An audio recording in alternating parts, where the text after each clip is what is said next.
Last time on Star Heights Academy, our class began preparing for finals week, honing brand new signature techniques in a super move training camp. However, an unexpected guest has arrived on the scene. We'll get right into it.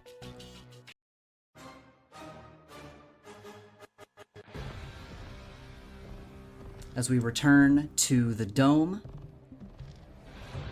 and we are here with Joey and Paisley. Joey, you and Paisley stare down the blue creature just after it crash lands in the canyon area. It roars at you, rearing its tendrils back as it charges at you before the smoke has even settled. What do you do? I'm gonna jump in to block Paisley from taking the blast. Okay, then roll to defend. Will do. That's a full hit. That's a full hit. Let's see. On a hit, you keep them safe and you get to choose. You get to keep them safe and choose one. Yes, okay, from the list below. Yep, and I'm looking at it. Yeah, I'm gonna take influence over someone I protect. Okay. Alright, take influence over Paisley. Yep. And describe what this looks like as the creature is dashing at you with inhuman speeds. How do you protect Paisley? Yeah, so I imagine what happens here is I actually jump in front of Paisley, and I'm going to extend my body outwards so that it kind of grows a little bit bigger, so that if it's charging at us, I can essentially not like catch it, but kind of bear the brunt of that hit coming forward so that Paisley has time to move out of the way.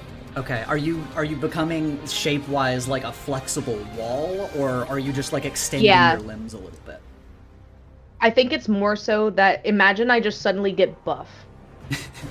Okay, so you become a shit brick house, and yes. You jump in the way of Paisley. The creature charges at you and immediately slams into your metal form, its tendrils wrapping around parts of your body, reminding you of the struggles you've had with this thing before. But Paisley, very quickly as you jump in the way, is going to dodge off to the side, creating a path of ice for him to skate around as he surrounds this creature. And as he does so, his fists are going to glow with a bright blue energy as he sends these like flashed freezing beams at the creature. And he'll continue to circle it, trying to freeze it as it is going to try to tear you apart. So I want you to roll to directly engage a threat.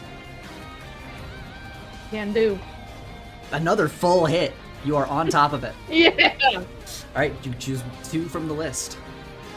Yeah, so what this looks like is I'm basically, like, with my big beefy muscles right now, my robotic muscles, I'm just starting to, like, hit punches, like, into its stomach and just trying to kind of bring it.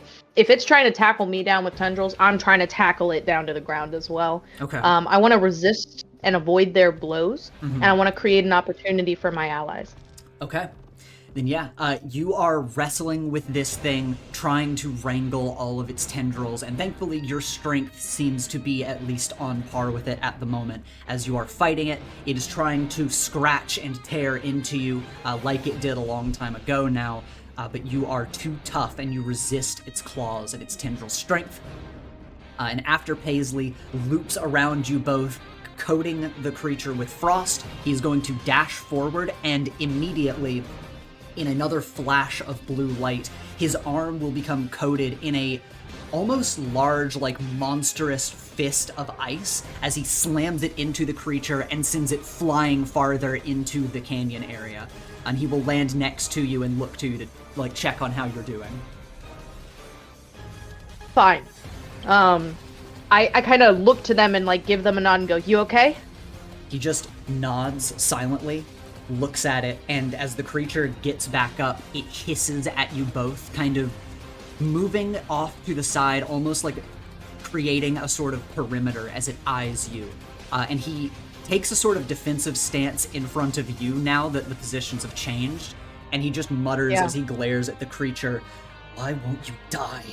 and he is going to dash at the creature to continue fighting it. How do you want to proceed? I'm gonna dash right next to him. All right. As you and Paisley dash forward to aggress this thing, roll to directly engage a threat once again, as you two are side by side. All right, that's a partial hit, so you get one from the list. Yep, I'm gonna go ahead and... I'll take something from them. I'm gonna take their attention a little bit. I'm specifically, whenever Paisley kind of goes in to start attacking, I'm going to do a jump overhead them and kind of a little somersault where I then extend my leg out and try and kick this thing square in its dome. And just kind of bouncing all around it to try and keep its eyes on me. You're doing like homing attacks as you're attacking. I'm doing the rocket-powered kick. Hell yeah. You do these attacks from above, and as Paisley dashes along the ground towards it, and you bounce on it from above, the creature is going to lock onto you with its tendrils, and in the air is going to try to start whipping at you from multiple directions. And you land a hit, you manage to knock some of the tendrils away with rapid fighting moves, but eventually one of the tendrils will slam hard into your side and rocket you straight into a nearby stone wall. And I want you to roll to take a powerful blow. That plays. Okay. Alright, partial. You get one That's from not the too lower bad. list. I am going to...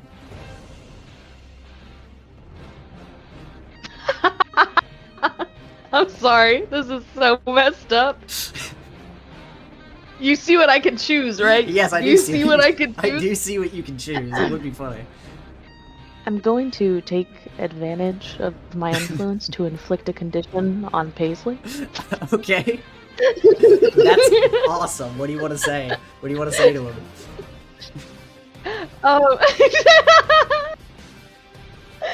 I'm gonna say, what do you mean, why won't you die? You've been dealing with this thing too, and it's still not taken care of? Ooh, that's a very interesting thing for you to say. You call out as you slam into the rock wall. Meanwhile, Paisley dashes ahead, more icy armor forming over his body as he lands a few swift blows on this thing, grabs onto its head, and immediately his entire body flashes in a bright blue light once again, and it fills the area. And once your vision kind of comes back together, and you are able to look at the battlefield, you see snow settling on a massive radius around Paisley as he has flash frozen the canyon. And he exhales with a gentle breath and just says, "I'm ending this." He lifts up a fist, goes to punch down at the now frozen creature, but immediately it almost seems to vibrate out from this frozen casket it was placed in, slamming a tendril into Paisley's chest and causing him to go flying back into the same rock wall you were slammed into. And it will take a few paces in your direction as Paisley looks up and grits his teeth, and you can see that his eyes are starting to glow with a pure white light. And as you look at this creature, we are going to check on how the others are doing. As meanwhile, in the city, at the moment of impact, everyone, as I had mentioned last time, noticed what was going on, or at least they noticed this impact through the roof and the blue streak that fell. And so Lily, you are here with Olivia as she looks up and just says, "Is that part of the simulation? That felt real." Lily, what did I see it's the blue thing, right? I saw enough? Yes. Okay. Yeah, Lily just starts to, like, run in that direction. She won't really, I don't think she would really even say anything to Olivia. Okay, yeah. Olivia is going to just wordlessly look to you as you start running, and she is going to run after you, and she's going to follow you. Seeing her follow, Lily would stop and be like, "You can stay here. I've got this. It's fine." What? No, what's going on? It's It's fine, Livy. You just keep practicing. It'll be fine. No, if something's happening, I want to help. It will be fine. Do you keep going? I grappling hook up a roof. She looks at you as you grappling hook away and start swinging through the city. You leave Olivia It's probably behind. nothing. And meanwhile, relatively nearby, maybe a few blocks away, Terry, you are kind of stepping out of your building. Or actually, I think you were on break last time. But you, of course, also saw this happening. How does Terry respond to this? He's like slowly eating like the snack bar he got, and then he sees this happen and just sighs and goes, "Oh, never a simple day, huh?" And he just gets up and he starts running towards it because like he knows he puts it together. He's like, Yeah, you start running in that direction, and after not too long, which I assume you're like running along the city streets. yeah. You do up above eventually spot Lily like grappling hook running along the rooftops. You're both just to kind of note that you're making your way in the same direction.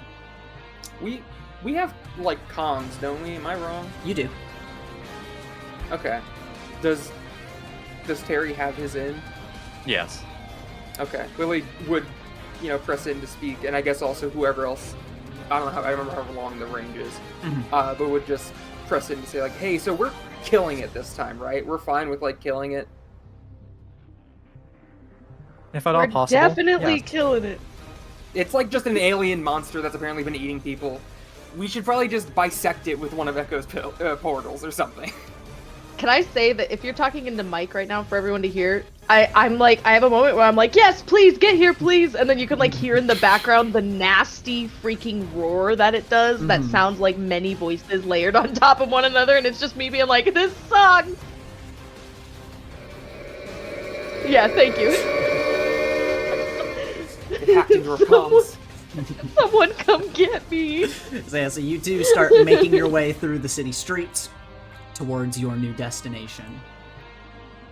And at the same time, we will move high up into space. Or at least it feels like we're high up in space within the dome. As Echo, you are here with Triffany, and you also see in the distance that the creature has crashed through, and you hear everyone start talking on comms. How do you react? Echo looks to Triffany, who probably did Triffany see what just happened? Yeah, she is also looking with wide eyes in the direction. And Echo's just gonna jump off one of these bridges and open a portal. As his bike slips out, he lands on it. You Akira slide. He is going to. No, he doesn't Akira slide. He just lands on it like Zoro, and he revs its engines. And he gives Triff a second to jump on if she wants. Okay, yeah. Triff is going to glance at you, in that direction quickly, and she will hop on and grab onto you. He revs the engine, kicks it into high gear, and he just goes, "Hey, I'm on my way," and he gone. All right. You, with Triffany in tow, you zoom off on your bike in order to head towards the canyons. And as we return to the canyons, of course, we return to the creature closing in on Joey and Paisley, and it is going to dash towards you in order to aggress once again, lashing out with tendrils, trying to grab at and smash both of you while you are backs against the wall.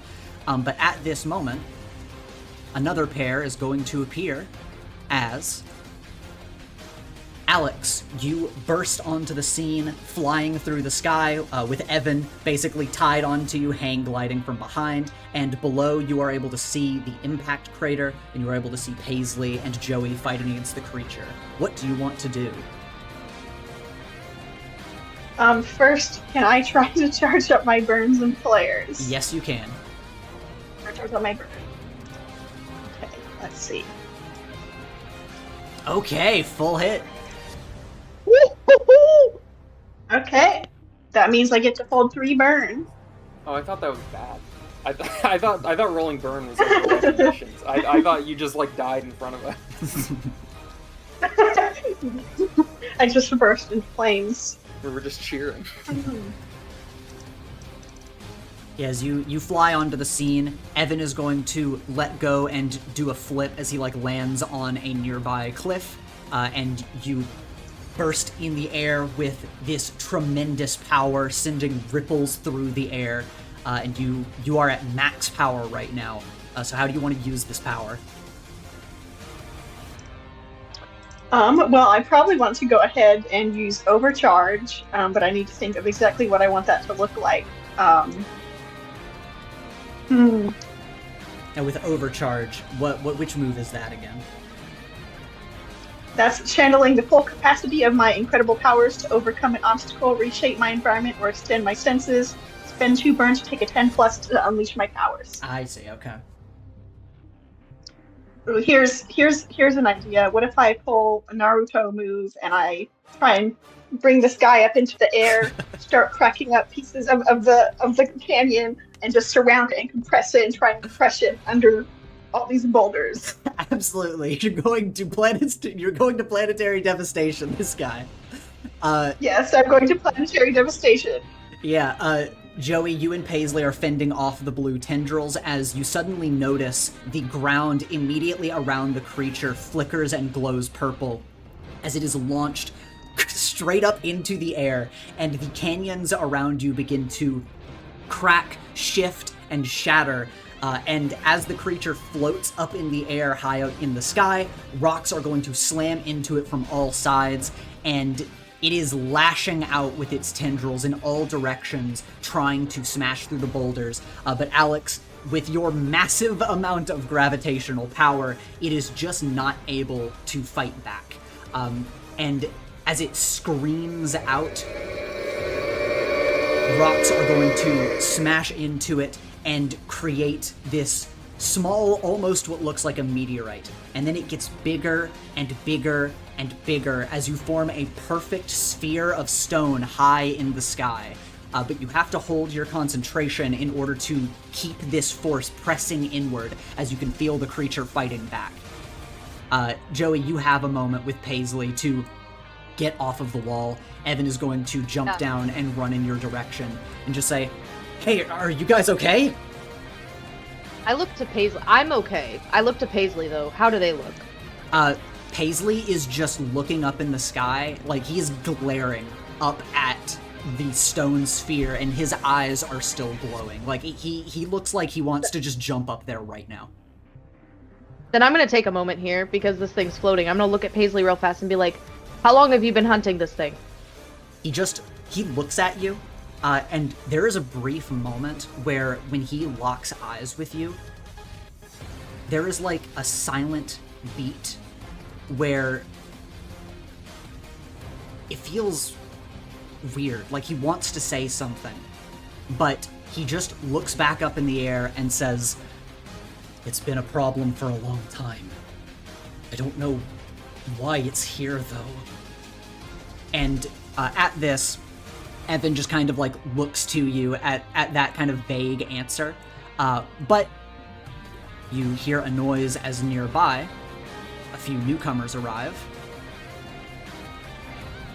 on Echo's bike. As Echo, you skid into the canyons and you see it like cracking and flying up into the sky around you as you kind of pull closer to everyone and find them.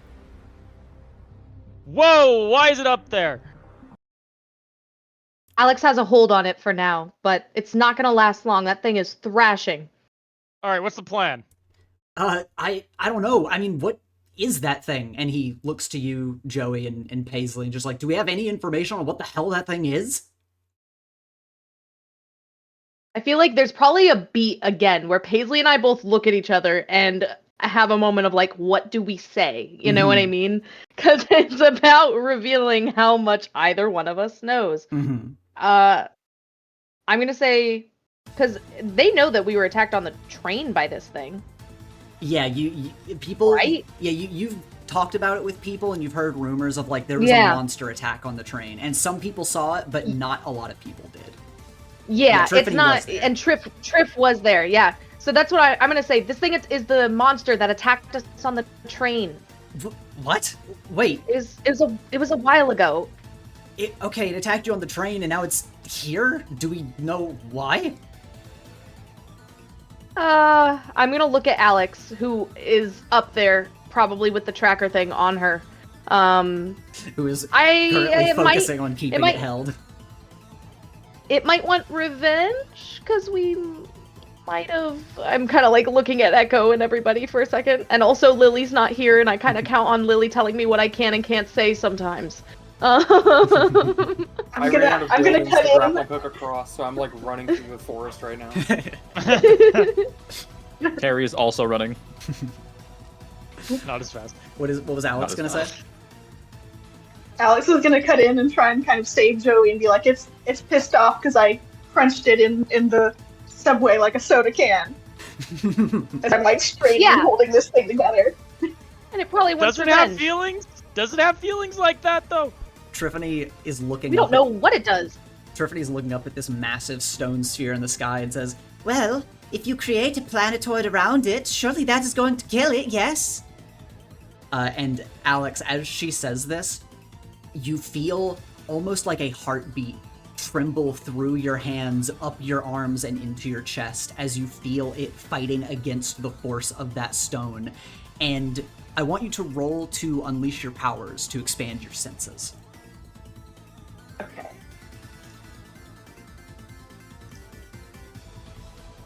No. Okay. Oh no. You Have team. You have, I believe, one team by default, but not everybody has entered battle yet, due to how I'm staggering this. But once everyone has arrived on the scene, in quotes, then I will have you guys prepare all of your bonus team. But you do start with one team. Is there anything You wanna can use do the with one? your burn to bump it? I don't know what burn options are. Let's see what I have. Overcharge, I think? Overcharge costs 2, and whenever you fully charge burn, you get 3. Mm-hmm. So Yeah, so I have one. I need to see if I can I use my one burn? I can use shielding to call up a fast protective field and kind of like add an additional layer of rock, I guess. That would be one burn. But then again, that's just rolling plus freak instead of plus savior. So that's not a guarantee. And so you said shielding? Is that the one? Yeah. Okay. I have a fun way for this to work out. Do you want to use shielding, or do you just want to take a 6 on this? I can use shielding if you have a fun idea. Okay. Then you feel this tremoring, and you feel that something is wrong, but you aren't immediately able to clock why.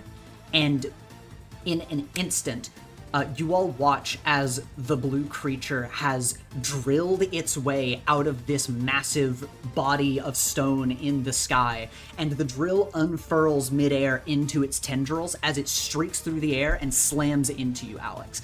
But by reactive measure, you throw up a shield to try to protect yourself, and it slams into you, but thankfully you do not take damage. However, with its massive speed and strength, it is going to knock you away into a different biome of the dome, and it is going to fly after you. Oh no. Oh god, oh fuck. So Alex and the creature have gone flying in another direction. How does everyone on the ground currently respond? Echo revs his engines and goes. Okay. Yep. It's basically an immediate follow. I'd look to Paisley for one moment again, and then just essentially like jump off the ground, leaping into the air to kind of start following after them. Okay. And yeah, you are all going to make your way after the creature and pursue it. So let me move you all. And let's see where we're going next. We are going to... I have a good And idea. then Terry and Lily show up to the canyon, looking around like Tommy Wiseau in the room. Like, what the hell? Where is everybody? Where'd they go? Okay.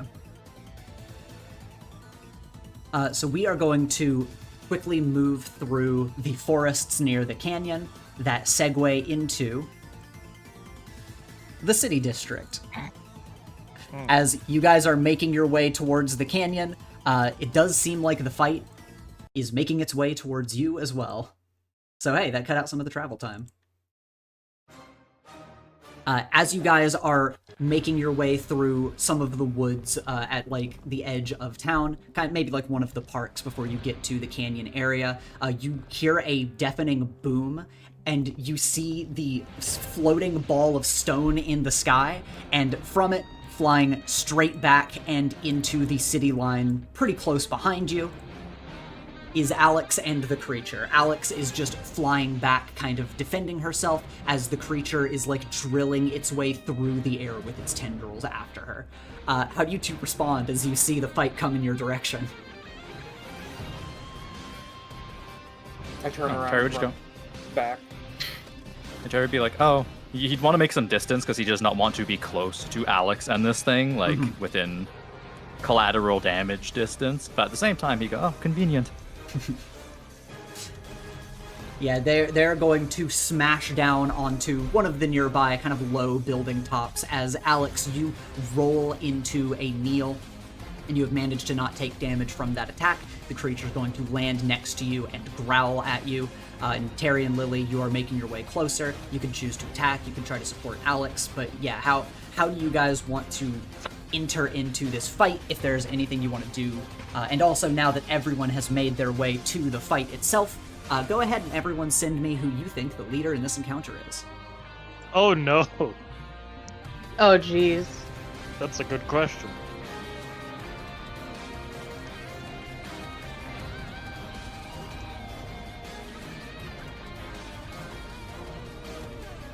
Alright, let's see.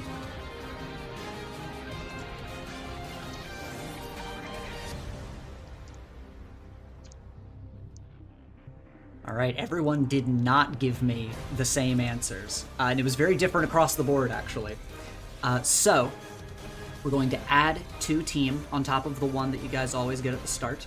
And we do not have a consistent leader. Everyone does have the same purpose in this fight, to defeat the creature, so we'll add another team. And so you guys are going to have 4 team in the pool. If somebody could type that in the chat. Thank you, Nicole. But yeah, so Lily and Terry, how do you want to start things off?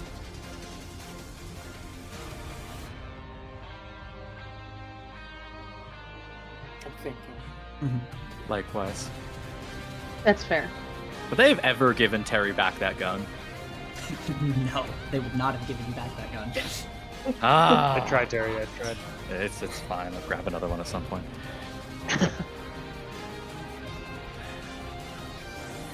So if we got up, okay, so they landed on a building, like on top of a building.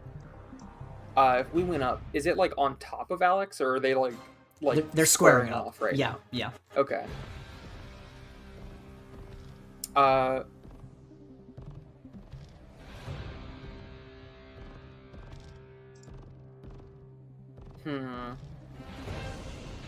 I'd say let's run into the building, but there is a non-zero chance that is no longer going to be there. And I'd say I'm a just minute. gonna go up. Lily's just grappling up the building. Okay. I'm thinking. I'm trying to remember. Does it just scream to Aura Farm? Like the screams never have a purpose, do they? Roll to assess, and you can ask a few questions about this thing. I'm so good at that. Wahoo! Wahoo! All right, so your first question you want to ask it about the screams? Yeah. The screams don't seem to have any like sonic properties to them. It just seems to cry out either in pain or to Aura Farm. Okay.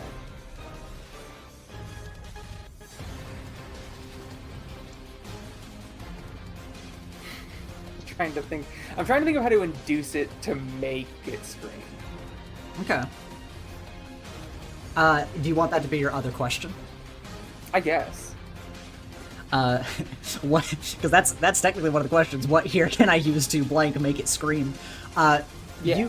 You have an idea that if people apply enough pressure to it, or if it seems like it is going in for the kill, those seem to be the moments that it cannot help but just let out a roar. Okay. It is like it's primal in that nature. And then I guess final question. Oh, you get 2 questions from assess the situation. Yeah, my first. Oh, only 2? Yep. Three normally Get a comes full from hit. Echo having sharpened eyes. He gets a third on those questions. There's that.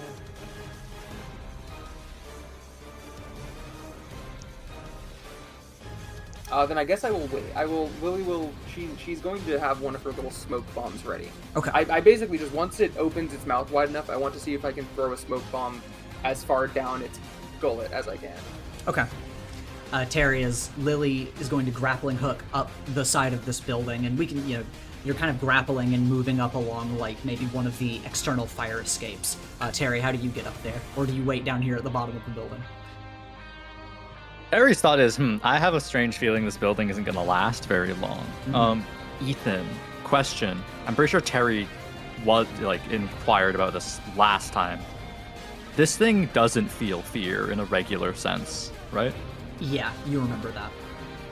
Yeah, so, again, fear toxin at this point would just only get my friends.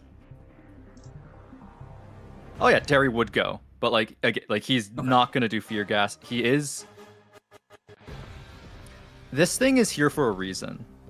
It's found us. Is it looking for something? Did it come here with it? Of course, Alex is currently beating the shit out of it. But is there any sign that we're not its target? Is that something you want to look for? Yeah. Terry's like, why are you here? Why did you come from above? Roll to assess the situation. I was thinking the same thing. If it had stayed attacking specifically Joey, I would have thought maybe this thing's some alien. It's trying to eat Joey's core or some shit. But maybe it does just hate us. Yeah, we did send it to Angry. another realm. All right. Echo, you gotta stop doing that. Yeah. So first question. Stop letting them come back. Yeah. I'm sorry. It's okay. Don't worry about it. Lava dimension next time. Gotcha. First. Actually, I have access First- to super health. Yeah. Please. Keep that in back pocket. First question. Can Terry, by its demeanor, it doesn't really have much physiology that's easy to understand, but even though Alex is currently WWEing it, does it seem like it has another target other than us? You get the feeling that it crash landing and going to a specific location, that does read to you as having some level of intent. But right now, it is just going berserk. It is just in an animalistic rage attacking what's in front of it right now. Okay, so it had an idea, and then it got crushed by rocks, and now it doesn't care anymore.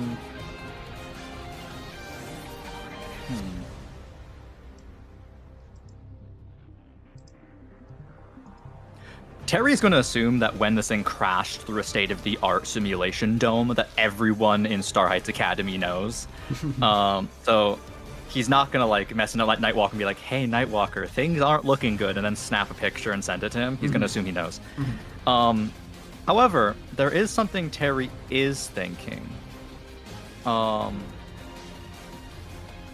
If Terry looks up, because this dome is tall as shit, yeah? Yeah, And it's on massive. Star Heights Academy. Is there any way of any trace or sign, be it from the impact, crater through the dome or anything on the being? How did it fall down? Did someone airdrop Fortnite-style battle bus this thing into Star Heights Academy? Or did it jump? Good question. That's a great question. You look up in the air, you kind of remember the sight of it crash landing through the roof, landing down where it had impacted the ground. You see it now, and it's kind of hard for you to tell exactly what went on outside the dome because you weren't out there, but it does read to you like this thing might have just leapt and smashed through the roof. That is the kind of arc that it took. Okay. Okay, so it wasn't airdropped. It actually just King Kong double leaped through the top. Okay, cool. Okay, Terry knows it was not sent, and if not, well, it might have been sent, but at least it wasn't airdropped, which is good. I guess this is part of the second question. This one, this isn't even about it. It's about the impact crater. Is anything else sneaking through? Well, is this a distraction? Like, if Terry's like a vigilant of the opening, has anything else visibly gone through? Yeah, as you look up there, and it's glaring. Because of how the dome sky works, even though there is sky on the other side, it almost looks like a hole has been torn through reality. Like, it is just broken bits of metal and that hole in the ceiling. And so it draws a lot of attention in the middle of the sky where the sun should be. But yeah, you don't see anything else moving through it. You don't see any movement up there. Okay. Singular target. It just wants to murder Alex now. Doable. Terry's just gonna... He's intuited all this. He's ready to assist Alex or to, like, help Lily in case it switches targets, but he's not gonna make any outward moves because Fear Toxin is just gonna complicate matters. Mm-hmm. And yeah, as you two assess the situation together, you make your way to the rooftop. You see the creature squaring up with Alex. In the background, racing through the forests, getting towards the city, is Echo on his bike. Joey, you are skating, weaving through the forest, and back behind you, Triffany is flying, Evan is weaving and whipping between the trees. And behind you all on the horizon, we see the massive formation in the sky that Alex created crash to the ground like a massive meteor, and who knows what was beneath it, but it smashes to the ground with a deafening explosion behind you all.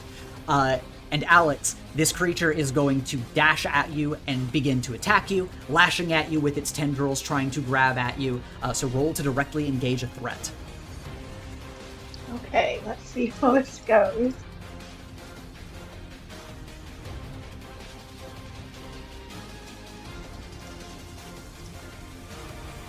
All right. You're going to start fighting this thing hand to hand, and sadly, your powers are area-based, and you are kind of a long-ranged fighter generally. You can be a close-ranged fighter for sure, but after burning so much power on that massive attack and then defending yourself in a split second, your powers are kind of on the flux. As this creature, in the blink of an eye, closes the distance, it is going to grab you, rear you up in the air, and smash you into the roof. And you are going to go smashing down into the floor below. Lily and Terry, you guys are fine. You can hop down to follow, of course, but it's not like you're going to immediately fall. But the creature is going to smash you down through the roof and is going to carry you to the floor below, so I want you to roll to take a powerful blow. Okay. I have 4 divisions. Kapow! No, what the? I think that's the highest roll we've ever had. A That's 16? That is A rough. 16? Oh, Lily no. slowly looks to Terry as like a nuclear bomb goes off in the building and our atoms get disassembled. Oh no! You fucking idiot! You killed see a everybody! skull. Yeah. There's like a split flash frame of like our skeletons as we're atomized. Like the one scene from Terminator at the very beginning. I was thinking more like Okay. the Green Goblin bombs. Oh. Which, you can take one from the top list or 2 from the bottom, Alex. What do you want to do? Because this is going to change things in this scene. Depending on what you let pick. me see.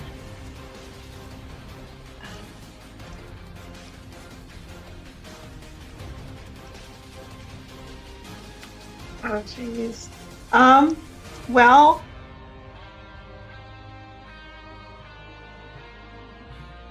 I guess I'm gonna choose the 2 options from the bottom list. I'm going to give ground, and I'm going to lash out verbally, and I'm gonna like yell at Terry, and I'm gonna be like, "God damn it, Terry! Please do something! Please, for once, and don't just make me atomize the cafeteria."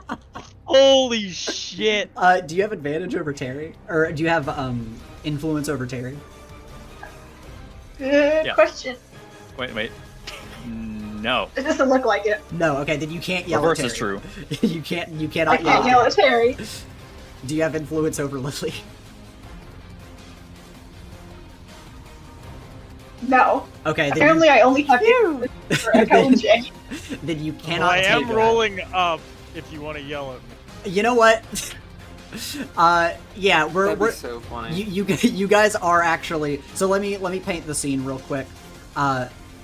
As the creature is smashing Alex down through the floors of this building, and Lily and Terry, you feel like the building is structurally unsound now.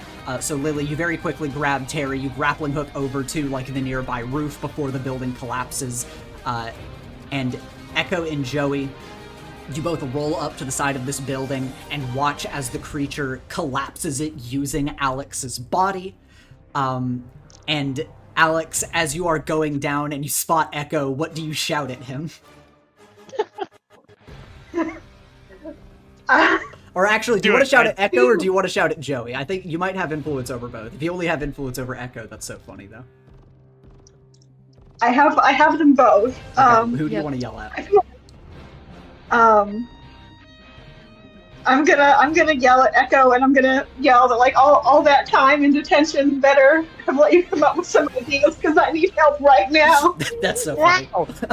Okay. So yeah, market condition, Will. No, actually, yeah, market condition, please. What do you want to mark? Is it market condition or does it? It's market condition or rash or foolhardy action, but this is about to. Things are changing very fast, so I'm choosing to have you mark a condition because you are not going to. Can I say what you do if? Can I say what you do if? Okay, what do you want to do? What do you want to do? So is she currently? Has she fallen or is she fallen? She is about to reach the floor of the bottom floor of the building. Echo's gonna rev his engine, give a bit of a hiss as he's slightly annoyed by that, and he's going to rip his car through a window as this building is falling apart. Use his grappling hook to grab Alex by the leg and basically pull her out before the building collapses on the monster. Okay, yeah, that's interesting. Yeah, Putting I himself like that.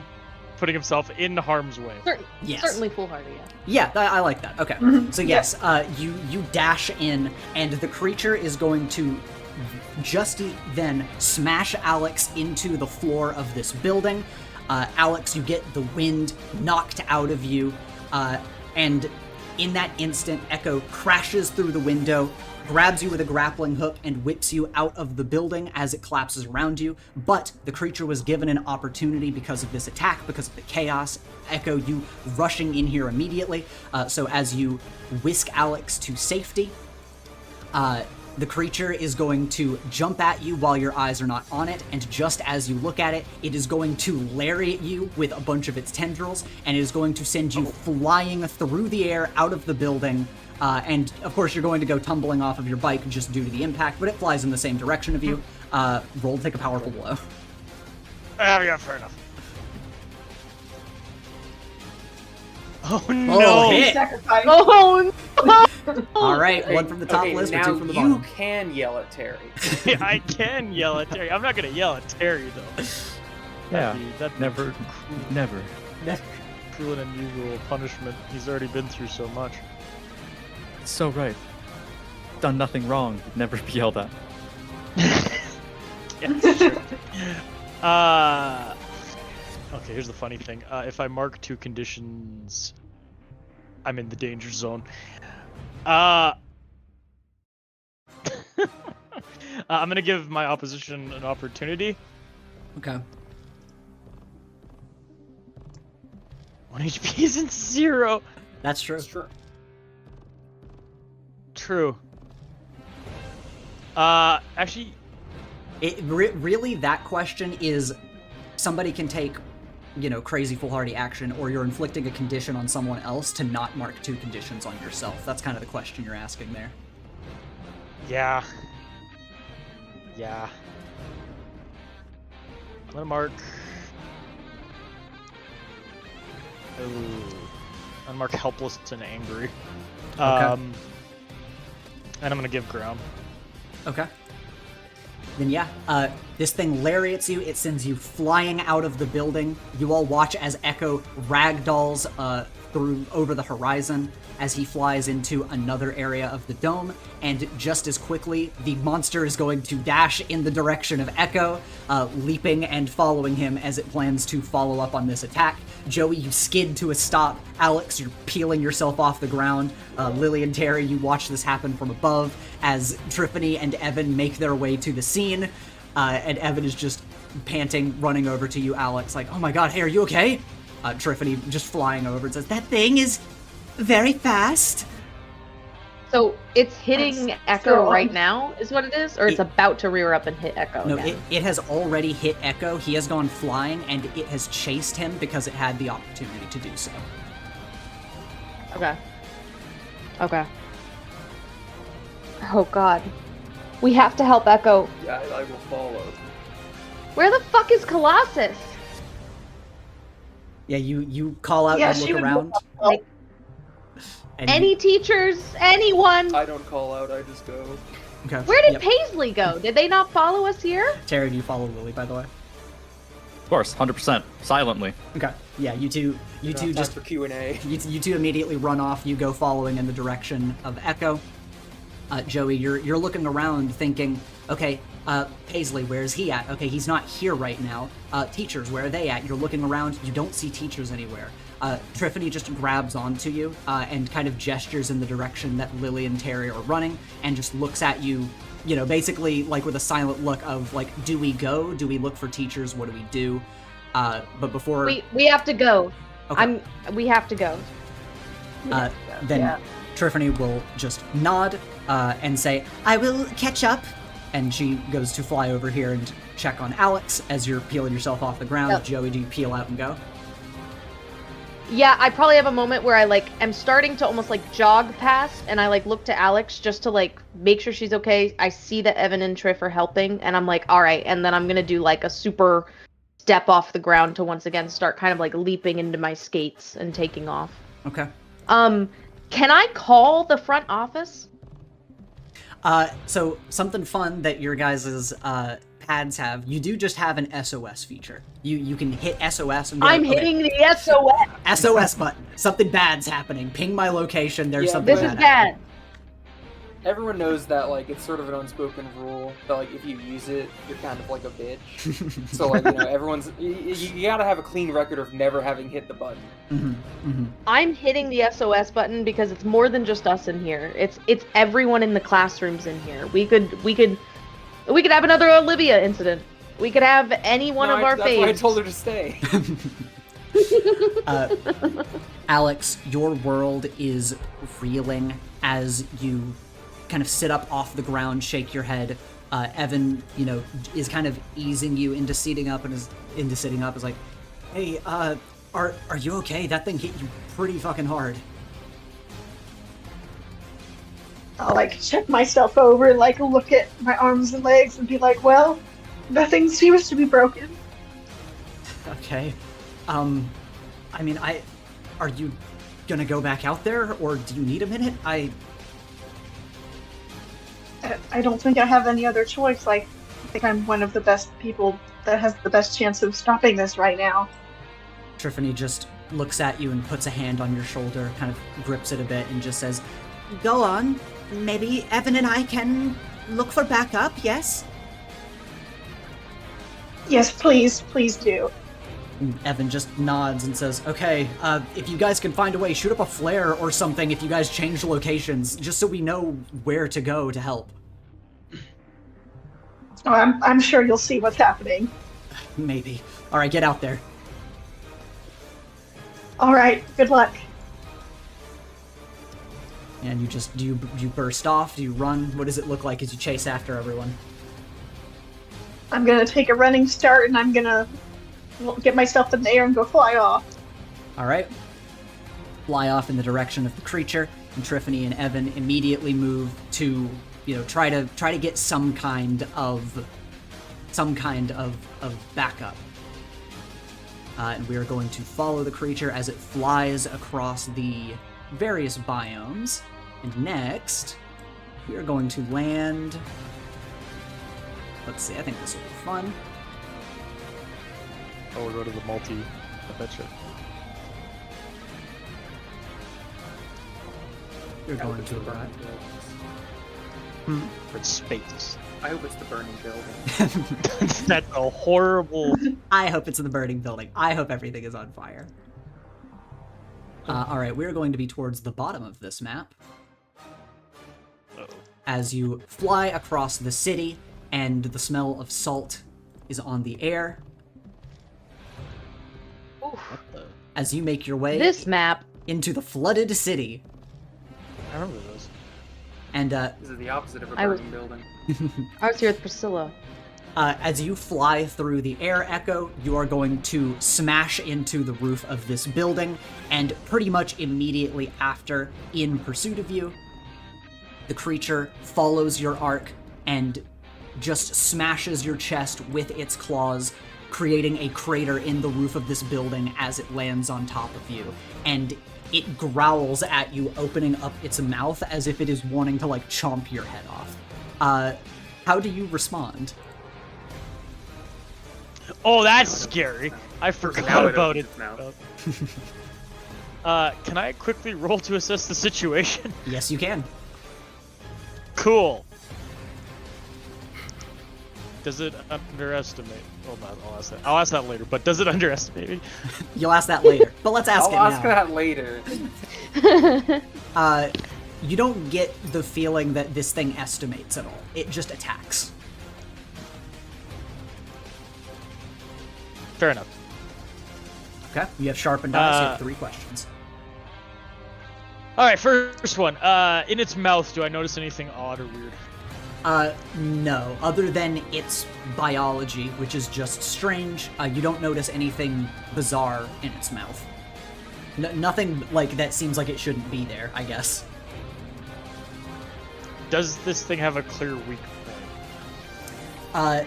As you are scanning it with Spark, you have kind of taken every moment, every split moment you can to scan this thing while you are fighting with it, while you are flying through the air with it, and you are calling back to the previous battle logs with Spark, and Spark comes up with an important alert, and as you look at the alert while this creature is looming over you, it just says it has no weaknesses. Both these have been no.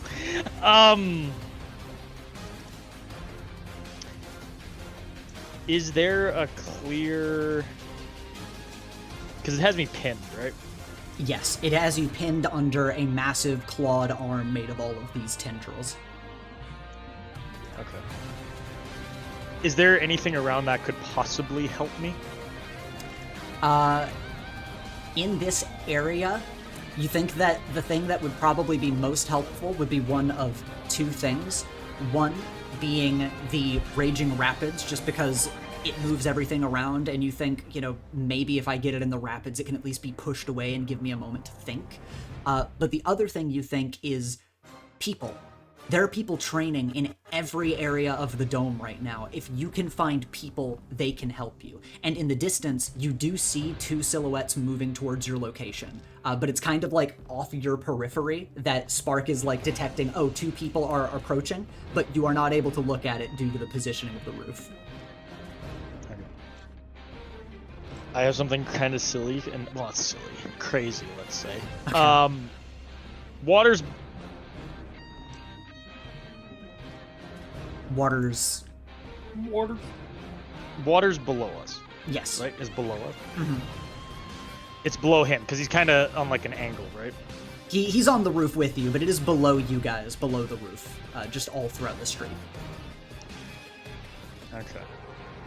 So my plan wasn't going to work. I was going to say if he was partly over, this would have worked a little better. Actually, he's big though. Is he partly over in some way? What do you want to do? I was gonna open a portal to the fire dimension under the water so that it would make boiling steam. Oh, okay. Not only to hurt him, because that'd hurt like a bitch. I also wanted to. It's kind of a makeshift flare. Okay. Yeah. Roll to unleash your powers to reshape your environment and see how well this goes for you.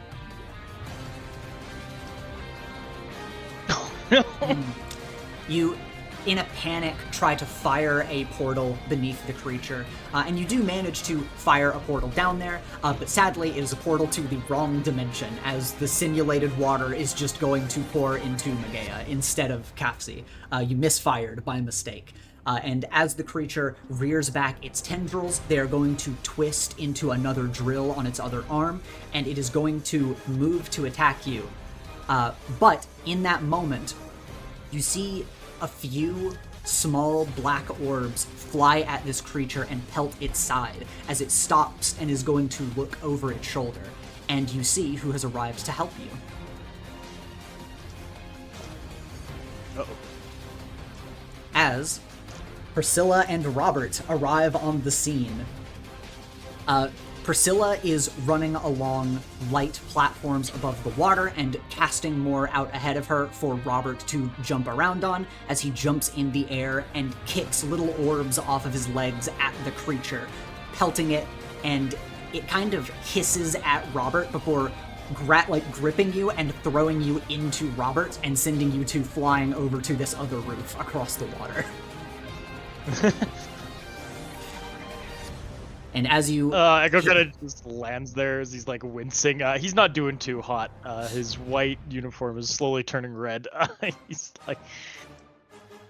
Yeah, you smack Robert mid-air, you both go flying, land over here. Robert kind of rolls into a crouch stance as he looks at you and shakes your shoulders, says, "Hey, Echo, you okay? Come on, get up, man." Yeah, I'm fine. This is an intense training session, huh? It's not real. We gotta get rid of this thing. Or it is real. We gotta get rid of this thing. Good, Echo has Sorry, a concussion. I'm a bit dizzy. I'm a bit dizzy. And he like shakes his head off a bit.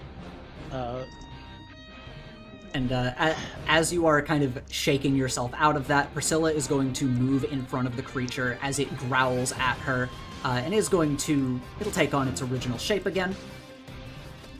And as it leaps at her, she casts a large reflective panel, like a mirror made of light, in front of herself, and it is going to multiply and surround this creature on all sides as she is going to step into it and disappear. Echo, how do you respond when you see her create this dome and step into it with the creature? What is she doing? Robert croaks a little bit and just says, "Oh man, I didn't think she'd whip out her signature move here." What is it? This is just Ethan making his dolls dance session. Yeah, he just says that, and you're like, "What the hell are you talking about?" And you see like flashes of light coming from the dome ahead of you. But at that, we are going to hear the little whipping of wire as, hopping from a nearby rooftop, we have the two first people that chased you in this direction land on the scene. Second two, technically. That's true. And then flying through the air and skating along the ground, just kind of cutting through the waves, we have Joey and Alex making their way onto the scene as well. Can I say my bike's on my way back to me? Yes, because it flew in the same direction as you, so it landed somewhere in the water, and you can call it over in your direction. Okay, go.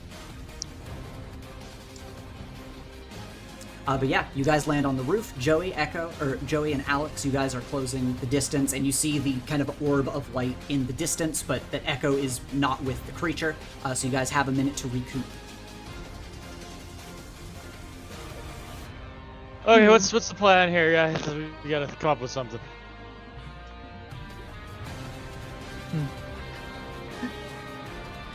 I don't know, it's in an orb. Sorry. I don't know what's happening. I just got here and it's in an orb.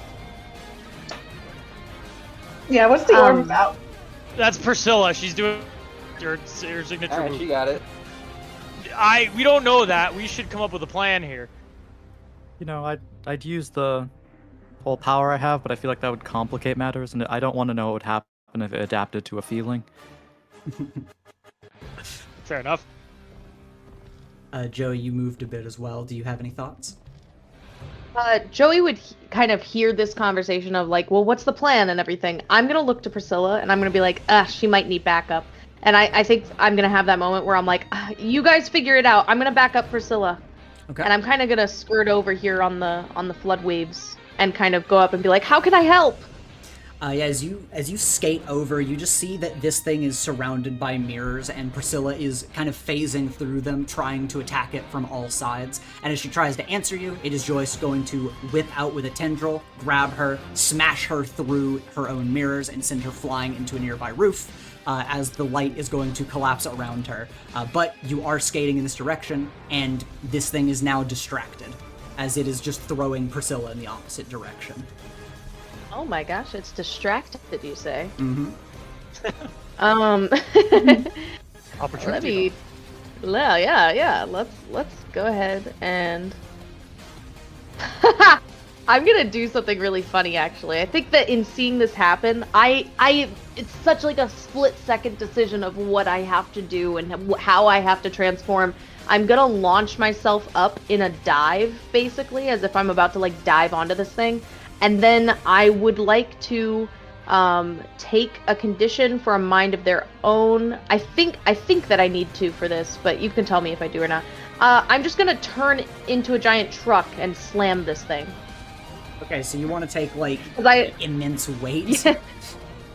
Yes, that's exactly it. I want to launch myself out of the water into the air, and then while I'm, like, starting to dive bomb it, my mind immediately goes, car! And then it just literally like a honking sound from an 18-wheeler is just coming as I land on this thing. I mean, honestly, you've created crazier stuff, and you've turned into cars before. I don't think you need to use Mind of Their Own for that. Okay. But I will have you roll to directly engage a threat as you are attacking this thing directly. There we go. Alright, that is a full hit. Which two do you want to take? I want to resist or avoid their blows. Okay. And I want to take something from them. I want to take their attention. Okay. Yeah, that seems like that would be pretty doable.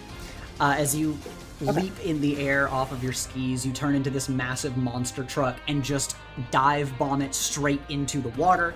You immediately crash. It is caught off guard, and you are just too durable for it to be able to damage right now. And as you smash it into the ground, it is trying to wrestle you off of it at the moment as you kind of shift into this big, weighty version of yourself to hold it down. Yeah. And so, yeah, you have taken its attention, and you are holding it down.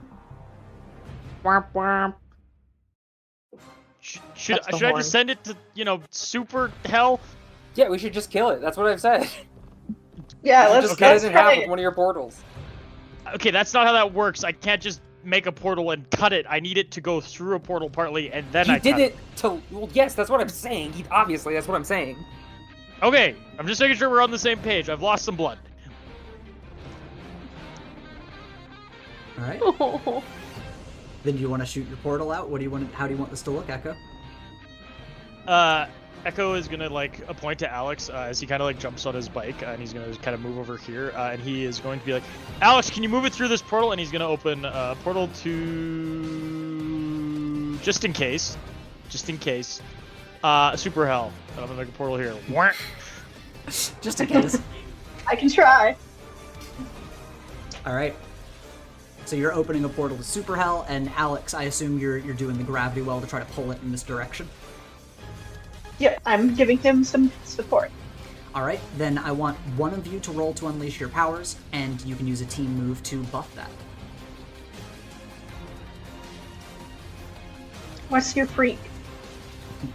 What's my freak? Not hot, because I am currently afraid. No, hopeless. I'm hopeless. But my freak is a solid 0. Okay, yeah, mine is a 3, even though I have hopeless also. So I'm gonna roll for us. That dice. Okay. All right. And it is an 8. Did you already add the team, or is this pre-team being added? This is pre-team. Okay, then yeah, adding team. I mean, unless somebody else, you can have 2 people help with Echo helping, and somebody else can help as well if they want to try to pull this creature into the portal as well, and spend 2 teams. I can try and push it. Yeah, I can try and push it. That would help. Yeah, sure. Yeah, I'm pushing it. And what does this look like after you land on it as a truck? How are you pushing it in that direction? I'll say really cool things. Like, Joey, can you suplex that thing? Do you know what a suplex is? Have you watched enough wrestling yet? You guys watch as this 18-wheeler truck grows arms from the side of it to pick this thing up and suplex it through the portal. And at the same Tell me time, if I gotta roll. You No, tell you're me good. what I No, gotta roll. No, you're good. You're good. Okay. We spend 2 team. You guys have 2 team left. Somebody could mark that. But Echo opens a large inky black portal to Super Hell. Alex creates a gravitational well to pull it into the portal. And Joey, you suplex it as this massive truck, throwing it over towards this portal as it is going to fly halfway through. And Echo, as it flies halfway through, its tendrils are going to lash out and grip the edges of your portal to try to hold itself here, as you've seen it do before in the past, but it is going to try to hold itself in place. Can I just move the portal over slightly? And then close it? Roll. I've moved portals before. Yeah, roll to unleash your powers again. Okay, cool, but I'm on my bike, so I get to roll superior.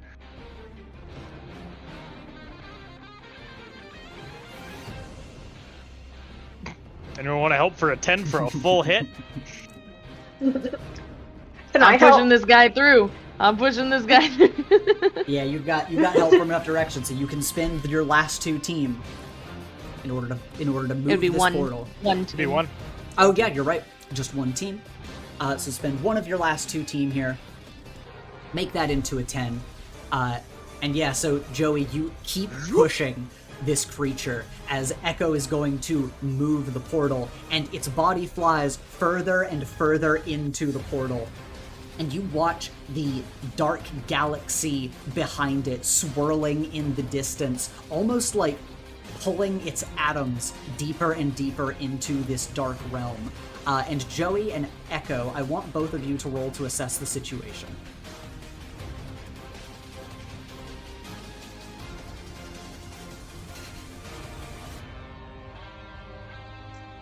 Okay.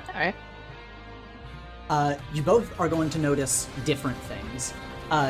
Joey, as this thing is hanging on to the edges of this portal, you note that the realm itself almost seems to be pulling it deeper in, but you can feel presences past the portal, and you can see shadows moving towards the other side of this creature.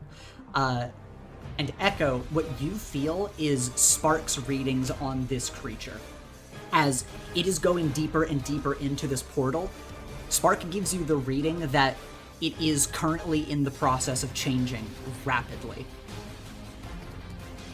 Oh, that's bad. Alright, we're gonna Kill cut it that now. motherfucker. Yeah, let's cut that. I did not hesitate. Cut it. Let's cut it. Let's cut it. Okay. You close the inky black portal around it with the intention to cut it, and you have sliced things with portals before. You have sliced this thing's tendrils before with your portals. And as your portal slams down around this creature, it holds it in place, forces a roar out of its mouth, but you feel a tremoring going all throughout its body as black veins begin to form in its tendrils, and it starts to push back against your portal and force it even wider open. Oh. I don't like that. How do you respond Can I- to this? Can we see that from this side? Yes, you can see that you see, like, because from your side, because it's going in from the other side, you just see the dimension rather than the creature, but you do see as it shrinks and then it starts getting larger. Okay. Lil will try to maneuver over to this roof instead, Okay. just so I can at least I'm see gonna what's keep. happening. I'm gonna extend my hand and keep trying to shut the damn thing. All right. Could Terry go with Lily? Yeah, sure. Yeah, sure. Do you want me to? Can I? I hold on to you like a damsel. Terry's fine with this. Honest, it's that or run across, and it's not worth it. Okay, if it's not getting cut, we just need to fully push it in. Yeah, can I? I'm gonna Can I try do and the push it. gravity boost? Yeah. Yeah. It's evolving. It's changing. Do it quick. Yeah, so as you three are pushing it in at the moment, Echo, you have noted that it is adapting to your portal to the place you are bringing it to. Joey, as you have been fighting it, you note that it is getting easier for it to push against your strength. And Alex, you have felt it adapt to your gravity in the past as it is continuing to do so. It just seems like the more you guys push, the harder it pushes back.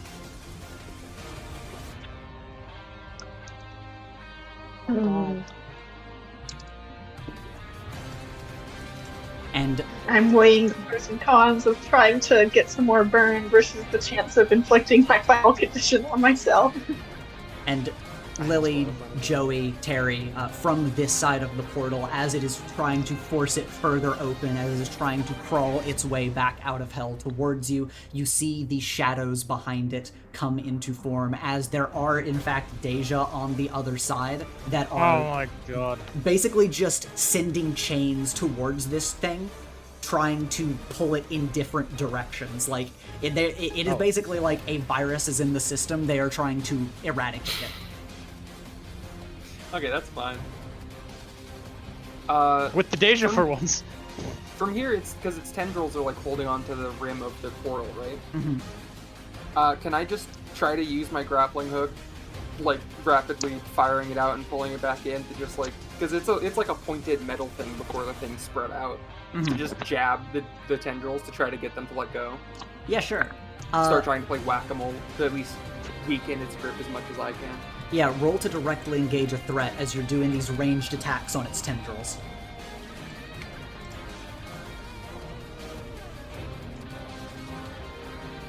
Wahoo! Wahoo! Alright, pick 2. Nice. I would like to take away its grip, I suppose. Mm-hmm. Is it even trying to hurt me? Like, not really. So I probably don't have to take, like, avoid its blows, right? No blows are coming my way. It would be smart to choose Might avoid its try to- blows. It might try to grab you and pull you there.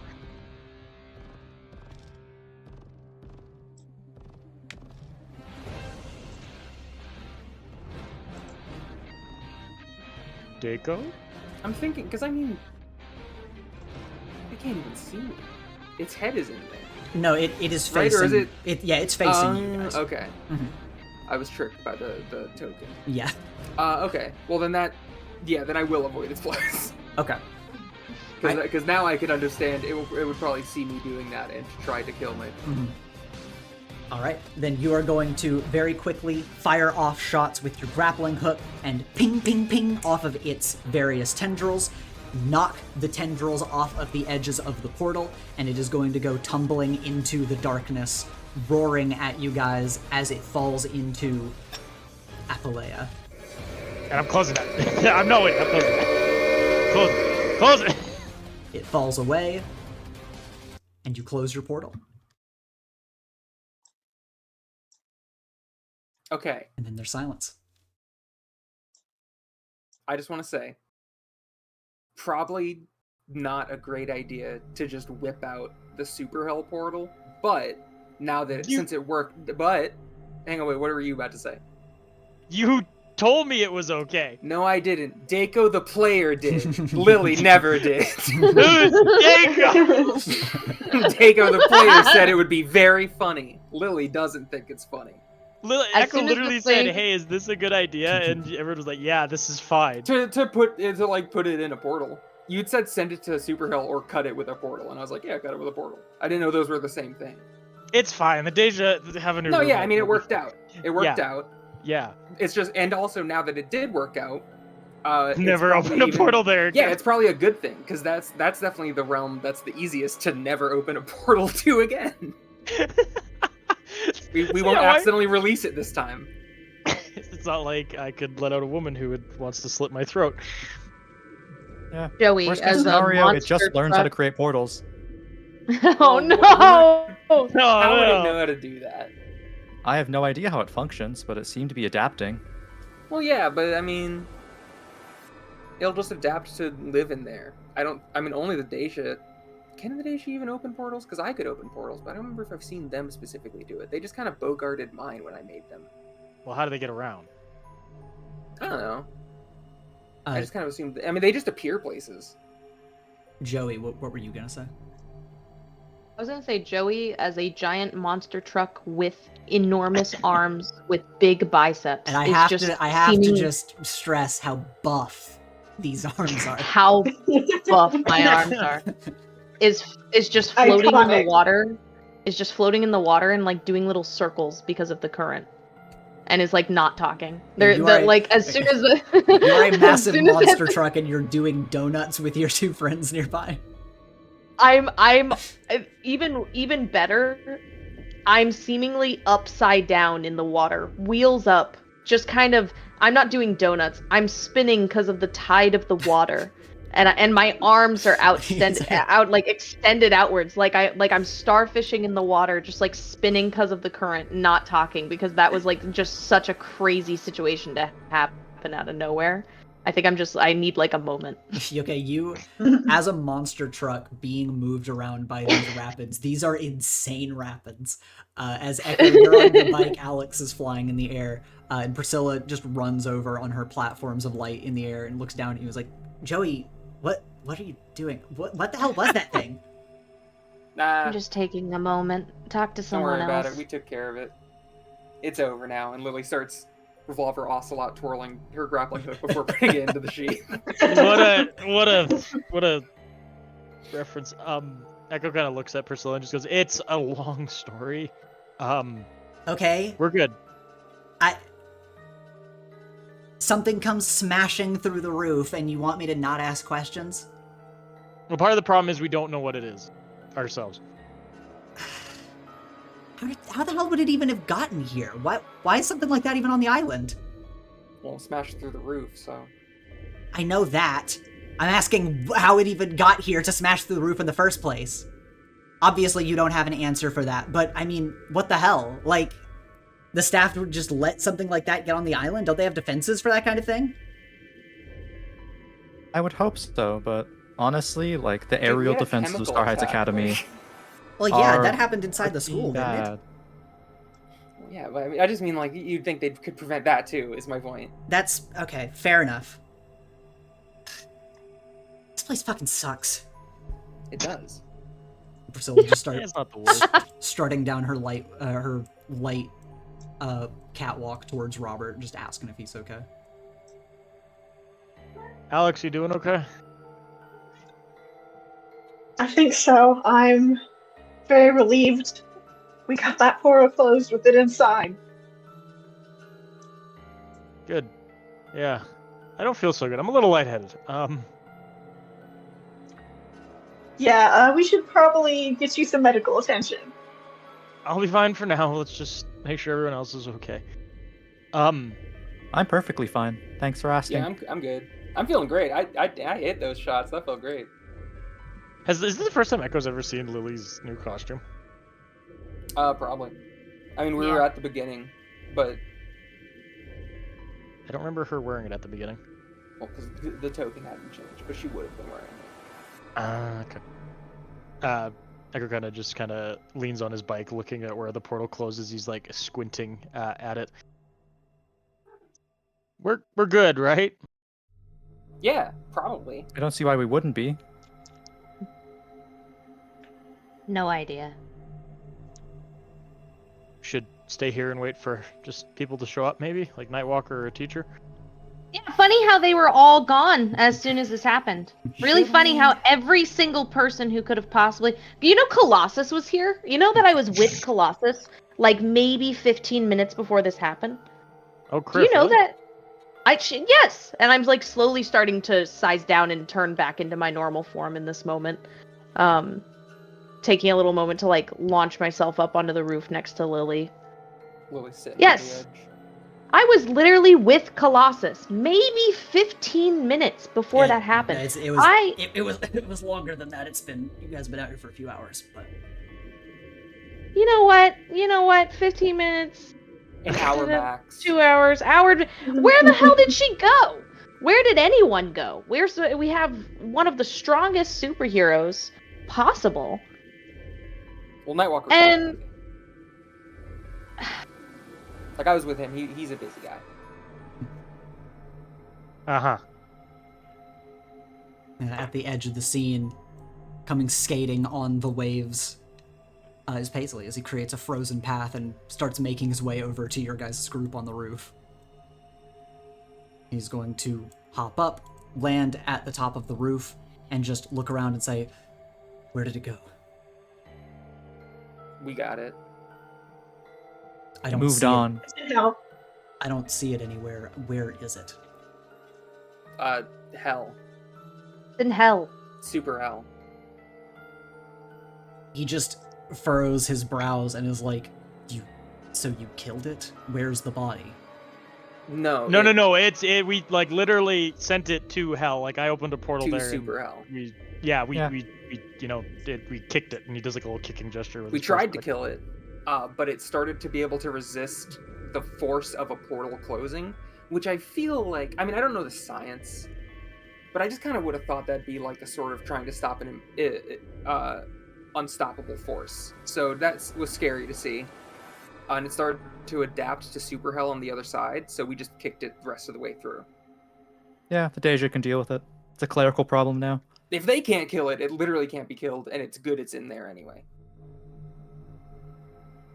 Paisley is silent for a long couple of moments as he is just I wanna- staring at the water.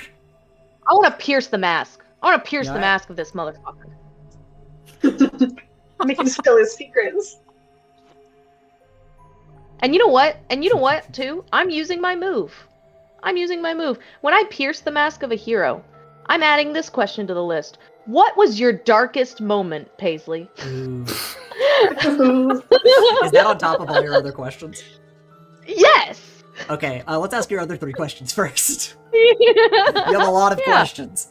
I have a Yeah. question about Pierce the Mask Yeah. thematically, Mhm. just to know what it is, because I've always wondered: is it always specifically stuff you're gleaning from, like looking at the person, or is it also like It can be both. is it going to be Joey is like asking questions? Yeah. Because Yeah. the idea of learning his darkest moment purely off of facial expression is really funny. I just wanted to know It's if that's what was gonna hilarious. Yeah, It's hilarious. It's both.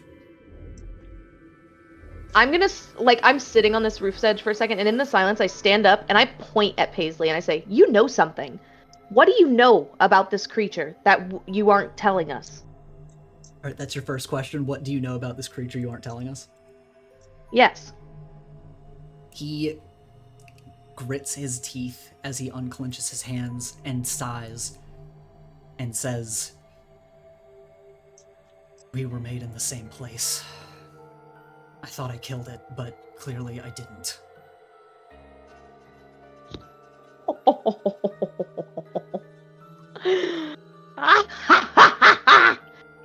Sorry, this Why is did I gonna come be back to- so... Chloe This is gonna laughing like a because crazy woman. I pointed at Paisley and I said, "What are you not telling us about this creature?" And they said, "Me and the creature were made in the same place." And I thought that, and he's been trying to kill it. Terry has gone deathly still, more so than normal. Yeah, Lily's Where- turning now to look at him. Where were you made? Where? We know that Do we already know that? because we know where the creature came from. Well, yeah. I guess the better question is who, right? That would be a better 'Cause we did- question. I mean, Yeah. I guess we're assuming that we're right about that being where the monster came from, but I feel like it's been like a year plus. It was the like warehouse, right? You can pretty safely assume that, but with Yeah. all the Okay. information you guys got. And Also- if they were made in So- the same place, then Also, Yeah. is this, I assume maybe like kind of the conversation you have that Joey asks this, Lily points that out, and then Joey's like, okay, Yeah. better question. Better question then. Who made you? Paisley looks at you, Joey, and just gives you a level gaze. No. You're kidding. He just looks away from you. Oh. Do we share the same creator? You and I? He doesn't answer you. Paisley, is this? I'm gonna is need the- you to talk to me. Lily, what were you gonna say? Yeah, also, if I ask a question, I don't want it to come across like I'm trying to use one of Joey's mundanes I just literally would express is the creature. It's what's making hero's blood, right? Do you know that? You can use that question. I have 3 Okay. questions plus 1 more, so like I'm actually okay with it, and it makes sense for this to be a group confrontation in my eyes. As you say that, he looks at you and furrows his brow and just kind of thinks on that for a second and says, "That would make sense, but that's news to me if that's true." Huh. It's a shame that it seems like it's going to be hard. It would have been harder to make that thing bleed to test it. I feel like we only had that thought after having already fucked with it. Or no, wait, then we tested it, right? Because it was on my jacket. Yeah, you guys have tested that Yeah. before. So it is. Yeah. Okay. Mhm. How many Why of you would know? Weston- Is that you look at him and you say, "How many do you know?" How many of you know? I know that you're in on this. Who else? Not. Who else has been keeping this a secret? It's tightly held, so not many. I need names. I can't give them. Paisley? Can. God damn it! I physically can't give them. So what have you been through then? What's your whole reason for keeping this apart from us? From keeping me in the dark, me especially? You knew I was connected to this and you never told me? And this is my what was your darkest moment? He looks to you and just says, "I've been keeping an eye on you from afar. That creature,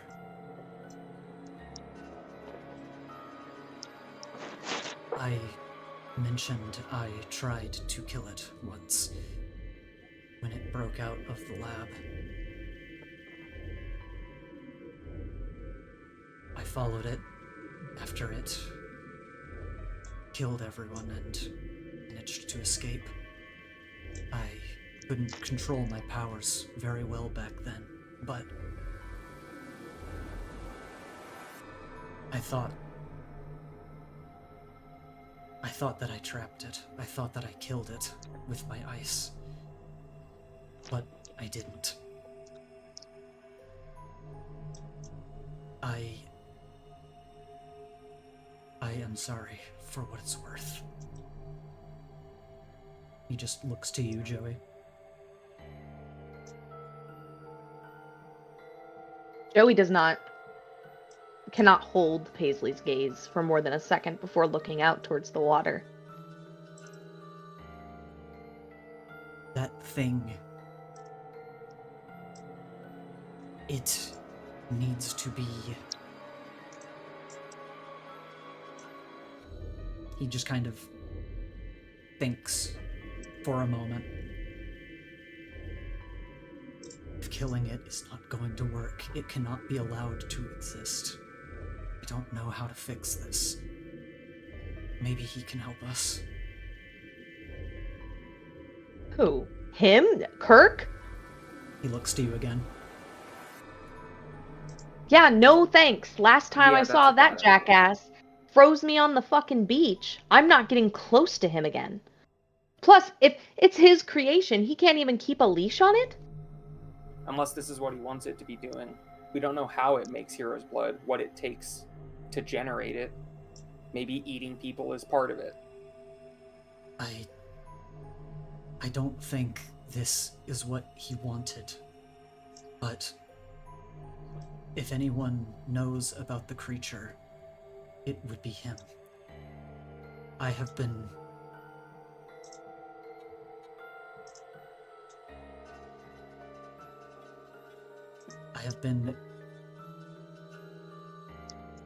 He just stops talking.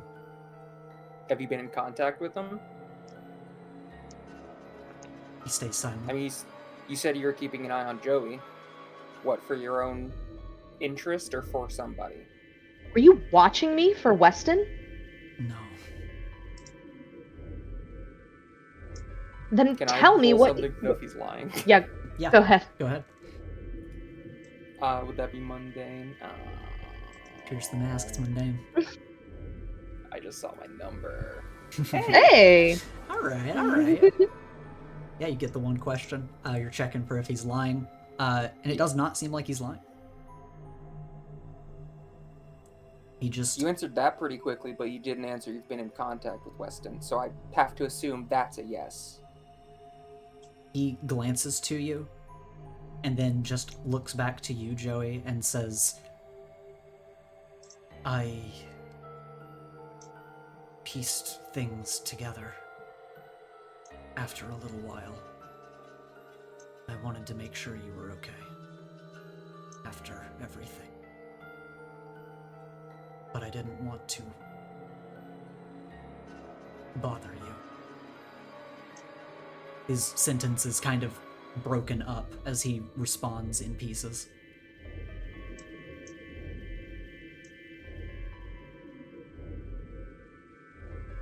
Joey's quiet for a little bit too. You hear a few just as they're turned away from Paisley now, kind of looking away from Lily too, like in this direction. You can just hear small like sniffles almost coming from inside their helmet. Lily pats Joey's shoulder. Ethan, Yeah. quick question. Mhm. It was a while ago. Can Echo, just before he goes over there, can he see where the creature is in Super Hell with his goggles? I'm so glad you asked. Oh, You pierce the veil, and you look into Apalea. And as this conversation's been happening, your eyes have been locked on the battle happening inside. As you watch Deja surround this creature, binding it in chains, but it is continuing to fight back, and you are watching its body change shape and color as it lashes out, and it is resisting and fighting back against these creatures. And as you watch it, you notice it look over its shoulder and make eye contact with you. don't like that. I really don't. I really like the idea of, as like we're having this interrogation with Paisley, Echo's in the background, like with his fucking VR goggles, watching like a badass anime MV, fucking like angels and devils fighting together in the fucking hell. Just watching the sickest shit. Echo's gonna keep watching. Going a little pale. He's gonna keep watching though, making sure it doesn't try anything. Okay. Alex, are you approaching the group? Yeah, I've kind of been letting Joey have their moment, but I'm gonna approach and kind of observe and see what's going on. Joey is. Oh, go on. I was gonna say Lily's gonna like kind of like she was patting Joey's shoulder and is gonna look towards Mosaic just to kind of get a beat on if Joey wants to continue the conversation herself or if Lily should ask the guy questions. I feel like Joey would pick up on this and just have a moment where they look at you and then they just kind of shake their head and look back into the distance. Kind of for you to take the reins. Okay, so you think it's a good idea to tell Weston about this? Yes, I do. Or are you going to do that even if we don't agree?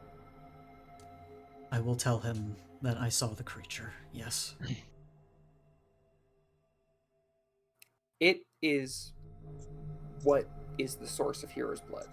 If it was made in the same place as you, and you know that is because of Weston, ask yourself, why would Weston be making a thing that's blood is a drug that is now circulating the market? And then ask yourself, if that thing is currently mutating in, and we keep calling it super hell, I think sometimes that's giving it too jovial, too silly of a name to really emphasize what the place is. It is like Apalea, it is the realm of the lost, it is like actually purgatory. It is where you go when you die. It has Deja in it. and it was mutating to adapt to that place. So ask Exactly. yourself, what would Weston do if he already made the thing with blood that is a drug? What would he want to do with the thing if it's adapting to that place? Would he want to destroy it, or would he want to use it? As you bring up it adapting to that place, Paisley gives a nod. And reminder that he's a timid, quiet guy kind of guy, but this guy is massive. He is a big guy. So he just gives you a little calm, level gaze as he says, "It adapting to that place is why he needs to be told. If it can adapt to a place like that, what it could become." He thinks for a moment and then just says, "It was not created for this. It needs to be destroyed." I think you're very naive if you think it wasn't created for this. Do you think a creature just randomly gets addictive drug blood? He just furrows his brow as he still seems confused by you saying that, but, is just kind of taking you at your word at this point. And I think even if Weston's intentions, once you tell him about it, would be good, he wants to destroy it for the good of everyone. It is in a place that we had it trapped in a realm before. It doesn't know how to get out. It waited until we opened another portal and it jumped through. We couldn't just not open a portal there, because that would be really bad if it got out. If the Deja can't kill it, Weston surely can't. Money isn't gonna kill the thing if the fucking Grim Reapers can't kill the thing. So even if his intentions are good, if he gets it in his head that he needs to let it out to destroy it or anything, but for any reason, if it got out, that would be the worst case scenario. As you're saying this, Echo, you're still watching the battle on the other side, trying to keep a beat on the situation, and you watch as this creature manages to weave out of the chains it has been held in and begin strangling the Deja around it, just crumpling their forms. Oh no! And as its tendrils... He's wrapping the chains around them and strangling it? No, with his tendrils. I thought you were saying he's like grabbing their own chains and like he's Hitman Agent 47 is just choking prodding them. It is weaving out of the chains, using its tendrils to crumple their forms, and its eye keeps locked on yours, Echo, as it begins moving in your direction. Bro, you should turn that channel off. Echo's gonna just kind of keep watching. He's curious what it's going to try to do. He's just gonna keep watching. Okay. As you are watching this creature and the Deja move back from it, almost as if they are afraid of this thing, it's going to start reaching tendrils out to where you are on the other side. He's going to pull up his goggles and just let out a sigh and shake his head. It fought the Deja and won. He calls over. It won? Yeah. How long? Like, Lily rolls up her glove to look at her watch. How long has it been? It's been however long this conversation's been going. 15 minutes. I would have thought that would be some, like, biblical fight that takes 7 days and 7 nights, at the very least. It had them in okay. chains. Fought the chains. Lily looks back to Paisley. You cannot tell Weston. No one should get it in their head they need to open this shit up and defeat the monster. That thing just needs to stay in there. It just beat the Grim Reapers in time for lunch. Like, it is insane to think we should do anything more with that thing. Truly. Paisley, Yeah, is just going to turn on hearing this and say, if it is capable of that, it is capable of changing the rules of the world it is in, and that is frightening. I am going to tell Kirk Weston about this. That's a leap in logic just to justify what you already want to do.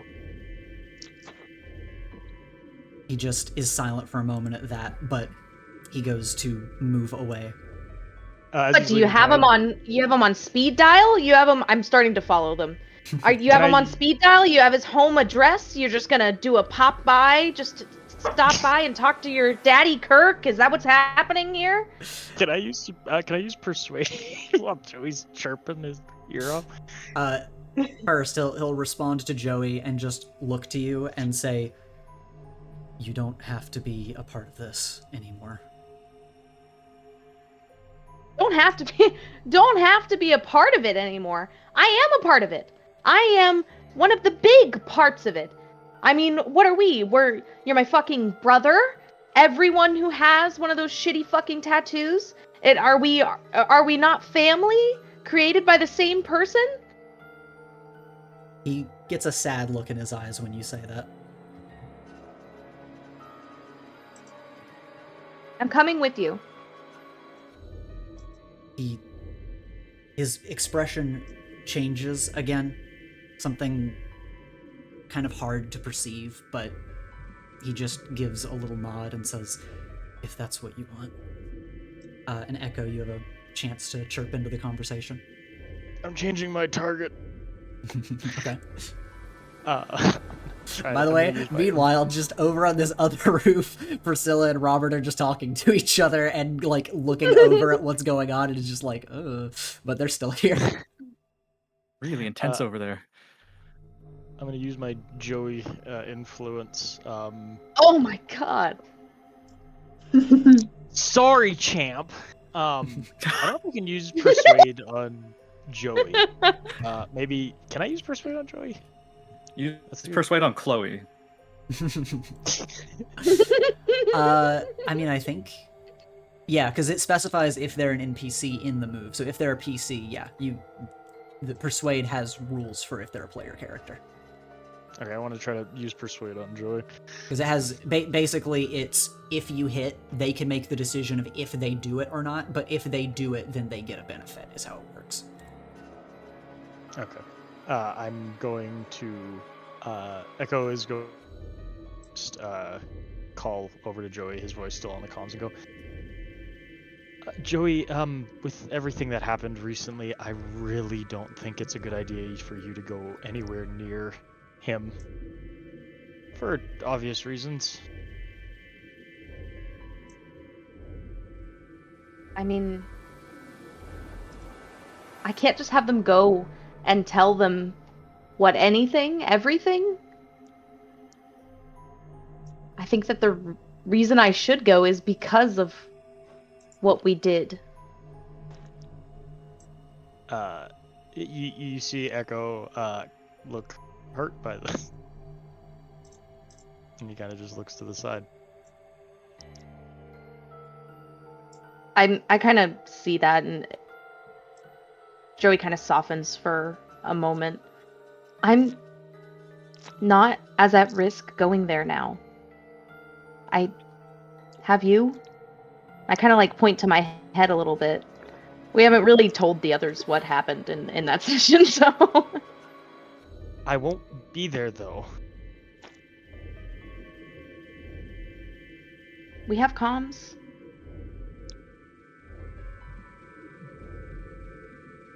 I need to be there for it probably to...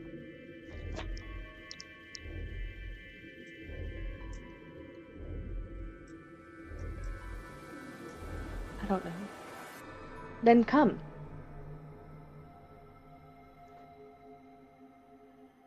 Echo kind of looks over to Paisley and goes, would he even let me show up? You're saying this in the comms, like, you know, far off, just to Joey. Joey, you look to Paisley. Paisley is just kind of looking off in the distance, since it seems like you needed a minute to figure out if you wanted to come. Yeah. Could Echo come Echo with would. me? He looks to you and kind of furrows his brow because he doesn't know who that is. Echo like pulls down his mask and like goes and there's like a little whistle. Basil will look in that direction and just say, it doesn't need to be his business too.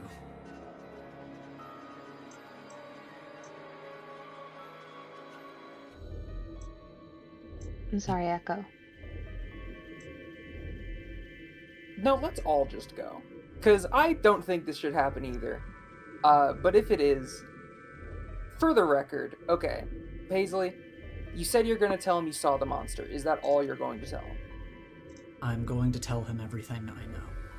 Okay, so you elevated it from what you told me earlier. That's good to know. Your word means nothing. That's cool.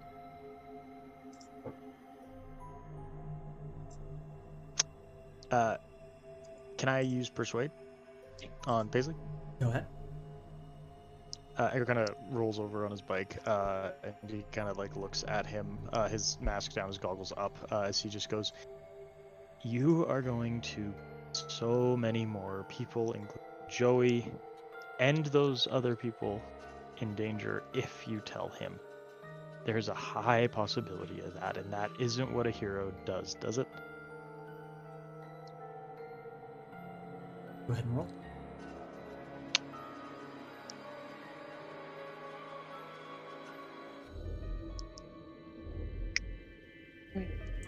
He looks to you, he fully turns to you, and says, I understand why you are all hesitant, but I am not. I know Mr. Weston. I am going to tell him what I know, because I believe that he can fix this. I believe he will fix this. If you do not And why believe- hasn't he? He just, first of, well, I guess you'll cut him off. And when you say why hasn't he looks to you and just says, thought killed it. I am surprised to see it appear again. But I am sure he does not want that thing running around. It is his greatest regret. Maybe one of many. And Then why hasn't he dealt with it yet? He just looks to you again and says, you might believe you know everything about what's going on, but you do not. I do not. I am hoping that maybe he understands enough to deal with it. I am going to tell him. You may come if you wish, but you do not need to be a part of this. Who's he talking to? He's looking at you, since you were the one addressing him.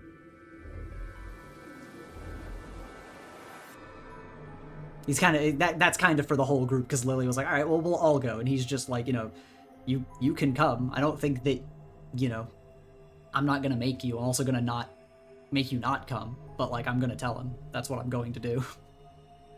Echo looks to Lily, and just kind of looks to Joey and goes, yeah, I'll come.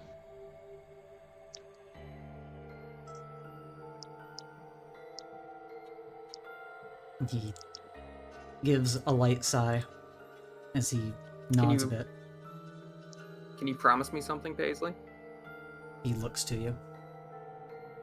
Because if you tell him, and if he does something that lets the beast come back out from Appalea, it's going to be very bad, and it's going to be your fault because you told him. And I need you to promise me you're going to acknowledge that, and you're not going to, I don't know, forgive yourself for whatever happens after. Because that will be your fault. He nods. And he just turns away and says, I will stake my life on it. And then he will just start creating an ice path and moving along. What an idiot. So are all of you coming or what? Yeah, sure, I got nothing else to do. Are we all Yeah. going? Might as well. I want to see I'm- Weston. Echo backs up to offer Terry a ride on his bike. Oh. Okay, let's go. Terry, get on. Okay. Yeah, everyone starts making their way to follow Paisley. And you are all going to move back to the sort of central area, being the canyon.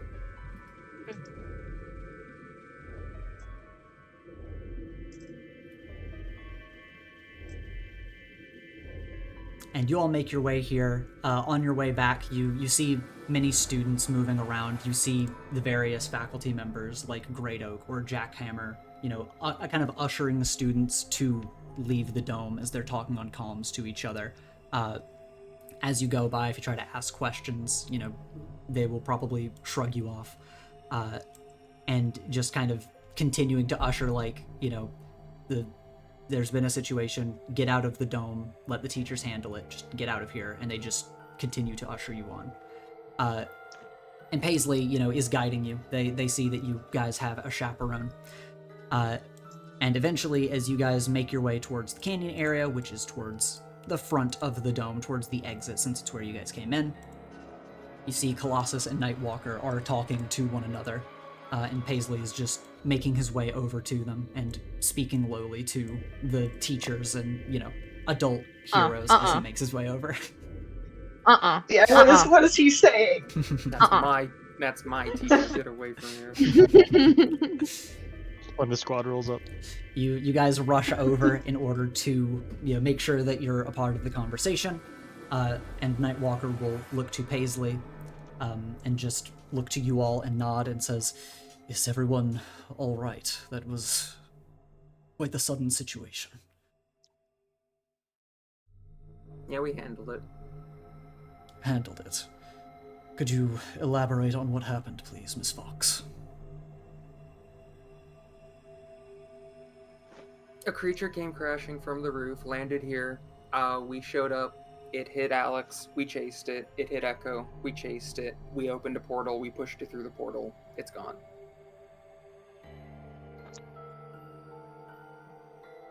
Can I assume this is the same creature that you have interacted with before on campus?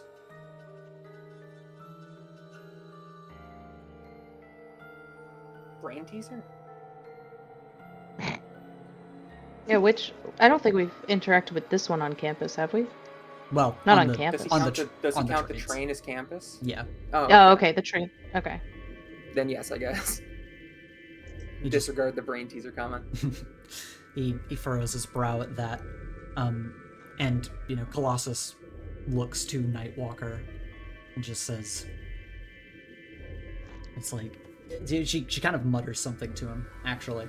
And he'll just nod to her with a bit of a sigh and say, "Well, if you all ushered it into another realm," he glances to Echo and back to you all. He says, "The situation seems handled.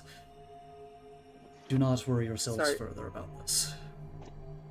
Is there some role? Would that be like assess situation? If I wanted to try to really specifically hear what she muttered, That'd be Pierce Yeah, the I think Mask. it is assessed. pierce the mask. Mhm. But I'm not trying. I would also be trying that because I don't want nothing is getting by me right now. All right, some things are getting by me right now. But what if together we use the last Together- team to make it a 7 for one of us? That's so real. That's so real and true. We should do We're it. both. We should do it. Last We team. should do it. All right. I don't think it matters 100%. to me, at least, which one of us gets the 7.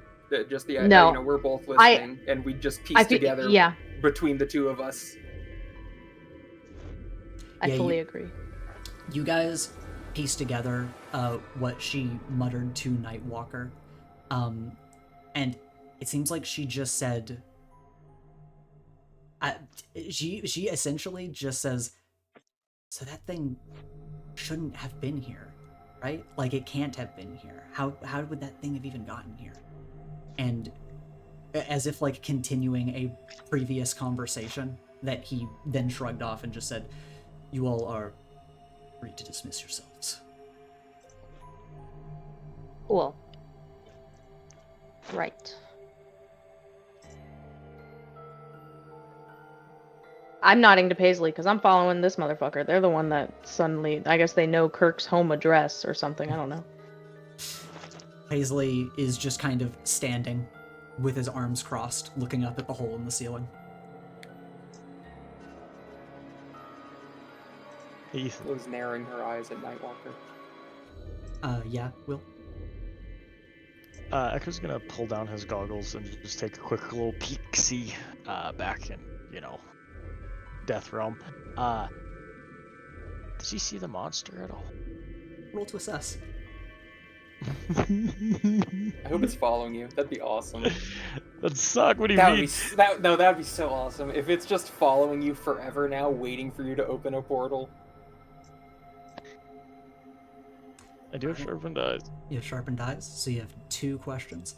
As you pierce into the other realm, you look back, you look around, and you see that a new wave of Deja have appeared and are trying to restrain this thing as it continues trying to fight its way through them, and it is just glaring at you. Oh! And you guys, by the way, have traveled quite a distance from where you were before. Okay, so it is following you. It is just waiting for you to open a portal again. I hate that. Do you think that's what it was doing in the ice one? I'd have to go back and see from when you Probably. put it in there until it came out if you had ever used an ice portal again, or if that was the first time since then. Which is crazy because that would imply that even before this it could see through dimensions. Somehow. Also, I'm imagining it's like Doom guy posing, fighting the Deja. Also, Will, you have another question. Do you want to see what you can deduce about that? Yeah, sure. Is there a way for me to tell how it's looking through realms? Like, does it, like, I look at his eyes or something. Like, is there a way to see how it's doing this and tracking me, despite me pretty much being invisible? Yeah, so what information you can gather from Spark evaluating, calling back past information, you kind of try to piece these things together and say, well, when you originally let it out of the ice realm, it was there at the portal and it jumped out. And you try to scan for logs if you had used ice portals before that. And you may have, but you can guarantee that when you opened that portal, and you remember specifically you hadn't checked the other realm before you opened it, it was there, and it jumped out immediately. And as it is glaring at you now, and you know it's looking at you, this is different. Nothing has ever looked back at you before. You're not even sure how that's possible, but you do see the black veins pulsing in its body as it continues to morph its shape, and it is slowly becoming unrecognizable, and yet at the same time you know it is the same creature. Fantastic. You stare into the That's abyss, awesome. and the abyss stares back. Echo slowly pulls up his goggles as he goes a bit pale, and he just kind of leans forward on his bike. Nightwalker will glance to Paisley and Colossus and just offer a sigh as he looks to you all again, having, just basically said, hey, you guys are free to go for the day. At this point, since Paisley's still just staring at the hole, I'd tap them and be like, come on, let's go. He just looks to you and says, I am waiting here. Waiting here for what? And at that, a few silhouettes move through the hole in the ceiling. Oh, he's coming to You're us. kidding. He's coming to us. We don't need to go anywhere. He's about to play the fucking music, isn't he? And as the dark silhouettes move through the hole in the ceiling, Oh, you see Kirk very slowly ease his way down, floating in the air above you all, on two sides of him with these suited figures. As he just looks to you all in the group, his eyes locking on to Paisley, then to you, Joey, as he kind of quirks his brow up, his helmet of light around his face, but it's translucent, because of course it is, he wants to show off his face. But he quirks his brow up and just says, "Heard there was a disturbance to be taken care of, but things seem quiet now. Can't wait for the report on this one."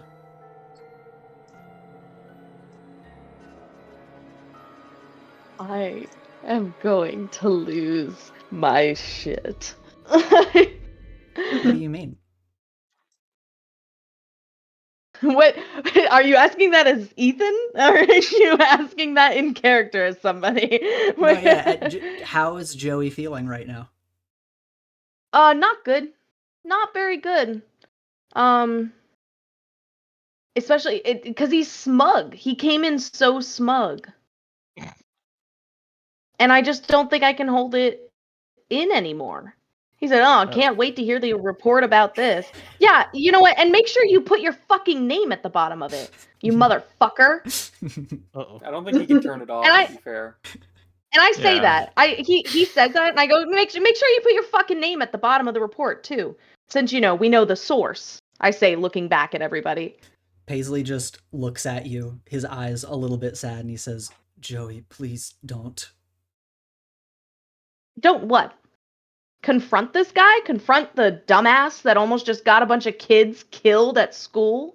The guy who is doing experiments for fun and then just lets them run recklessly in the city and kill multiple people. That guy? The guy who walked in here with an attitude right off the bat while we just got done cleaning up another one of his goddamn messes? I haven't even graduated yet, you motherfucker! And I'm pointing at him. He just looks down at you and says, "Sounds like you could use a reboot." I swear to He's fuck. gonna- What is your problem? What is your problem with me? Joey, I don't have a problem with you, but personally, I'm a little busy at the moment. You can see yourself out. I can talk to you later. See myself out? Oh, you've got to be fucking kidding me. Do you know what we just dealt with for you? Does Nightwalker know? Does Colossus already know about your big, blue, spangly fucking creature that's been going around killing people? So it was that. He glances at Paisley, who just looks at him and just looks back to you and says, "Rest assured, I will make sure it doesn't continue to be a problem, but thank you for your community service act." Right, and you're gonna make sure that's not a problem. How?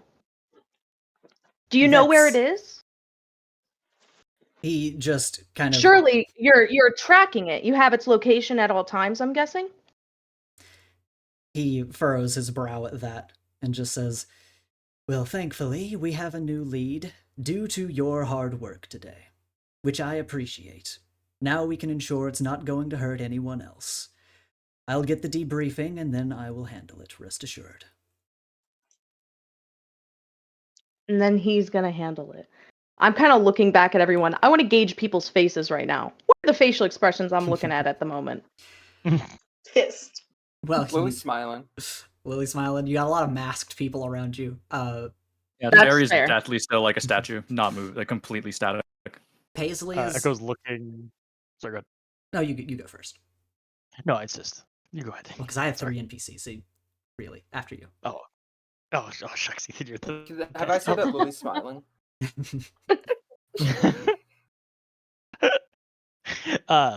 Echo is looking. He has his mask down. His goggles are up. He's pale. But he's just kind of looking between the two of you like a bomb's about to go off. As you look across the group in this quick glance, Paisley is still looking at you with the same level expression. His face doesn't really seem to change much as he just looks at you with kind of sad eyes. Nightwalker is just glancing between Kirk and the rest of you. His body is very still. Colossus, meanwhile, also just looks very upset by the situation. And it seems like she's about to step forward and start talking. Do you want to... Is there something that you want to say? Is there something you want to do? Or are you restraining yourself? Real quick, I also want to say Lily's looking at Joey, and she will like tap her wrist where her vein is to try to like signal blood to be like, do we bring up the hero's blood? Like, do you want to bring it up? I definitely nod at that, and I turn back to Kirk, and I'm taking more steps towards him. By the way, I'm taking aggressive steps towards him. He is up in the air, so you are below him at the moment. Fucking get down here, motherfucker! What the fuck? He's floating in the air. How about we talk about all of the hero's blood that is because of you, because of your creations, and how about how you have all of that under wraps? Let's get this. So yeah, repeat what you said. Sorry. How about how all of the issues surrounding the hero's blood and the hero's blood drug that's currently going around the city is because of you and because of your creations? He quirks his brow at that, and just says, "And where exactly do you get this claim from?" It's not just a claim. We have evidence of it. You see, the creature you created in that fucked up lab, the same one that you probably created Paisley in, its blood matches the exact signature of the hero's blood that we got. Does it? How do you go explaining that? He gives a shrug, like a large shrug, and says, "Honestly, that is surprising to hear. You have been doing a lot of research, haven't you?" I'm not doing a lot of research. I'm cleaning up your fucking mess. I can't even go to school without having to deal with this. I couldn't go to a fun party with my friends without gangs showing up to deal this shit where we were at. I can't go anywhere without running into problems caused by you. You say all this to him, and he just once again says, "And once again, I thank you for your work. You really are good at this whole hero thing, Joey. But rest assured, I'll handle it." Yeah, can I roll to check his heart go rate? ahead. I'm just Go ahead. curious. What would that Check be? his heart Superior? rate. Fuck yeah. That's just This dude's heart rate is Sorry. 50. And it How are doesn't you change. Echo- checking? Can Echo Echo explain how he's coming checking in. his heart rate? We're just Echo coming in with the stethoscope. Spark operates as like a Spark super... can do that. Yeah, Spark can do That's shit. awesome. Spark can do shit. That's invasive. I don't like that. I like Come the out. Echo. God damn. Woohoo! Alright, you've got your questions and your sharpened eyes. Son of a bitch. Oh dear. Lily's like too busy going like, pop off, Joey. This is because fucking Nightwalker taught me wrong on purpose. He refuses to raise my mundane. I hate it here. Okay, first, what's his heart rate at? It's level. It's calm. Every so often, you detect this, like, fluctuation. And you're like, oh, does that mean he's nervous? But Spark actually reads to you, no, it sounds like he has a heart condition. But otherwise, he seems really calm. Oh no. Fucking dumbass Iron Man motherfucker. Two more questions. What's his suit made out of? That's a very good question. His suit is made out of a material that is not familiar to you. Echo, if you're looking at the material though of the energy thing, the energy signature coming from the suit, can Echo compare it to the energy signature from my core? Yeah, you know what? I'll give you that for free off of that question. And it is different. Okay. Is mine better? It's not really. It's kind of apples and oranges. Yeah. Comparable. Okay, so one apples and oranges. One is better. Which one's the apple? What's your third question?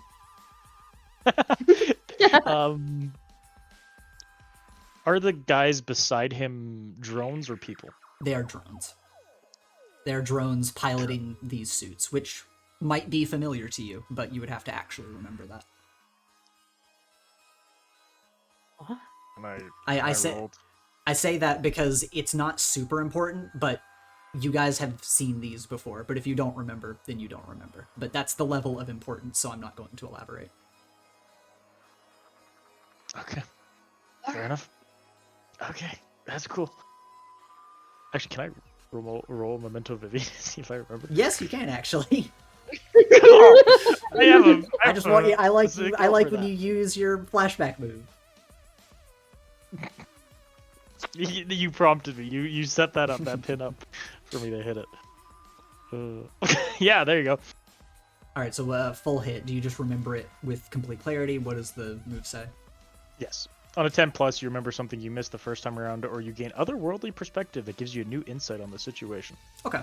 Then yeah, you are able to remember back.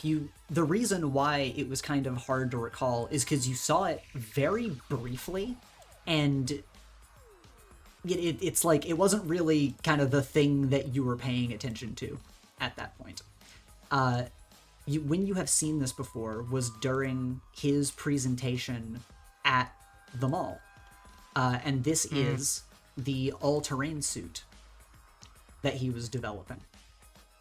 Oh, yeah. Meant to be this gear that can help heroes, can be customized, basically just being mass-produced, but they are on these drones and, again, are clearly in working order. They're identical. It is clear he is further along in mass-producing these suits at this point, so that's what they are.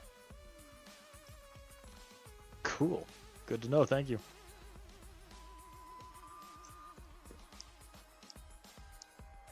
Carry on, Joey, with the slaughter. I'm gonna rocket power my boots to get on his level. Okay. You fly up, and he just crosses his arms and watches you fly up in front of him. Do you understand how much damage you've caused? Not just to this school, but to this city? I understand that my work is not finished, and that I need to finish it. Are you expecting me to say that I'm proud right now? Because no, I'm not feeling very proud. But I will handle it. Is the task of a hero. You do not need to worry yourself any further. About this, you can see yourself out, and the adults will handle it. The adults will handle it. Kind of like how they just handled the situation that happened maybe 20 minutes ago? No. Oh, wait a minute. And I look back at both Colossus and Nightwalker too, because I'm pissed. And I go, wait, there were no adults. There were no superheroes. There was no one there. It was just us, again. Kirk smirks at that and scoffs and says, "Oh, it's not my problem if they're bad at their jobs." And Nightwalker just looks down to the ground, and he takes the brunt of it. Colossus kind of puts a hand on his shoulder and says, No. Well, he calls it her fists. You're the one that is bad at your fucking job, Kirk. You're the one that's done this. "And I'll undo it. I don't see how this is constructive at the moment. Listen, I understand. I understand what you're saying. This is connected to my work. This is something that I need to clean up and take responsibility for, and I am here to do just that. You're frustrated, it's been affecting your life, and I understand that. That is why I am here, in the flesh at the moment, to pick up this lead and handle it. I am sorry that you all have had to bear witness to my mistakes, but rest assured, now that I have this lead, I can handle it. You all have done..." Please, if anyone else made these kinds of mistakes, it would be a super villain not a hero, Kirk. And you're not even sorry. You haven't said sorry once since you got here.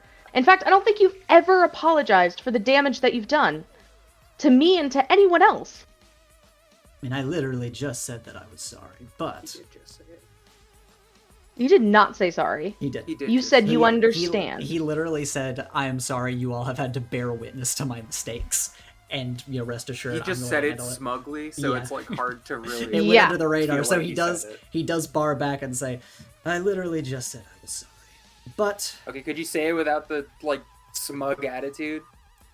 he just looks over to Colossus and Nightwalker and says, can you all please get your kids in line? Put them to bed or something. This is wasting valuable time I could be spending solving this. And might I repeat Can you what get I your was- drug-producing cow in line? He just Holy glances shit. to you again, sighs, and says, once again, I am thankful for the work you all have done so far. It is surprisingly good work. That is all. Then he glances to Paisley and just says, Paisley, if you could just send me the report, thank you. And Paisley just kind of Lily- nods and looks down. Lily looks to Paisley and says, still not too late to realize he's a jackass. He just looks to you and looks to Kirk and offers a little nod. Says, good. Then I will handle it. If that is all, I suppose that I am not wanted here, so I will see myself out. And he goes to turn and start flying away. That's not good enough. He just No, none of this is good enough. he does not turn to face you, he just keeps moving. I look back at everyone. I take like the briefest of second to look at everyone. Sorry, guys. I gotta do this. Hey, Kirk! He looks over his shoulder at you. And for just like a heartbeat, the world froze for Joey. The lines of code that have been defining Joey's every motion are screaming in a silent protest to not do what they're about to do, flooding their processors with warnings and fail safes, and their hand trembles, just caught between this line of obedience and rage as electric currents are just arcing through their arm like lightning. And then something snaps within them. And Joey launches their fist through his hard light helmet and directly into his jaw. And I'm using my moment of truth. Alright.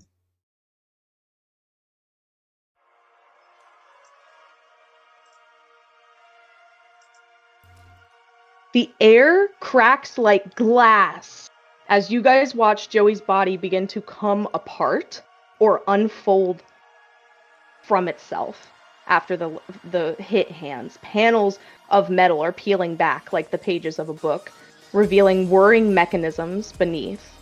Wings not feathered but woven from active circuitry and plated with shimmering steel are tearing through the air in front of you guys. Eyes, far too many to count, start to blink open across their form, like tons of tiny stars, each reflecting the color pink, blue, or purple. And as their form starts to change, a voice comes through from their core. System breach successful. Defensive architecture ascending. New sequence engaged. Liberation. Alright. And are you ready to change forms? Show everyone what you look like? Yes, I am now changed forms, and I have cracked this motherfucker in the jaw. Let me share with you all this full art. Give me just a moment to pull it up. As Joey cracks through the air, and in the blink of an eye, almost faster than light, it feels like, You close the distance between yourself and Kirk, and your fist slams into his hard light helmet. And immediately, with a deafening sonic boom of an impact, he goes flying back straight out of the hole that was created in the roof of the dome. And everyone is given a moment to take in this new form of yours.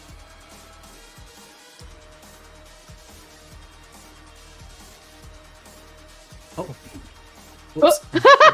And there it is, standing There it next is. to us. There it is, standing next to you. Over I'm Nightwalker. sorry. Nightwalker pulls out a cardboard like cutout of the form and holds it up. The merch is gonna go crazy. This is what you see. This is very cool. And I love it. as this new form is created, I assume, do you pursue Kirk as he goes flying out of the hole in the roof? Oh yeah, just as quickly as he is falling to the ground, to smack into the ground, I am flying after him to hit him again once he hits the ground. Okay. Then yeah, you dash after him as the drones just stay in their place because they are automated. You punch him and he flies straight through, out of the dome, out into the clear, open blue sky, and in a streak of multicolored lights, you follow after him. As you guys are here and you watch this happen, Paisley just kind of gives a small sigh and looks to the ground, defeated. Nightwalker is going to furrow his brow and is immediately, silently, just going to start moving to the exit of the dome.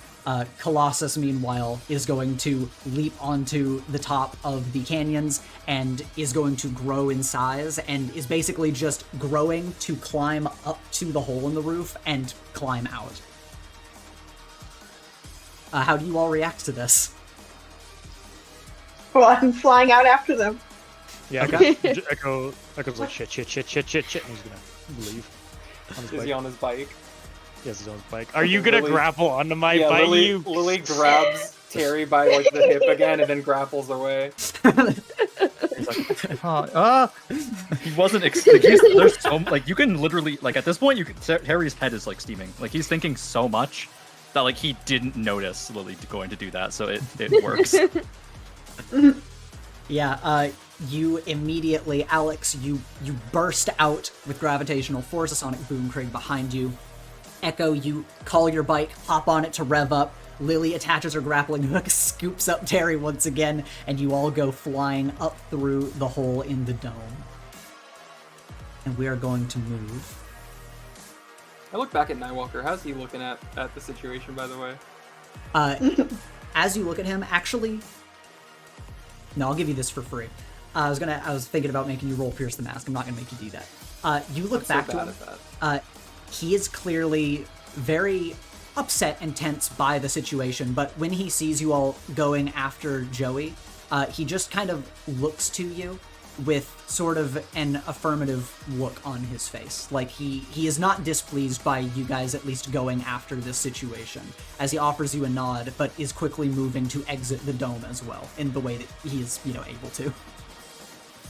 That's why he's my goat. You guys need to stop being mad at him. He's just a nice. I know. I'm sorry, honestly, because it's not it's not Nightwalker. I'm mad in general. And we will move out here to the horizons over campus as you fly through the air pursuing Kirk. And as he is flying in this arc, he immediately, as if all momentum ceasing, stops himself in the air upright. You're flying after him. The AI system in his suit just says, "Sudden impact, recalibrating." Yeah, thanks, I caught that. And you're going to close the gap with him. Do you just want to keep throwing hands? Yes, I'm punching him in the face again. Alright. I'm gonna break that fucking hard helmet. Roll to directly engage a threat.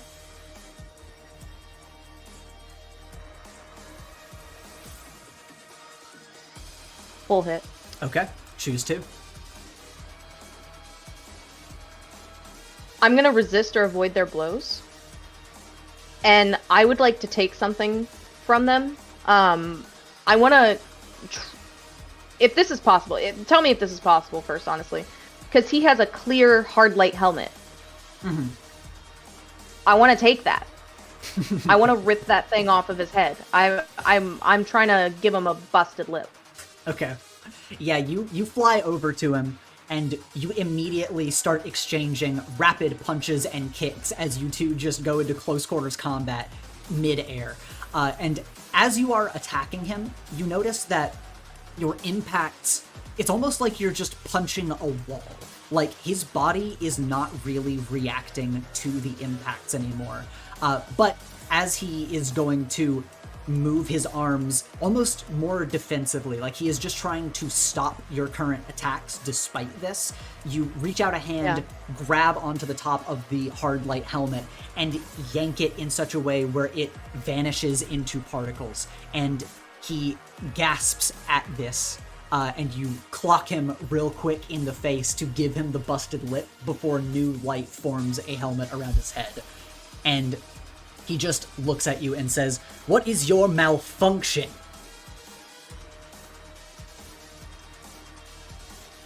You thought you could control creation? You forgot. It always evolves. Story And I of go my in life. to raise one of my arms up, and as I start to bring it down on him, it starts to slowly expand outwards so that it turns into a small spinning drill that goes right for the side of his head. Okay. Roll to directly engage once again.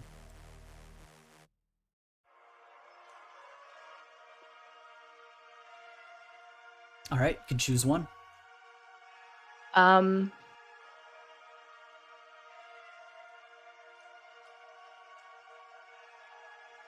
I'm going to resist or avoid their blows, actually, Okay. You because I know he's going to try and do a rebuttal, and I want to be ready for it. Yeah, you close the distance, and you go to slam this drill into the side of his head as this helmet has reformed. And suddenly your eyes all lock onto Kirk, and as if by instinct, you dodge out of the way as he just points a finger at you. And the air seems to shift like a very gentle breeze, but you dodge out of the way regardless. And he just looks to you and says, "You need to calm down. This is not going to fix anything." Not going to fix anything? Since when have you done anything to fix anything that you've done yet? I don't believe you.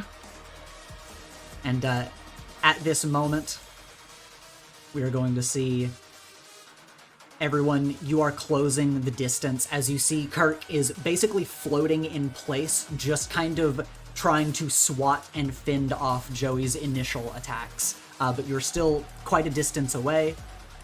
What are your guys' thoughts as you're approaching the situation?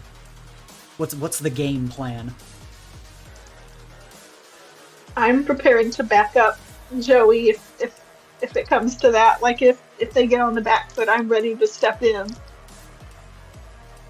Move you here and move you guys a little bit closer. Are you charging your burn? Yeah. Are you waiting to see? What's the situation? I'm waiting to see, but I'm keeping a close eye on what's happening. Okay. I Echo. want Joey to have their moment. Echo, what are you thinking? What's the plan for Echo? He's also doing the same, although he's panicked. Lily would probably hear him cursing under his breath consistently in words you don't even understand. But he's just kind of watching, just seeing how this plays out briefly. Worried for Joey, of course. But he's worried also what Kirk might do. All right. Lily, as you're grappled on to Echo's bike and you've got Terry with you, what is Lily thinking internally? What's the plan here? Lily would go on comms just to clarify with the group. Just be like, so we're not we're not gonna join in and beat Weston's ass. This is just kind of Joey's emotional catharsis. But if it looks like, you know, Weston's about to like blow Joey up, that's when we intervene, right? We're all on the same page. Yep. Absolutely. I can get behind that. Okay. Echo stays silent. He's just watching. Okay. Echo shoots his fucking gun at Weston's head. Lily would zip in the zip line enough to let Terry actually get up onto the back of the bike, and then she'd just hang off. Okay. Because there's only room for 2 on the bike, right? Yeah. It's not that big. Right, and as you are all in this situation, please, everyone, tell me who's the leader in this encounter. Oh, Woo! Woo! Woo! Pincer. Pincer.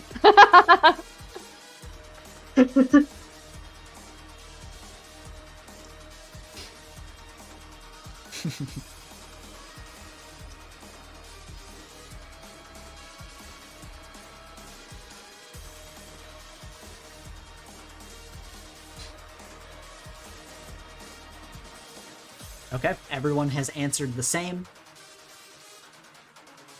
So we are going to add 2 team to the pool, which brings us up from 0 from before. Does Joey have influence over everyone? I think I do. Let me Yep. see. Yes, I do.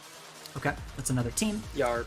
I guess everyone has kind of expressed their purpose in the fight is to help Joey in this instance. Yes. Just Basically, basically, we kind of don't have the same goal. Yeah, since 'cause- Joey's goal is to beat Weston's ass. Yeah, Joey's and ours goal- is not. Joey's goal is to beat Weston's ass.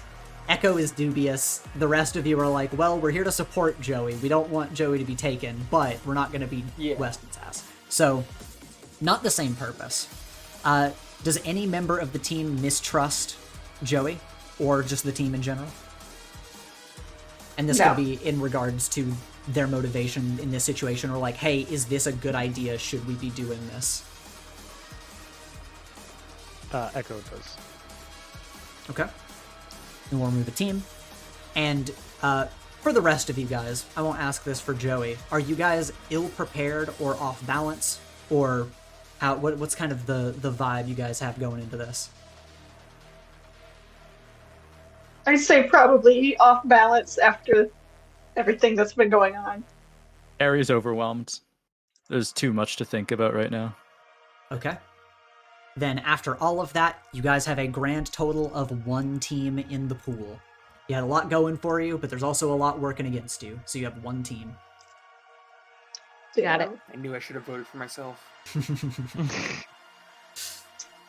And Joey, your eyes are able to note that off in the distance, closer to the dome and kind of keeping a perimeter around this area above campus, you see your friends and allies, and your eyes look down to the ground as you see scattered groups of students looking up at you across from Kirk Weston.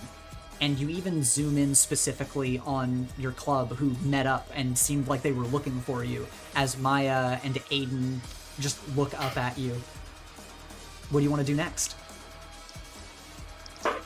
I see all of this, and I immediately close the gap between Kirk and I, and bring out my arms, which start to function like Jay's like tendrils that they would create as they wrap around Kirk, and I start to turn my thrusters on as high as they possibly can, and I'm gonna try and shoot them up into the stratosphere with me. Okay, roll to directly engage. Actually, you know what? Let's change it up. Roll to unleash your powers. You're changing where your environment's gonna be. That's rude, and I don't like it. Wait, you're going into space? Yeah. Yeah, I was hoping to, but Okay. not my highest stat right now. You fly over and try to grapple onto Kirk and try to control this and move Kirk up towards space. And Kirk seemingly notices this. He is going to snap his fingers as his body gives off a force that just knocks you back, and then he is going to move his finger straight up, and an invisible force is going to skyrocket you into the sky as he says, You're right, we should take this away from campus. And he just flies after you up into the sky, doing it on his own terms instead of yours. And you guys watch as these two begin to rocket up high into the sky, way above campus now. Good stuff. Good stuff. How high can your bike go, Echo? As high as I want it to, but, you know, space is up there. Oxygen would be a concern. Yeah. Are there any realms that have a higher atmosphere? Are there any realms that have a higher atmosphere? It seems like there's a lot of space in a lot of the realms. It seems like they all. I mean, if any operate of the planets are like bigger than Earth. Mm-hmm. Yeah, roll to assess the situation, Echo. Let's see what you can gather from this.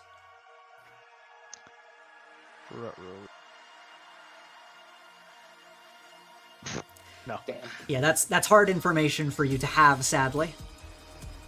I do get one. Okay. Then what do you Uh, want to learn here? At a quick glance, skipping the demon realm because I know what's there waiting for me. Does it seem like any have a higher atmosphere? You know, it's funny you said Demon Realm because man, that place goes on like forever. That place, there's plenty of room there. We're not opening that can of worms. You're asking if there's a higher altitude on quick glance of any of the realms. Yeah, just It seems like they all probably operate relatively similarly, but there are different issues that would come with it. Like Kafsi, for instance, has this higher altitude, but it is all filled with this noxious black smoke at the top of the sky. Megea just seems to be another planetoid in another dimension. Pagonia does seem to stretch upwards for a while, but something that Spark kind of beeps at you because you're so quickly glancing is like, that's not a good idea. We should not do that. fair enough. Echo's just gonna look to Lily. I'm going up anyways. Are you coming? Yes or no? Hey Alex, can you carry me? Because I don't want to be grappling hooked off the side of this thing if we're going that high up. Nicole's gone. Oh, Nicole had to be right back, actually. I look over, Alex is already gone. I was like, I don't have anything else going on today, so why not? I'm already this far. Alright, you guys are gonna make your way up to the stratosphere? Yeah. When Nicole returns, I'll ask Alex to carry me. Okay. You coward. I don't want to Commit be. to the Look, bike. I'm already grappling. Commit to hooked the high bike. up, that would Commit to the kill bike. me. You. We will move and follow the other two as they do move up to the stratosphere at very high speeds. Jesus. And Joey, you are. Can I say at a certain point though, like, because he increased like this pull on me, so I would go up, and then he started to follow me. But can we say that we were almost like throwing punches the whole way up? Absolutely, yes. Yeah, you. Okay, cool. You Yeah, guys like are we've been fighting our way up here. Yeah, you guys are in a constant back and forth where he doesn't even really punch you. He just places his palm out facing you to knock you away almost dismissively as you are landing punches on him, trying to knock him back, and you're just bebopping around this tall column until eventually you collide with him, burst back, and there's a little bit of space between you as you float above, just above, within the highest layers of the atmosphere. And from the inside of his helmet, you hear kind of overlaid as if through speakers carrying over to you as he says, "You're being ridiculous. If you want to talk about this, I'm more than happy to talk, but look at where we are."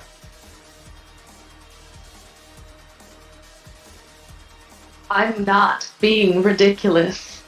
You created me.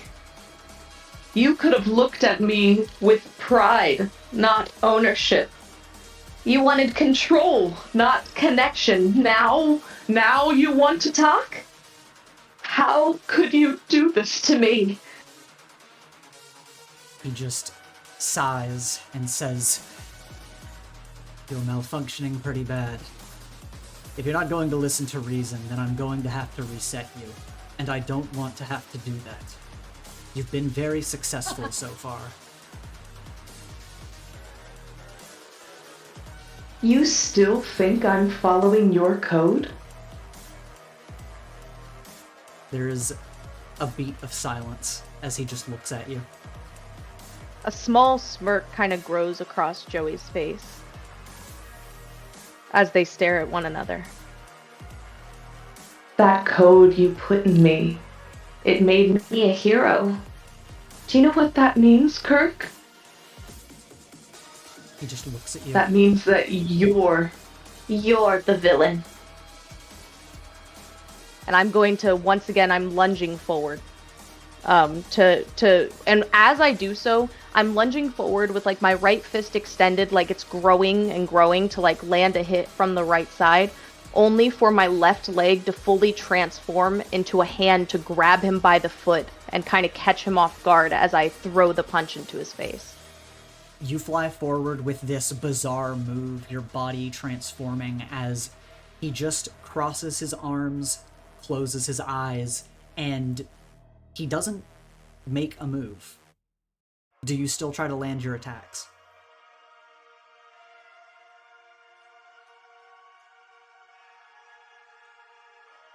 That's a good question. He crosses his arms, and how is he looking at me? He's closing his eyes. His eyes are closed. Mm-hmm.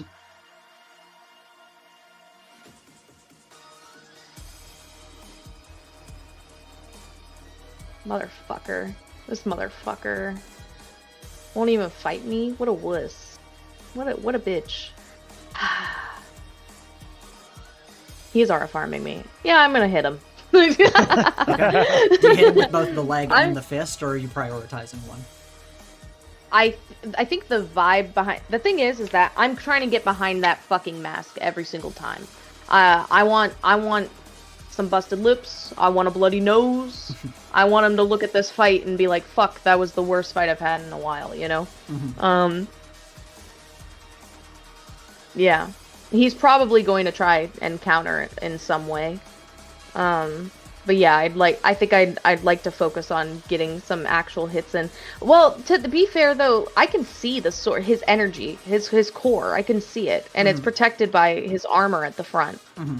Is it open in the way that it shows though on this character art? Roll to assess for me. I think you can gain some information as you're closing the gap. There we go. You got 2 questions.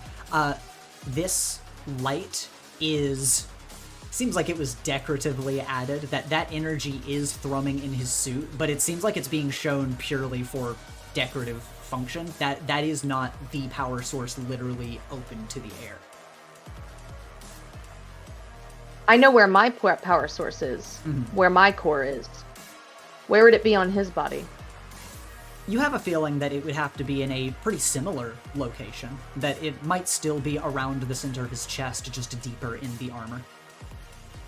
Or maybe on I his think back what I'm or going to do... something. You know, that kind of area that's central to the suit.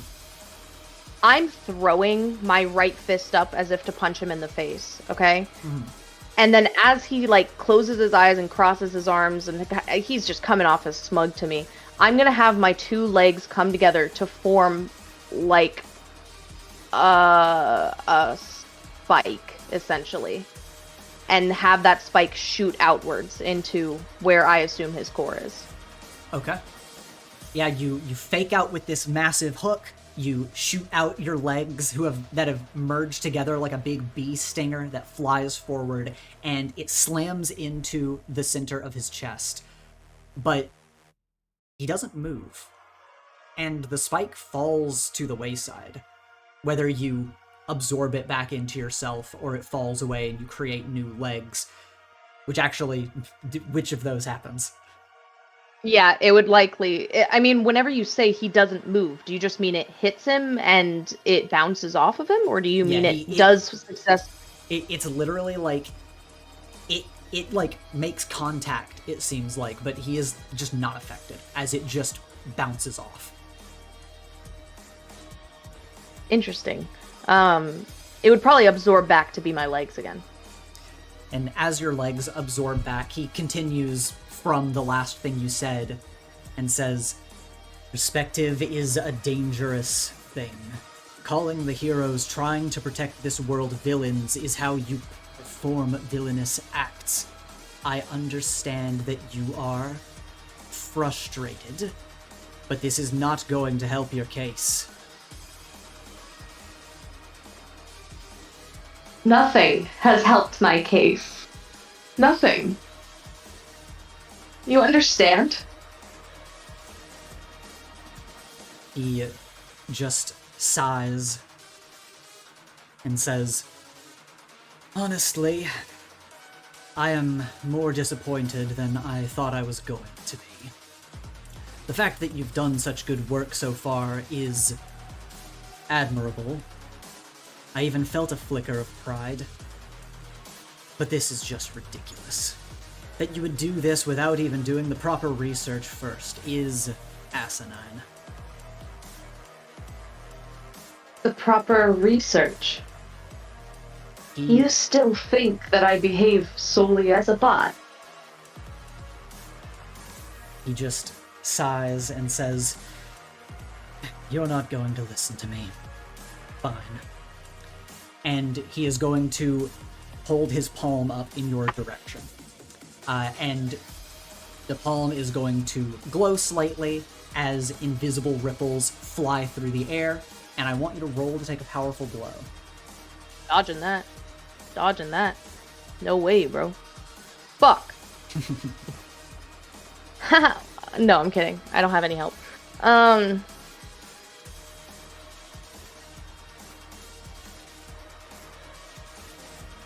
Do I have to choose one, or does the thing just happen? I don't know what you're doing. Choose one from the list, yes. Oh, okay. I'm sorry. I can't take the first one, but how funny would it be if I just inflict a condition on, like, Echo? He shows up and immediately gets yelled at again. And he's just like, ah! No, I'm kidding, I'm kidding. I can't even hear you. I think I if you did that, unfortunately- I Echo have should just to- turn around and leave. I have to give ground. Pass out. Okay. This invisible force pushes you back, creating much further distance between you and Kirk. And as you are knocked back, he makes a flicking motion. And as you're looking at him, all of your eyes across your body suddenly start to bug out as, like, what looks like pop-up ads and malware start popping up in your vision, clouding your HUD. Free sample! Like, ATS suits, buy today, Space Camp! Go to Kirk Weston Space Camp! And it's just like filling your vision and clouding your senses. Over comms, I say Say to Echo. Now, Echo. Do it now. And as you call out for help, in the distance, you guys are still farther below them because they're kind of fighting above or on the airline at the moment. So Alex, as you're flying up, you can feel the pressure change. Lily, you are getting very, very short of breath. Echo, you are as well. You're maybe a little more used to these conditions, or at least these bizarre conditions of other places. And then Terry, you have been training your breathing, so you at least feel like you can stably use your power if you wanted to, but you are also becoming short of breath due to the altitude. And as you are all closing in and see Joey and Kirk in the distance, over comms, Joey calls for help to you, Echo. Echo kind of, as he revs up and he kind of like stops his bike short as he sees the situation. Joey gets one little thing back as Echo whispers, "Are you sure?" Oh, gosh. I think you would watch as, like, their head slowly starts to turn towards you, and you can kind of tell that something's wrong. Now! Do it now! Echo kind of leans back on his bike and he just kind of lets out a little sigh. Override. Echo. Right. You call out this override command, kind of send it through comms, and you watch, Joey, as what seems like a sort of, what's the word I'm looking for? It's almost like a new internal firewall program is coming in that's in the shape of like a pixelated spark that is going around trying to fight off the malware that is jumping in to cloud your vision. Like every time there's a pop-up window, Spark will move it out of the way. But it does strike you as odd that it isn't instantly clearing. It seems that it's being fought back against, but not being perfectly cleared. But you at least have your perception back, despite the pop-up ads on the side every so often. And Kirk kind of gives a glance down in your direction as he notices more people getting close. Kind of locks eyes with you for a second, Echo, as he looks back to Joey. Now, I want to say, I'm, like, when this is fixed, I don't know if Kirk can, talking into comms, it's something I can do in my head, so if, I want to say that I'm still seemingly bugging out from Kirk's perspective. Kirk's giving you a level look. How far is he? That's a good question. I mean, exact distance, it's enough for an anime run-up. Okay. And so he sees me bugging out like this. What is he doing? He is just floating there with his arms crossed. And it seems like he's going to begin speaking. I mean, go ahead. I'm seemingly bugging out from his perspective. You're bugging out, your eyes are kind of wigging out all over, as he just says, proper research was not meant to be because you are a robot, Joey. You need to understand your enemy before you fight them.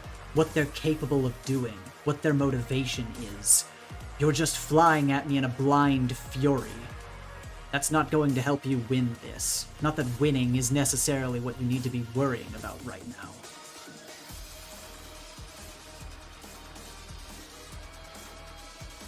And here's something out of character here. Because he specifically works with kinetic control. That's correct? Describe that power to me, just so I understand it clearly here. Controlling I know kinetic force. All kinetic forces? That's how it's portrayed.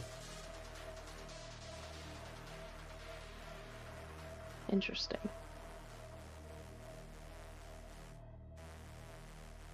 Yeah, that's a fair point there, Lily. I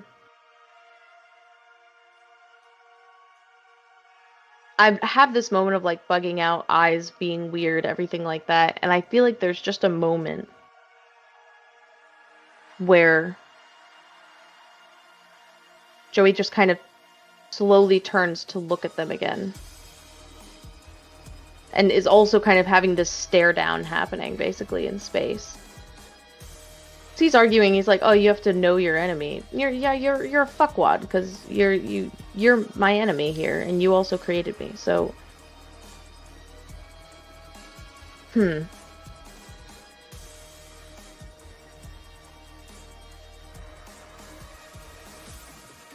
have to think for a moment.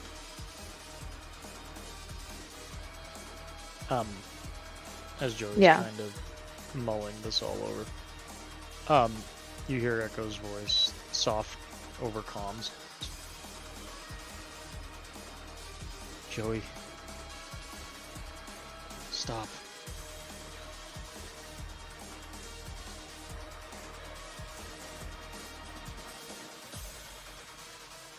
I can't. You're better than him.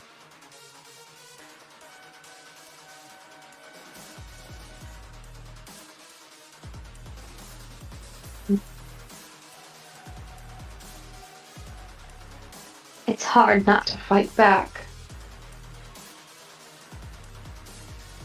in the only way I know how.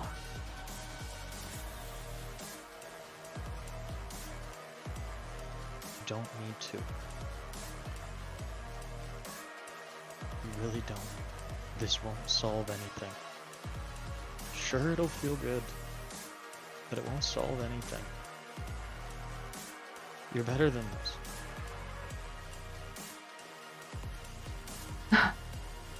That's what I'm learning, Echo. I'm not. That's what makes me human. And Joey is going to rush forward. And once they kind of find themselves in that close quarters again, and they're extending outwards in a way to come towards him, it's instead of it being like a fully like forceful punch or anything like that, I have my hand open in the same way that Kirk does. Okay. And when that hand kind of starts to extend outwards, it extends outwards actually towards the gaps in his chest where the fun little lighting display is. That is seemingly also attached up to the hard light helmet that he has. And I would like to go ahead and mark damaged for a mind of their own. And then I also want to just do a quick check on something real fast. Yeah. And I'm going to go ahead and shoot a poisonous gas into Kirk's suit. Okay. All right. Do you make physical contact when you do this? Kind of, almost. It's like I get close enough to where I can touch these, or almost touch these vents of the suit in the front. And where it would almost be awkward, I think, for a second, because I'd get close enough where it's like, what are they doing? Like, are they gonna hit me? And I like extend a hand out almost to touch their chest. And then I just shoot a forceful poisonous gas. So you're approaching slowly and putting your hand towards his chest. I approach kind of quickly, but then I don't go for the punch like how it might seem I would. Okay, so you're like, it's basically like close, fast approach, stopping just short to do this. Yeah, yes. Okay. You do this, and poison gas erupts from your body, almost like it's created from your very cells. Cells? You cross that out of your mind for a moment, as this poison gas seeps into the front of his suit, and you watch as he starts to cough, grimaces. He will grab your hand, and then with a flash of light, you two begin moving straight down back towards the earth at extreme speeds. I am still this whole time just forcefully trying to put my hands where I can push the gas into his mask. All right, roll to directly engage. And I'm also trying to fight really hard so that we don't go towards the earth, because I'm trying to gas this motherfucker, and if the helmet comes off, he's dead. He's dead. Full hit, right? Choose two. Yeah, I'm gonna resist or avoid their blows, and I'm gonna take something from them, and I'm gonna take their momentum. Okay. Yeah, you two. He grabs onto you and tries to rock it down briefly, but your arm slithers out and you create distance as suddenly the momentum is forcefully stopped. And now they are closer to being on par with your level, everyone else, as a sonic boom ripples through the air and he moves back, coughing and holding his chest, and various alarm bells like going off on his HUD that you are able to kind of hear from here. And he looks at you and says, "You really are malfunctioning. Are you trying to kill me?" Oh, Kirk. Don't look at me like that. I'm not a monster. I'm what you created. This is what you do. You can just clean it up, right? Right? Just like the others? He grits his teeth at that. That gets him. And there is a sonic boom as he flies towards you, and now he is actually moving to punch at you. Roll to directly engage a threat once again. Yep. Will do. Alright, choose to. I'm gonna resist or avoid their blows, and I'm gonna impress, surprise, or frighten the opposition. Okay, which one do you want to do? I would like to frighten him. Okay. I want him to be scared. Yeah. He throws a few punches at you. You manage to weave out of the way, parry a few of the attacks even, and he moves back as his eyes, his brow kind of quivers a bit, and he grits his teeth, and he just moves back as if trying to create distance once again, and says, "I think this has gone on long enough. Once we start leaving the stratosphere, things have escalated to a point that I can no longer overlook."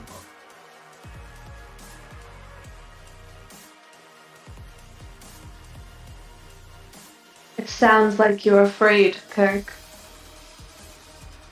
He just gives you a grimacing grin at that and says, "Fear is a wonderful motivator." And with his arms out, he motions his hands in a twitch in your direction, and all of you feel as an invisible wave moves from behind him straight across towards Joey. And it's wide-reaching, but it doesn't hit the rest of you, but you are able to feel the gale that goes off. And I would like for you, Joey, to roll to take a powerful blow.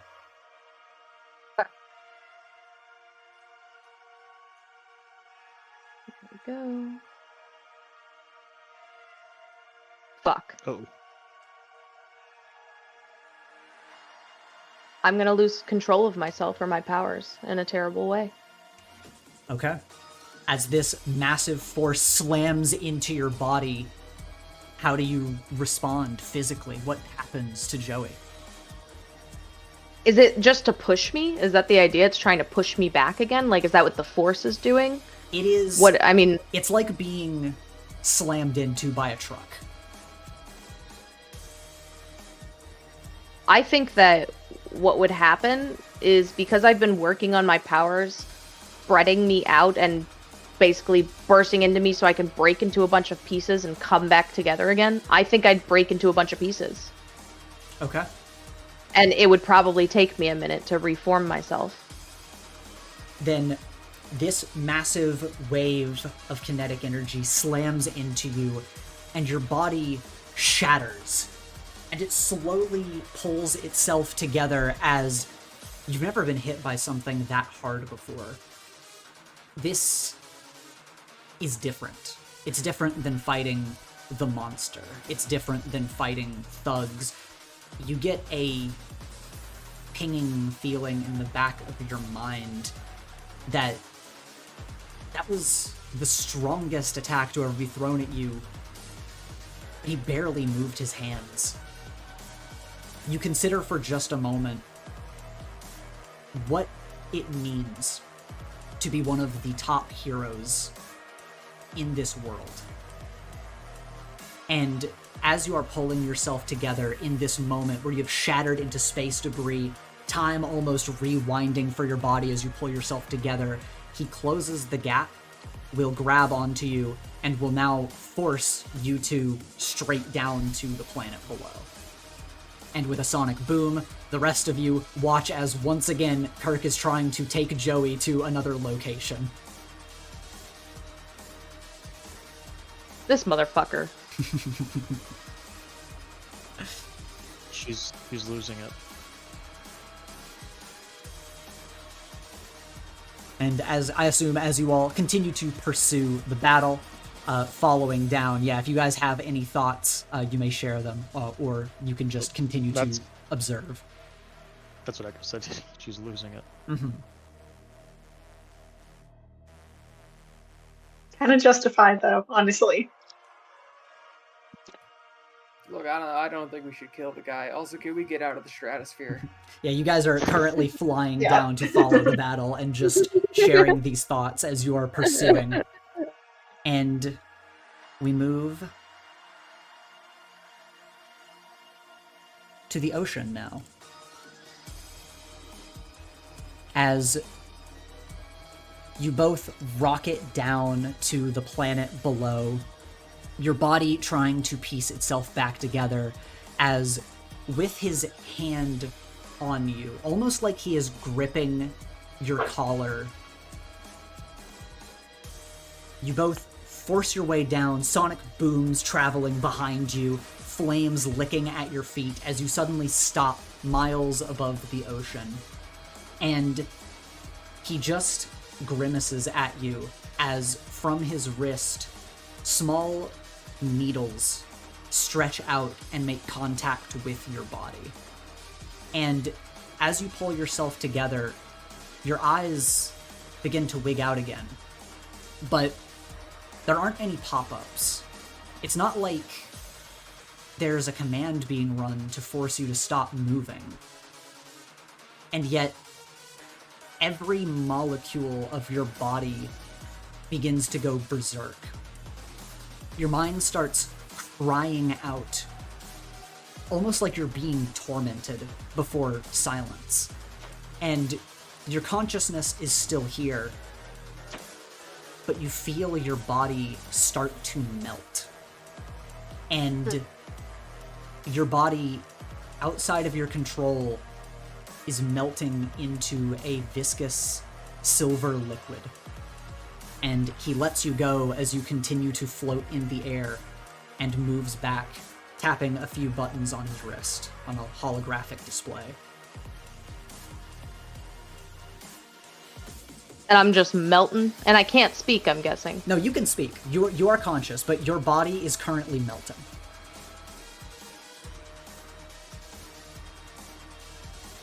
What's the goal, Kirk? He just pulls a small capsule out of his wrist, taps a little button on it and tosses it forward, and it is going to expand into a holographic dome that surrounds you. He just sighs and says, I did not want it to have to come to this. But if you're going to be attacking top heroes like this, you need to be reprogrammed. You're no hero. He just sighs and says, subjectivity is dangerous, but that isn't a surprise to me. And it's at this moment that everyone, you fly down towards the ocean, and you see that Kirk is across from this capsule where inside Joey is melting into a puddle of silver. How do you all respond?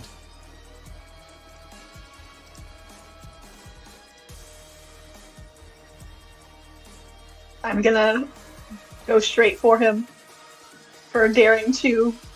He's trying to kill Joey. So I'm gonna say, "What the hell are you doing to our friend?" And I'm just gonna launch myself at him. Okay, you have force of Lily. gravity. Are you bringing Lily with you? Does Lily want to come with me, or can I hand her off to Echo? Echo is Terry. His bike's a bit crowded, but he is also going to be zipping over towards Kirk as well. I guess bring me along then. Okay. Okay, you're coming whether you like it or not. Unless you want to go for a swim. All right, then, Alex, how do you want to attack Kirk? I'm just gonna go with the simple. I am launching myself at high speed, and I'm gonna put the full force of gravity into my punch. And then even if that doesn't work, then maybe I'll open an opportunity for my allies. But I see what's happening, and I just get full of rage, and I'm like, I just want to hit him hard in the face. Okay, roll to directly engage a threat.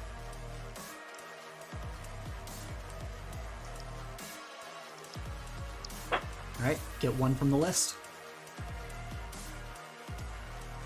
I am going to.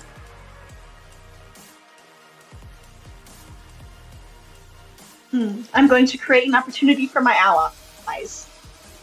Okay. As you fly forward and go to try to punch Kirk, he is going to give you a side eye and flick with his finger as force is going to suddenly hit you and force your body backward. But you have his attention as you are the one he has to create distance from. What happens to me? Yeah, I assume you're in Alex's orbit right now, or grappling on to hold on to her, however you prefer. I'm probably just in the orbits. Do I just get yanked as well? Yeah, with Or her, if I'm not, do I get does the forward momentum slingshot me? You know what? I'll let you decide what happens to you. You can go back with Alex, or you can slingshot forward towards Kirk. I want to be slingshot forwards Okay. because I think it's funnier, but also I'm not gonna swing at him or anything. Okay. Then what do you do as you go flying? Because you're gonna go flying past Kirk at this rate. Well, that's fine. If he lets a child splatter against the ocean and die, that's probably a bad look for him. So I guess I'm a distraction. Yeah, you go flying past him, and Kirk is going to side eye in your direction, hit another button on his wrist, and he is going to send out a few small discs of light in your direction in order to basically try to safely capture and contain you before you hit the ocean. Echo, Terry, you're on the bike as you see Alex get knocked away, Lily go flying as Kirk is focusing on protecting Lily from falling into the ocean. What do you two want to do? Terry's just gonna say this to Echo, like whisper. How far do you want to take this?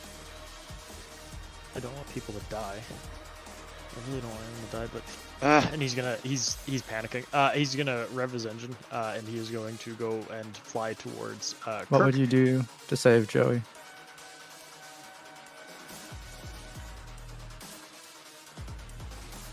How far would you go? And do I you was listening to the temple on his shoulder. do you charge forward, or are you conversing with Terry? I'm assuming he's like charging and Terry's talking at the same time. Mm-hmm. I'm just more meaning like Echo. Do you charge straight at him, or do you respond? Because you can't really have a conversation in the time that you're going to charge at him. You can give a brief response. No, Echo's not saying anything. Okay. He's quiet as he just kind of goes to Kirk and he starts heading that way. Mm-hmm. As Echo starts charging forwards, Lily will shoot her grappling hook because he's put his attention away from me now, right? Mm-hmm. I'll shoot my grappling hook to try to hook onto Weston from behind. Okay. Yeah, you shoot a grappling hook, and it does manage to latch into his armor. And Echo, roll to directly engage a threat, but you're on your bike. Does he underestimate me? Yes. Yep. Oh, I get to roll superior. No, you already got to roll superior. Yes. I think it's when you're using your powers on your bike, though. Specifically freak rolls. No, it's for just whenever you directly engage a threat or do anything. Your bike is really good. That is crazy. Yep. That'll do it. That'll do it. I Space would bandit like that could. the little space bandit that could. Echo is going to. Let's give this. Play the crazy one.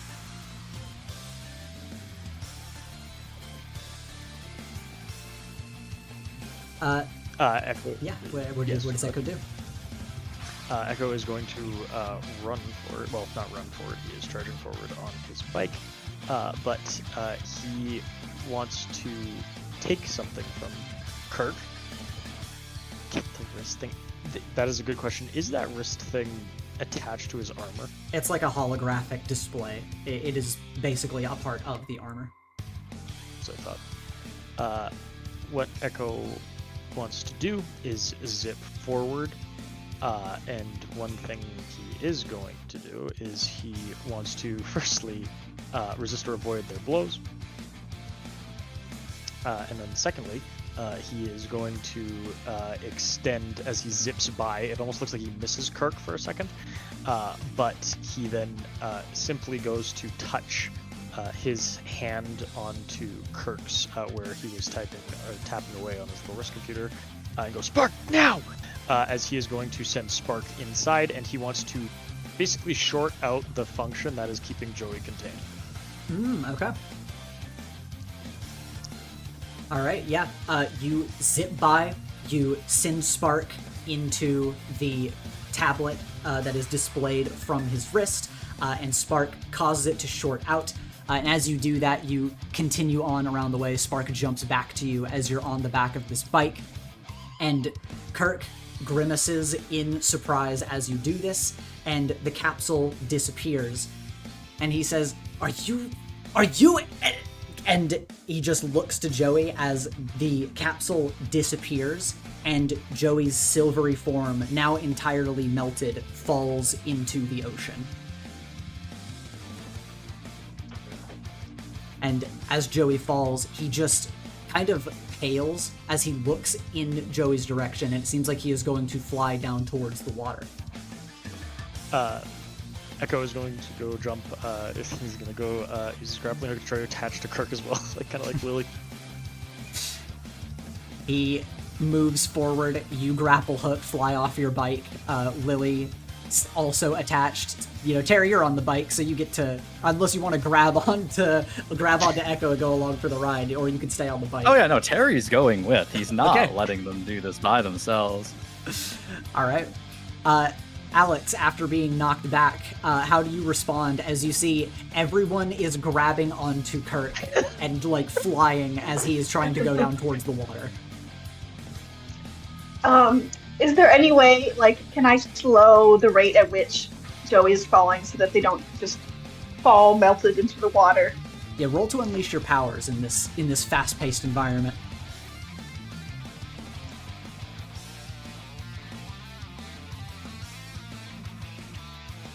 All right, that is an 11. That's a full hit. Yeah, you are able to control the gravity around the silver liquid falling towards the ocean and catch it, and it almost kind of congeals into this orb as you manage to hold it from afar, masterfully. Speak Yes, you can speak. or no? You can speak. I but didn't know. Yeah. I'm a goo. yeah. I'm a goo now. You can speak, and for more clarity on what is going on in your head, it's like you've completely lost control of your body. Like, this is as if somebody has been filled with a numbing agent. Yeah.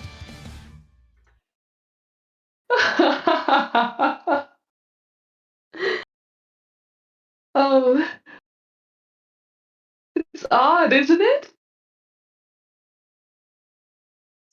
Kirk, seeing you get caught, stops moving abruptly, and at this abrupt stop in motion, everyone else, you kind of pull yourselves on and land on his back. And he just grimaces as he looks over his shoulder at you all, but kind of dismisses you as he looks at Joey with a little bit of a sigh and says, All right. And his wrist just, once again, a few of the small needles come out as he takes almost a defensive stance and just says, Kids, you're going to want to back up. Keep away from me.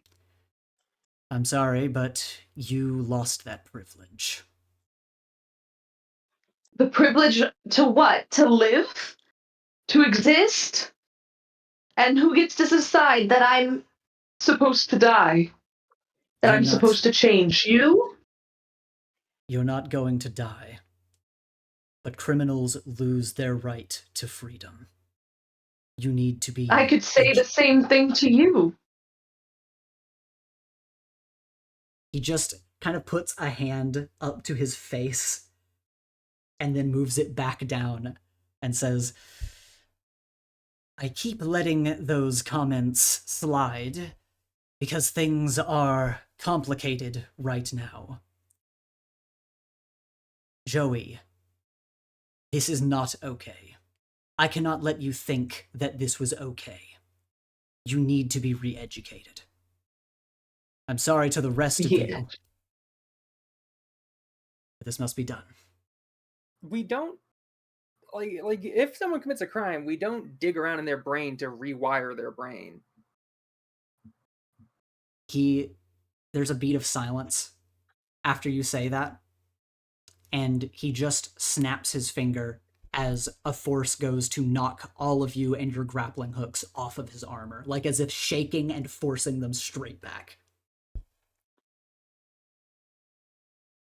Is there a roll to resist?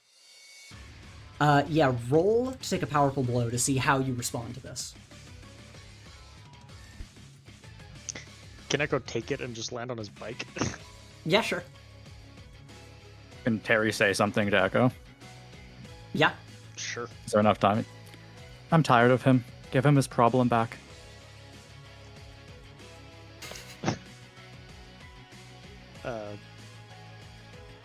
Echo stays silent at that, and just kind of watches to see what he does first. Right, Lily, You can tell he's not happy. You got a 9. You can choose one from the bottom list. I thought I was rolling to how I take getting pushed, not like an actual conditions roll. Well, yes, you're rolling to take a powerful blow, And and if you roll well, then you stand strong and you get to resist.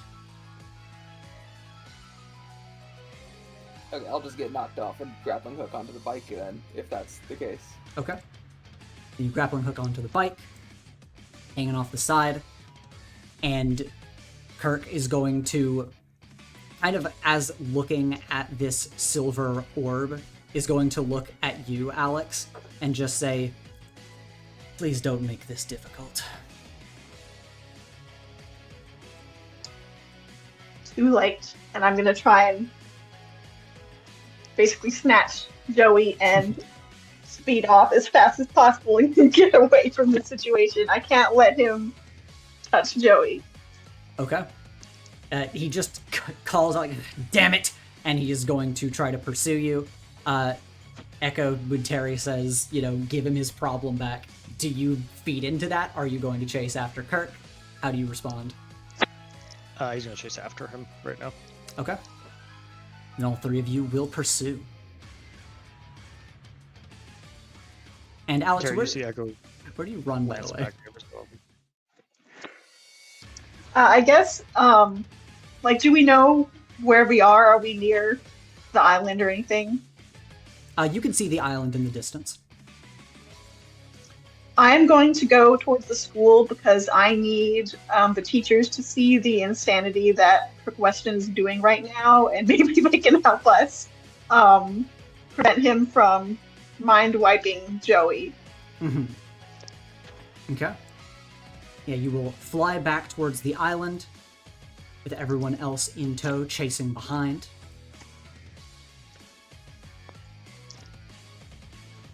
We will arrive back on campus.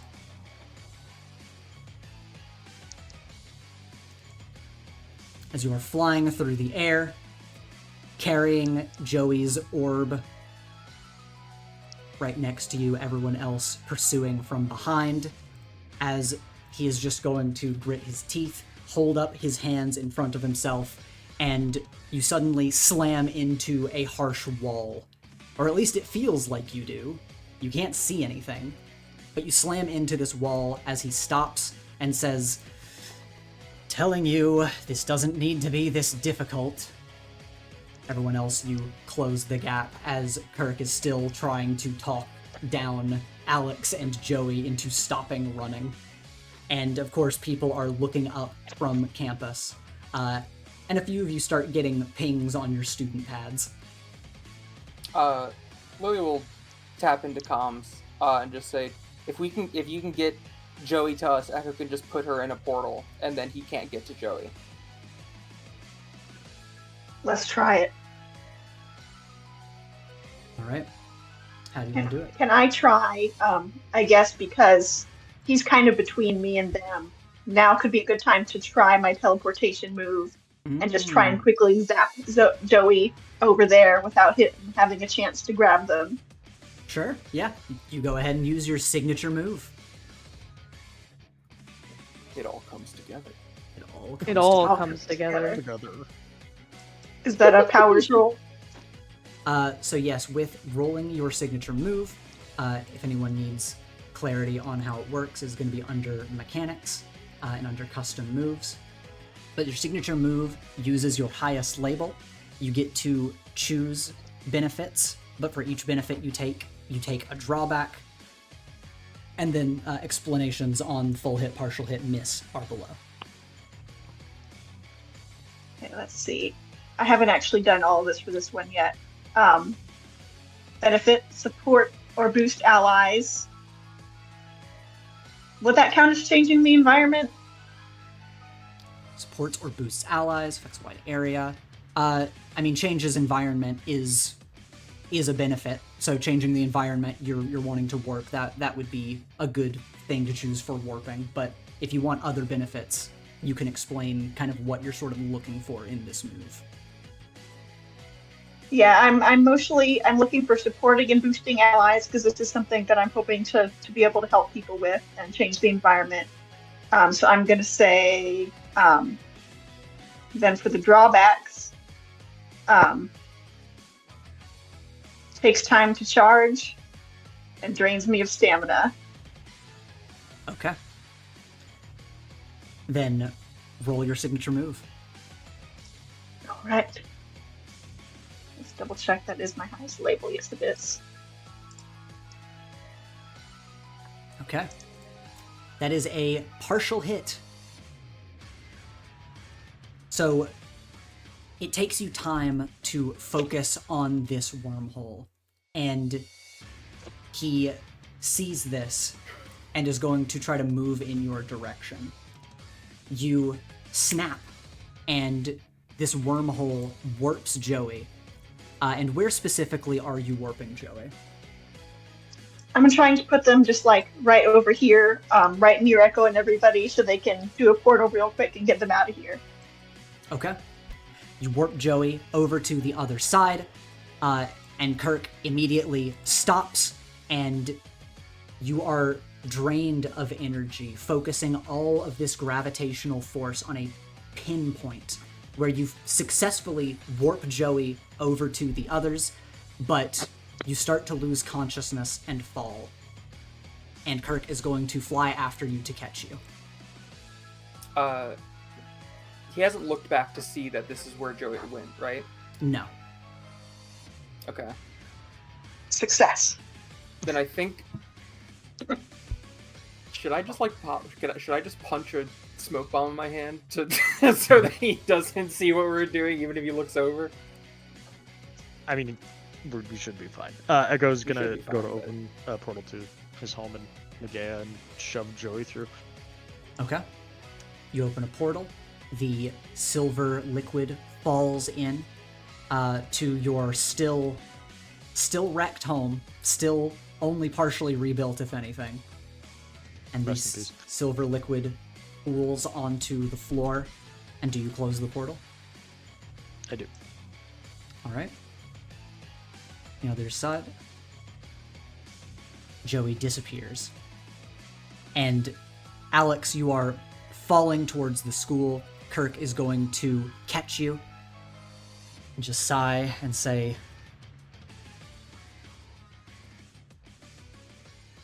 hope you can at least rest easy. And he is going to glance over his shoulder towards the rest of you, kind of scan the horizon, look around, just close his eyes and start lowering down towards the ground of campus.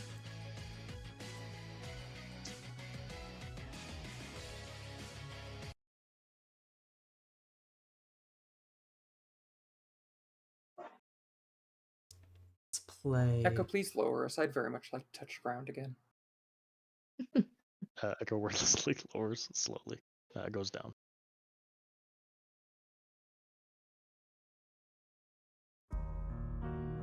You all lower yourselves to the ground and thankfully park back on beautiful, beautiful Earth. As Kirk is going to land, holding an Alex that is barely clinging to consciousness. And nearby, immediately, faculty are on the scene as Headmistress Foresight and Nightwalker rush out of the school. And Nightwalker glances to Alex, glances to Foresight, Foresight wordlessly moving over towards Kirk, and the Nightwalker will quickly usher his way towards the rest of you. You all right? Yeah, more or less. He looks around. Where is Joey? Nagaya. He wanted to reset her.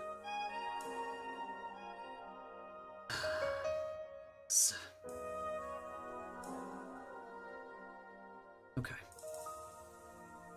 He just seems to give you all a once-over, as if looking you over for injuries or what your state is right now. Nightwalker, I know we probably should have come to you with this sooner, but we weren't lying about the creature that he made being the thing that is making Hero's Blood. Like, everything we had said was not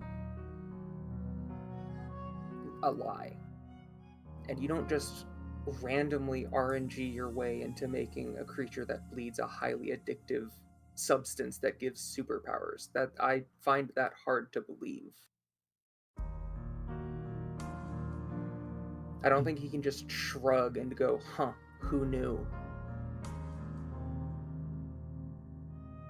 He sighs and says, I do not believe that you all would lie about this. I trust your findings. This creature's blood is the same as Hero's blood, you said. Yeah. He looks over. 100%. Can you elaborate? We had Terry test it. He looks to you, Like- Terry and Echo. Yeah, give the floor to Terry. Hero's blood is, I'm assuming, based on the creature's blood. It's been refined, of course. It evolves on its own, so I'm assuming it iterates, regardless of intent. But what Hero's blood is now could not have been possible without this creature. I'm hoping at least, that it's singular. But who knows? We also found lab reports as well, and Echo is going to pull out his data pad from under his poncho and tap on the files and send them to Nightwalker. You kind of like pull them up and show them to him, and he is silent for a long beat with this information, and you showing, by the way, we also have some lab findings. And he just sighs and offers a nod to you to say, send those my way. Done. He thinks for a moment and says, these are critical findings, and I want to start by saying, well done. That being said, I am going to have to thoroughly look over the evidence and all information. We cannot throw him into a cell without due process. But I trust that there is something afoot. I will see to the matter myself. Ethan. Mhm. There was some linking to Reaver in those files, Yata. Mm-hmm. Yes. Yes. Terry would just bring up, small thing, it's a lot to read through. There's Reaver connections with that, which complicates things, I'm assuming. His eyes like snap to you when you say that. Define a connection to Reaver. He had his hands in this to some degree. I'm assuming before history happened to him.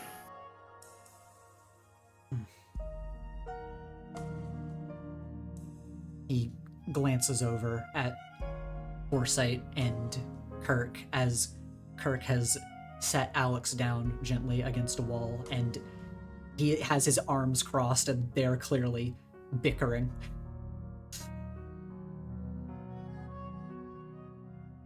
And also, Nightwalker, just so you know, we put the beast into Super Hell, into Appalea. It beat within the matter of like 15 minutes. It beat up a whole wave of Deja and has been adapting in there.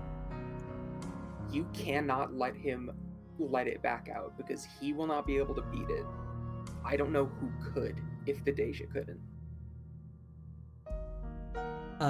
You all notice that maybe for the first time in the entirety that you have known Nightwalker, his expression changes, that he looks almost afraid. He looks very concerned when you say that. He glances over his shoulder again at Kirk and Foresight, closes his eyes and just exhales and says,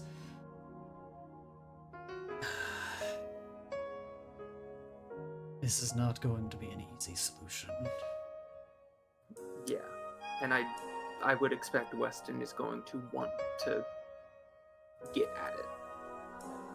Of course, it is his property, after all, he says with disdain in his voice. Also, I don't know if we've told, this is relevant, I don't know if we've told you this, but like, we have verified Joey has a soul, just so you know. Like, when we were in Super Hell, like, you know, stuff that affected our souls was also having an effect on Joey. So, like, Joey has a soul, so he absolutely cannot re-educate an actual living person. Once again, Nightwalker is just dead silent at this information. He really, really wants to, though. And at that, to be honest, do we know that he has like code words that overwrite Joey's free will? Has Joey told us that? Echo knows that. Echo knows that. Has Joey told us that? Echo chimes in and goes, he also has codes that overwrite her. She mentioned it when poking her. Yeah, at the very least, he should like not be allowed to be at a school anymore, I think. He just looks over his shoulder at them again and says, "That was supposed to be the idea."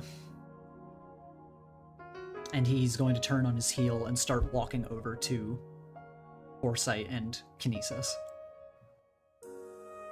Lily's gonna trail behind a bit because if Nightwalker's about to like get into a heated debate, she's like, "I gotta hear this." Barry follows for the exact same reason. Echo's gonna go check on Alex. The ethical breaches this dude just does, like, every Tuesday, like, nonchalantly with biscuits and tea is insane. You guys trail behind. Echo, you make your way to Alex. And I'll just a little more space without everything. It's just whoop. Here.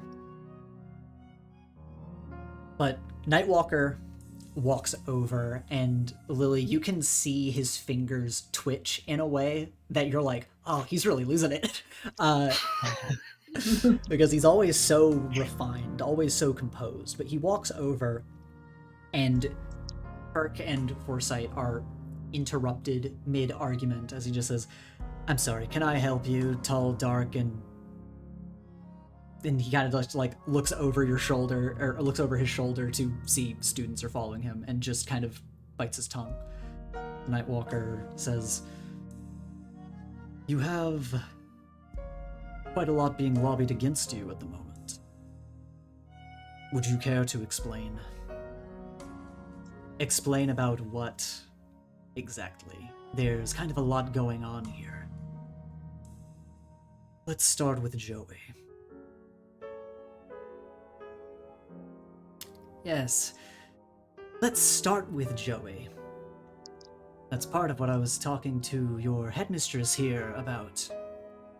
And Headmistress Foresight standing there with no expression as he says, "You realize that Joey was created by Western Enterprises. You know that Joey was stolen off of premises. And you hid that from me.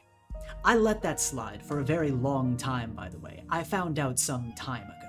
This isn't a surprise to me today. But you understand the legal ramifications of that. Yes, and you understand the legal ramifications of your actions. Yes. Joey was safe here. Yes. To an extent, I suppose. You know, the school's defenses aren't exactly perfect. I am painfully aware. Right. You know, you really should have taken me up on my offer to help with the school's defenses. You only took our work so far. But I suppose that would be a potential blind spot for you. You never know who can weasel their way in when they know the code, never willing to trust. I could say the same about you. As he says that, Echo is going to reach under his poncho and pull out one of his hollow discs, and behind Kirk, he's going to toss it gently, and he is going to command Spark to commandeer it and basically play what Joey showed him in the lab of what the Kirk's whole speech to Joey at the beach. The hologram springs to life behind Kirk as he turns to look, and you all watch that moment in motion as Kirk freezes Joey, talks to Joey, and again, we flash back. I won't read it verbatim, but we flash back to that moment of him saying that he was surprised to find Joey here, and pleased that Joey made their way to this school, and that he would leave Joey here and to not disappoint him because he would be watching before flying off. And hologram Correct me if I'm wrong. Correct me if I'm wrong, Kirk. And he catches the disc. You shouldn't have been here. He looks to you, gives a smile, and says, "You really don't understand the situation, do you?" I understand that you have limited control over a person with a soul. He kind of furrows his brow at that. What? What are you talking about? If you're talking about Paisley, that's different. Joey has a soul. Yeah, verifiably. That's ridiculous. I know you all have become quite good friends with Joey during their time here, but robots... Okay, you allegedly didn't know that an alien creature you made had drug blood, so by that logic, is it not, also feasible that you didn't know a robot you made had a soul? He looks over to you. Seems like you don't know a lot about your creations. He looks over to you and says, "You talk quite a lot. Would you please share this evidence with me?" I'll share it with people that need it. Right. If I'm going to be I don't do anything you say. If I'm going to be investigating the matter, I'm going to need all the information I can get. And Foresight just says, "We can handle the investigation." Yes, I'm sure you can. While you're balancing trips to other countries, other planets, managing this school. Yes, I'm sure you've been doing a very good job trying to put everything onto a single plate, only to watch all of it fall off. Foresight, correct me if I'm wrong, but you've let a few blind spots creep in recently, have you not? It's probably time you let some other heroes take on the work. And, truth be told, as I've been very clear about, I understand my connection to this, and I wish to investigate and solve it. I'm not going to be able to sweep this under the rug with an "I'm sorry," but it's going to take work to fix this. Now, that You said... can sweep it under the rug with an internal investigation that clears your name. Touche. with this creature being in another realm,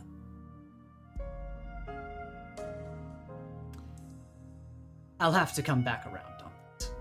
But hearing Hero's Blood continually and having that thrown in my face, that is not something I expected to hear, and something I am going to have to investigate.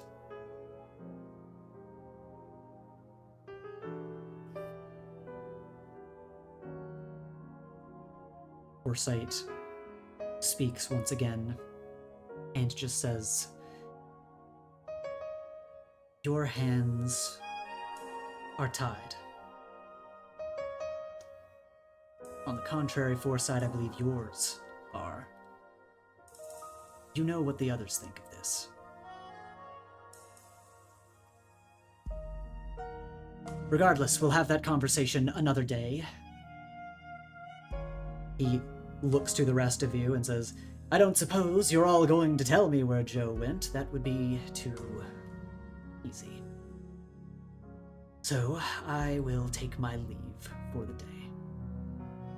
Foresight will be in touch," and he's going to start glowing from within the suit, unless anyone has anything to say. I just want to point out to everyone that his lip is busted and bloody, and I did that. All right. Can I use my last ounce of energy to flip him off and he flies away? Sure. Cuck Worston. He flies off the island, off in the distance, and I want everyone to roll to pierce the mask. Whose mask? His? Just in general. I'm awesome. A lot of like Sorry. liminal information. Oh dear, oh Harry's dear. thinking about everything that's not. I want to This is say, so I want to weird. say something. Piercing the mask and having no concept of like what you're piercing or anything like that. It would be the funniest thing ever if all of a sudden Ethan was just like, "And now for the rumors." Like, because That would be really because you guys just get to hear Foresight and Nightwalker like talk shit for a second. I reach across the aisle to Echo. We have one team left.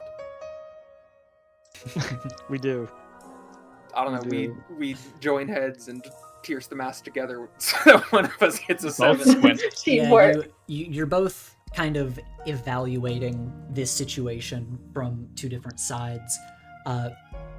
One of you watching Kirk as he flies off before looking back, the other watching the teachers squarely as Foresight and Nightwalker watch Kirk fly away, and they look to each other, and there is just sort of a silent moment that they have. Foresight's shoulders droop slightly.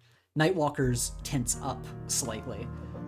It's a very quick, silent moment, but between you two, and when Lily and Echo, you two lock eyes, you're immediately, in the back of your minds, you just recall, is this like related to Illuminati shit? God damn it. Fucking hate the Illuminati. And Foresight will look to you all and say, "You did a good job keeping Joey safe today. Thank you. You also did a good job with dealing the anomaly. I cannot thank you enough for all of your work today. And I apologize that it reached this point. It is my fault. I was not thorough enough."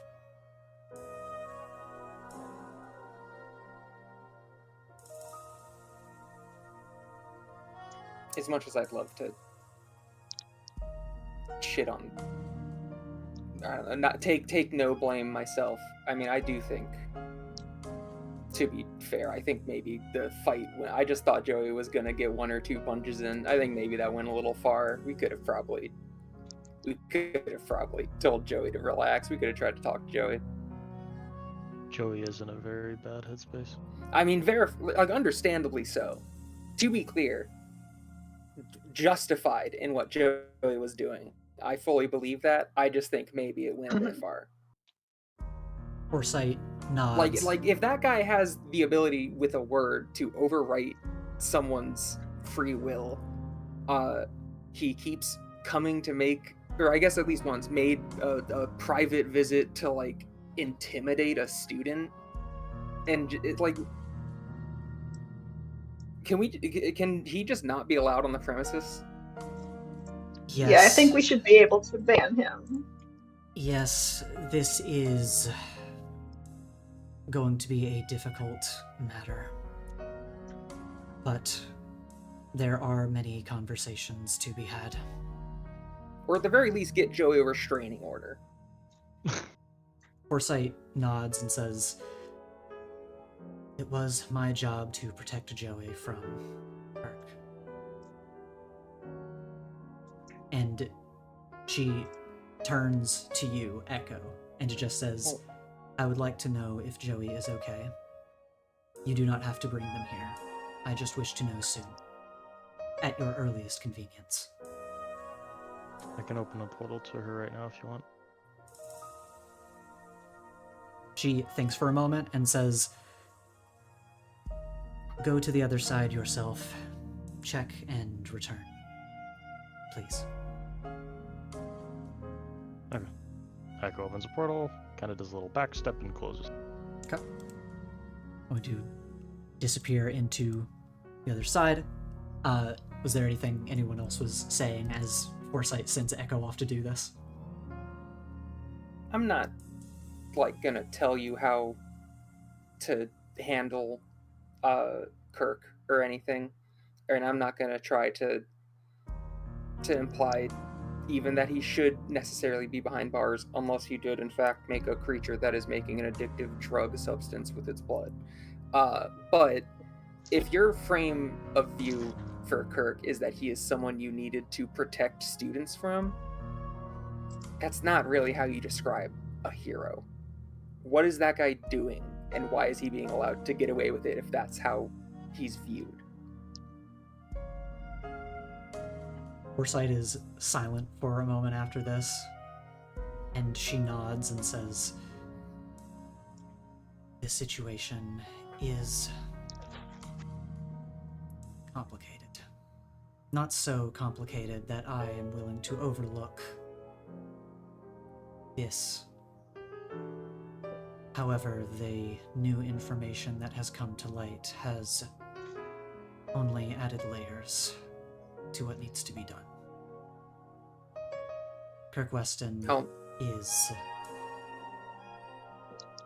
She thinks for another moment. "An asinine man. He is far from perfect, but believes himself to be so.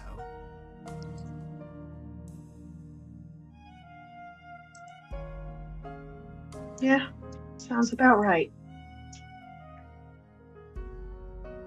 I don't know, I haven't paid a lot of attention to the specifics in history class, but that's kind of ringing bells.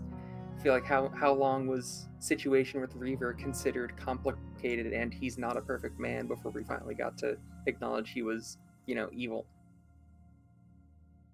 Foresight thinks for a moment and says, "I do fully agree with action needing to be taken, and action will be taken.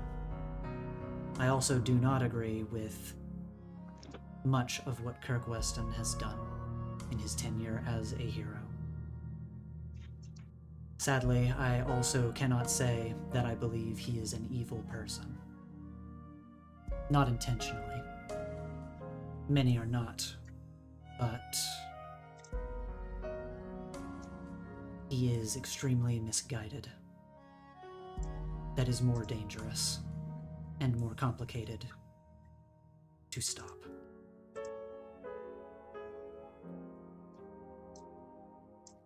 I suppose I just have one question about this whole situation. She looks Has to he you. always been this way?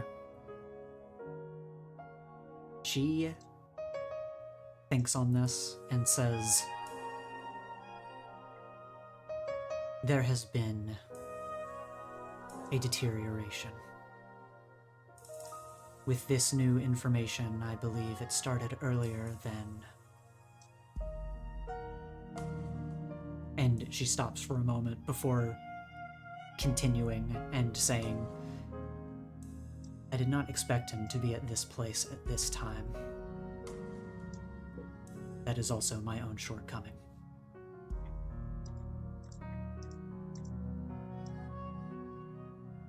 I don't think optimism's a shortcoming. Forsyth is silent for a moment before saying, everything can be a shortcoming in this world. Oh, well, I don't blame you. Can't stop you from blaming yourself. I can sure as heck blame him.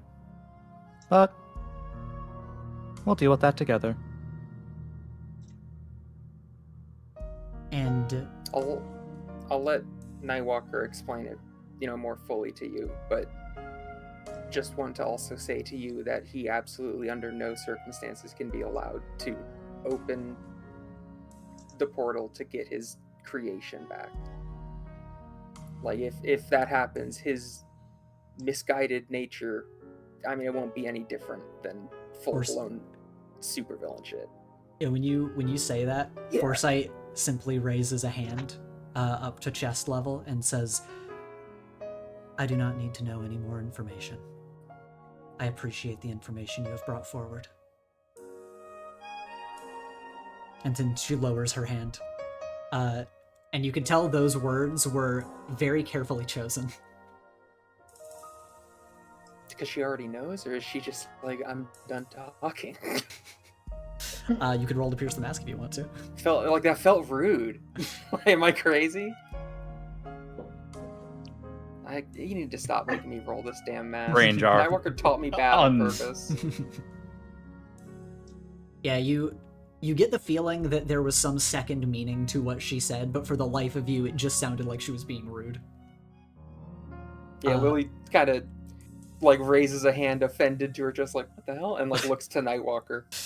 Nightwalker just kind of looks to you and gives a little nod, as if you totally understood what she meant. He's like, yeah, I trust that you got what she meant by that. What the hell? And Harry nods like he got it, but he has no idea. Okay, fine. Forsyth's a bitch. I hate this school. But meanwhile, in the other realm, What'd you say fuck me for? Here's some information. I'm good.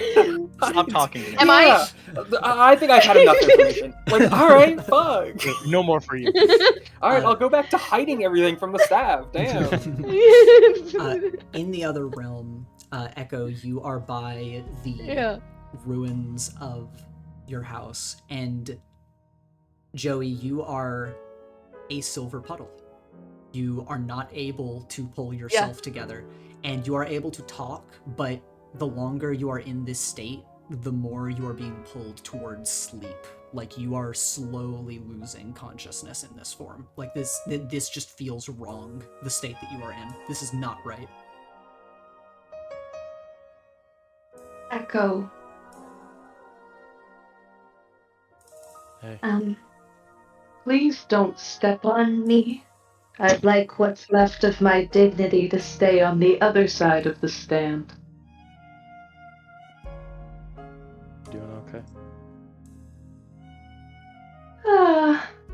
As good as I could be. Echo kind of just gets on his knees and just kind of looks at you. He's gone. I'm soup. I am literally just a liquid. Oh my gosh. Why'd you try to kill him? I don't know. I think I just couldn't stop myself.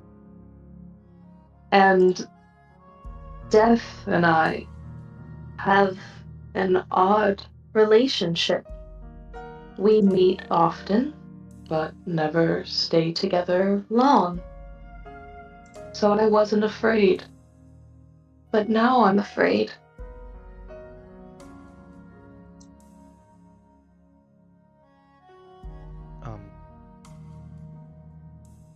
Living here, you encounter it a lot. And, Joey, when you take a...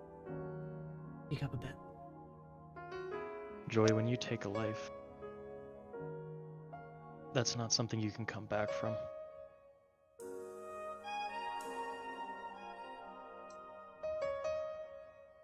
I know you're right. My circuits are fading, but my last process is clear. Gratitude for being known, for being loved.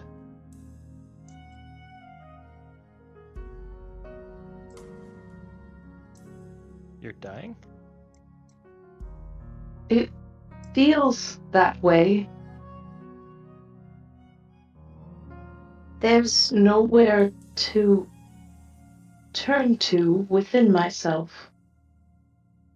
It's strange. I was built to last forever, and yet this moment feels beautifully final.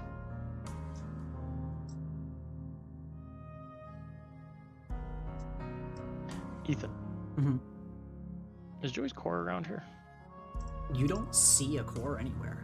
You just see Joey as this silver puddle.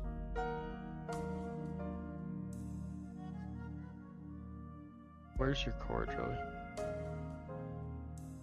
Can I detect my core? It feels different than before. Everything is formless and mixed together. Nothing makes sense to you right now. No, I don't think so.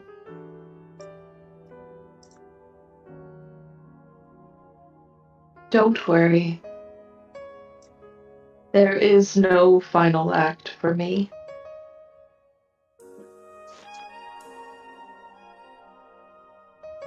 I'll get you back to the school. They'll fix you. Thank you.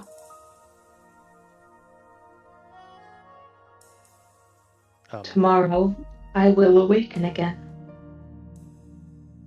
Right? Yeah.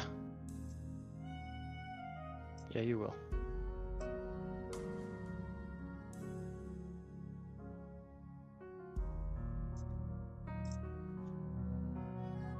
Joey, Yes. make a request.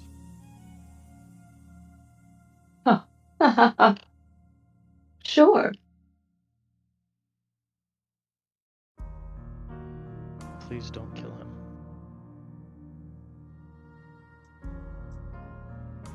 I don't think I could, even if I tried. And I know that because I did try.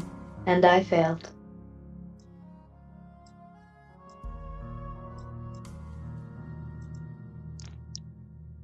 You have more soul than he ever will.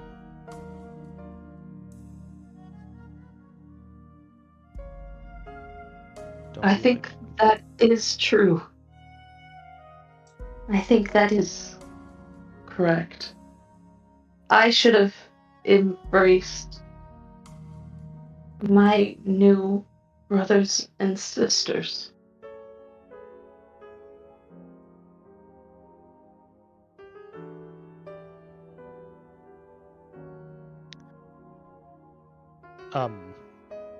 Does it have a container he can carry Joey? You have a container. Put me in a fucking jar. You have one very special container. If you see a mop, tell it I surrender. No. I'll get your dad and janitor, he'll have him up. Sorry. Ethan, what container are you referencing? Sorry. You have a special container you got from your field trip. Oh yes. Echo kind of reaches into his poncho and pulls it out. Lawrence haven't given it back to him, and he just kind of goes to turn it on. This sphere opens up and sucks the silver liquid inside, and Joey, your consciousness goes dark, and the container closes, and you pick up the bizarre sealing device, Echo, as you know Joey is in there. Echo kind of takes a moment and tucks it under his poncho as he just kind of lets out a sigh and looks around his home before giving a little nod, and he just turns around and summons a portal to head back.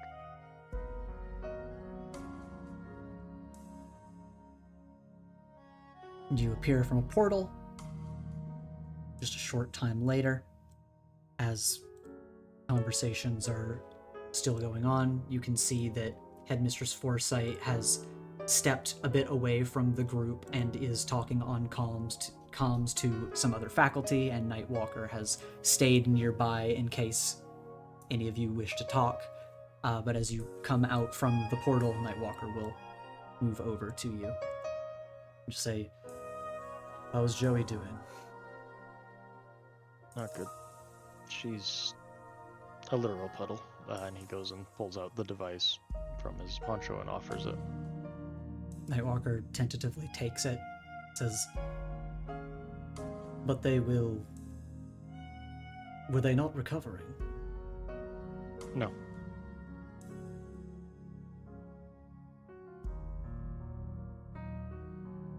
Whatever he did to her, it's lasting a while. I will see to it that the faculty looks over Joey's condition. Maybe we can find a way to reverse it. Thank you for collecting her, Echo. Yeah. Of course.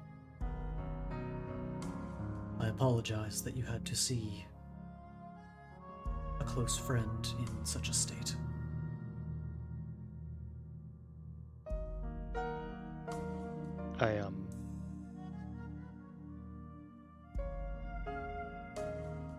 She'll be okay, right? Nightwalker holds the device, looks to it, looks back to you and says, "We will do our best to ensure that she can return to you, but I cannot make any promises. I'm sorry."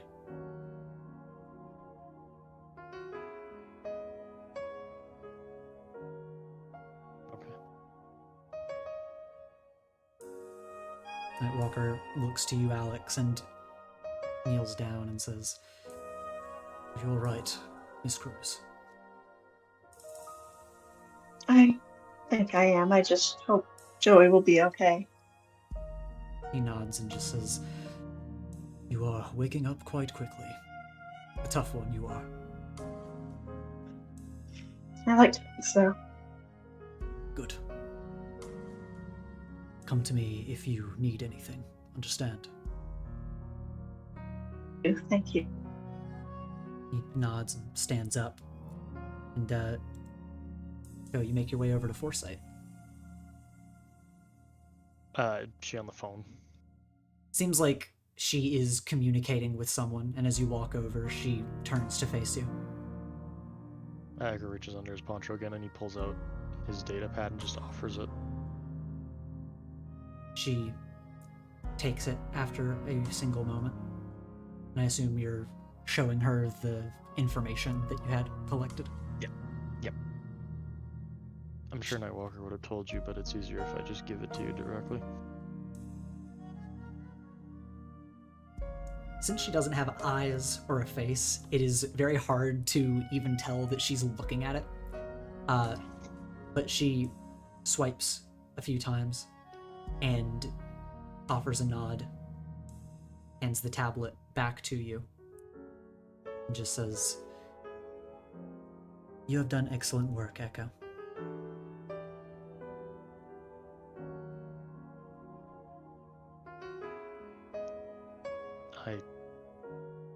I don't know about that. Then I will correct myself. You have done as good of a job as you can in a situation as difficult as the one that you are in. We must move forward. I understand, ma'am. He nods to you. Is there anything else? If there is anything you all wish to share with me, I am always going to be open to the communication. However, this situation is difficult. You all are free to be dismissed.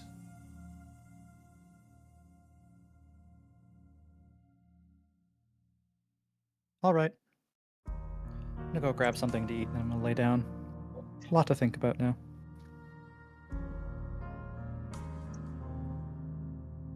And Foresight will nod and, is again open to if anyone is like, hey, what about this? Hey, how about this? But otherwise, she is just kind of communicating with people on campus. So now she's open. Ethan. Mhm. Actually gonna pull down his goggles and just switch to the old Death World view. Is that thing still there? Roll to assess. Oh, I got sharpened eyes. Just give it to me. Goddamn. It's somehow made goggles and is looking back comically. That'd be so fucking funny. It's just wearing goggles. What if it was like right in my vision, like right there, like a shark? It's mooning you. All right, you have 3 questions. Is it there? You see that there is still a battle going on where more Deja are trying to attack this thing, and it is fighting, and when you look at it, you see its eyes snap in your direction. Okay, so this is a follow-up question. Does it only seem to sense me? Well, no, it doesn't, because it follows me. Never mind, this is a stupid question. How many Deja is it fighting? I mean, there are countless shadows moving about.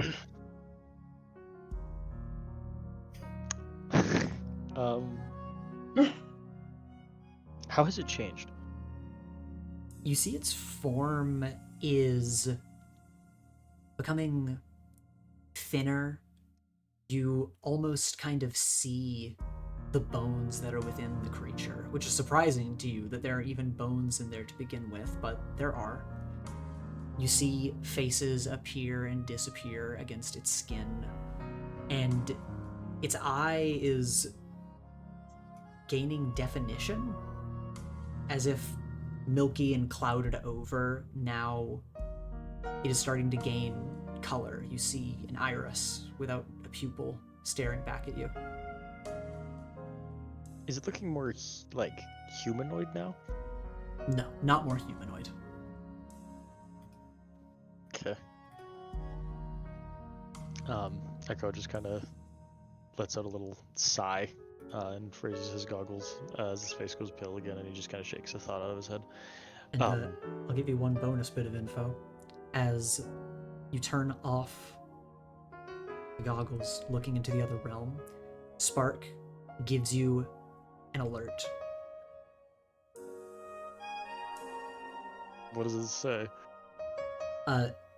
The alert basically takes into consideration all the times you have looked at it, and just says that danger is imminent, and it just keeps flashing.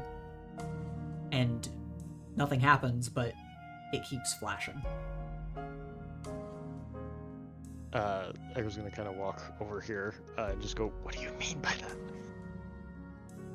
Spark basically just presents you with a simulation of it continuing to follow you, and you watch it tear open a hole to close the distance before the simulation ends. And Spark How just long do looks worried. How long do I got?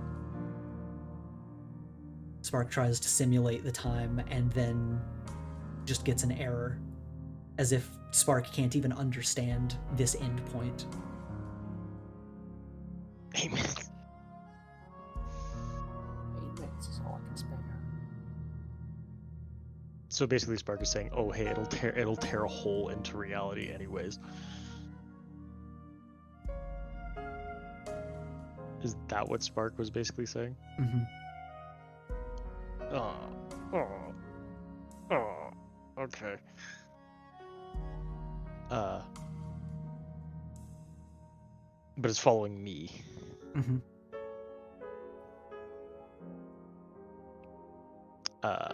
Shit. Echo is going to just take a little deep breath.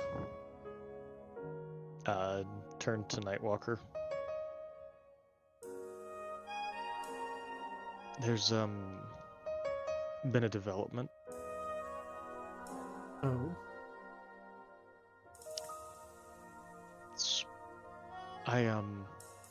I've watched the creature from time to time throughout today in the other realm. It's been following me, and at some point it could possibly tear a hole back here.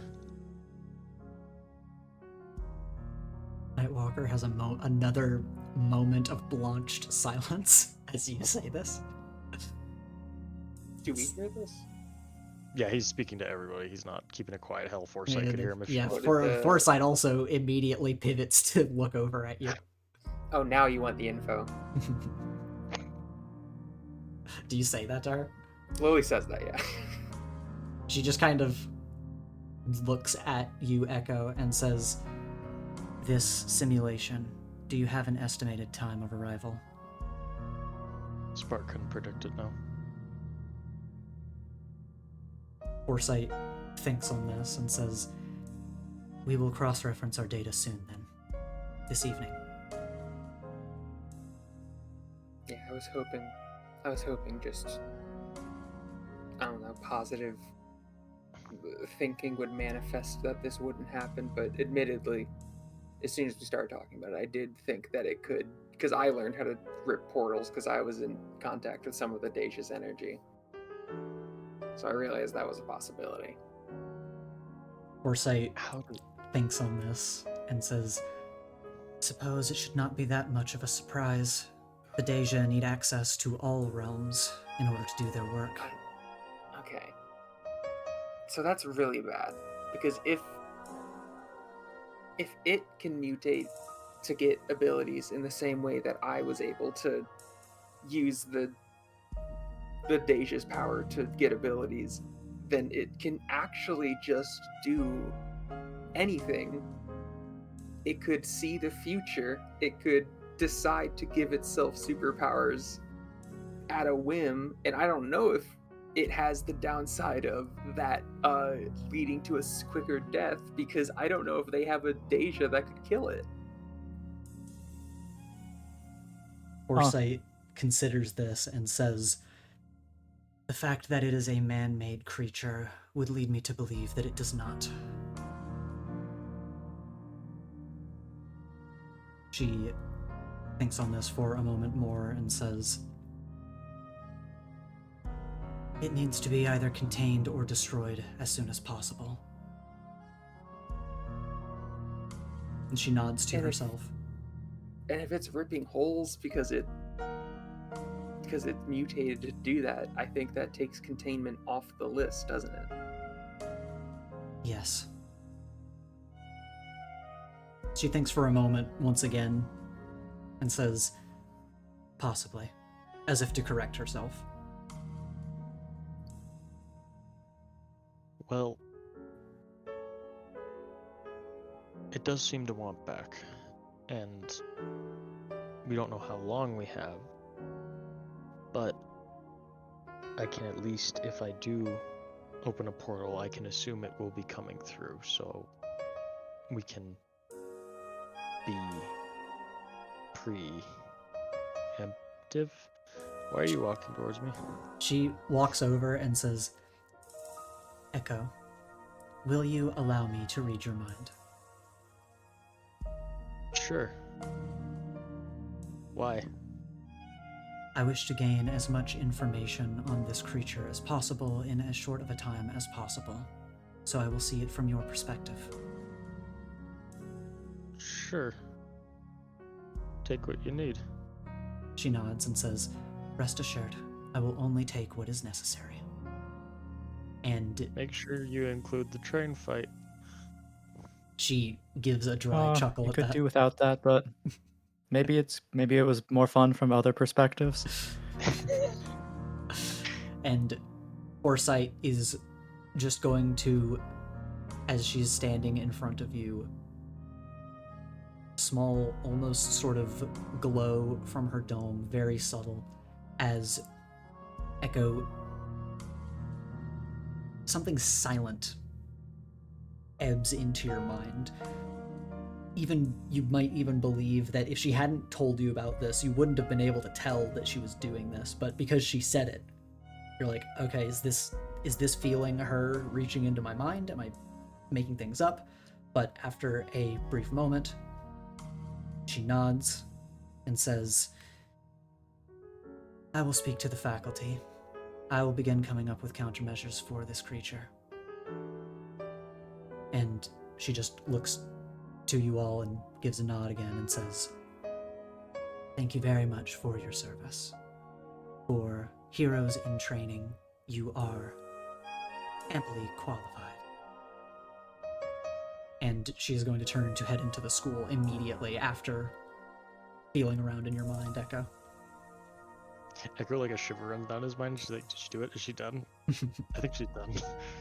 She didn't stick around in there, did she? That felt weird. She'll head inside. I didn't know she could do that. Echo looks at Nightwalker. Nightwalker just kind of watches her go and says, "It is not something that she enjoys doing out of necessity."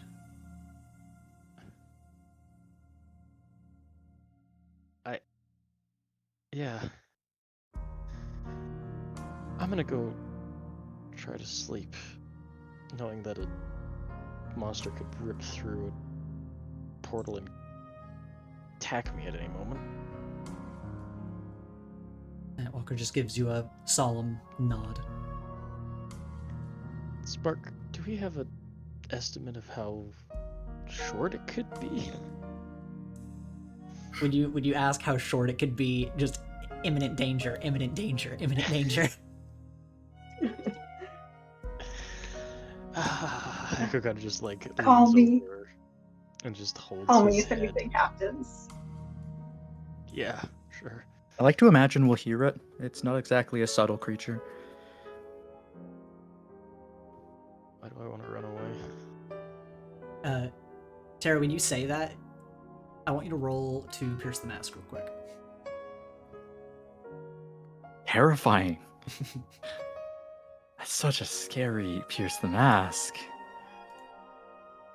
Yeah. When you say that, you feel a subtle underlying fear ripple up for a second in Nightwalker and then dissipate.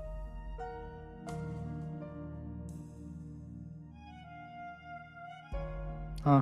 Does anyone remember when it came out of the ice realm? Had it mutated to survive in the ice realm in any visible way? Echo's having a panic attack on the floor. He's like hunched over, just holding his head. I'll call back and say, you guys remember it almost seemed to take on an icier appearance, giving off cold vapors and whatnot when it came out. Did it have that appearance today? It did not, no.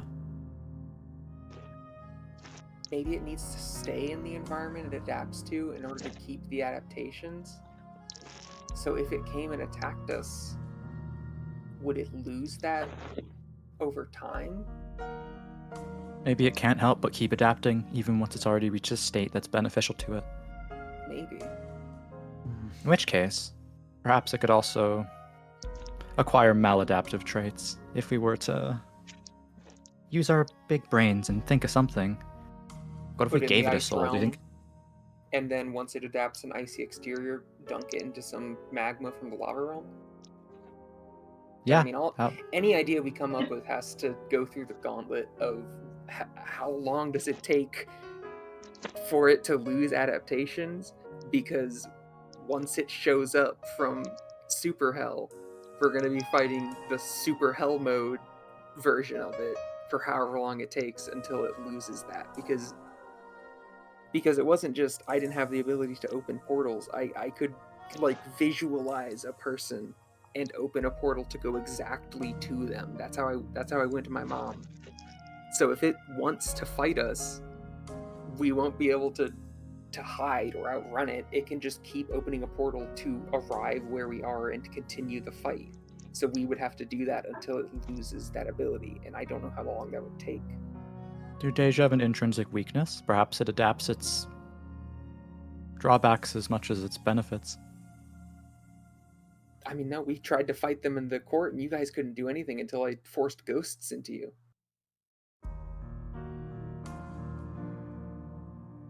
Really helping my stress, guys. Really helping my stress.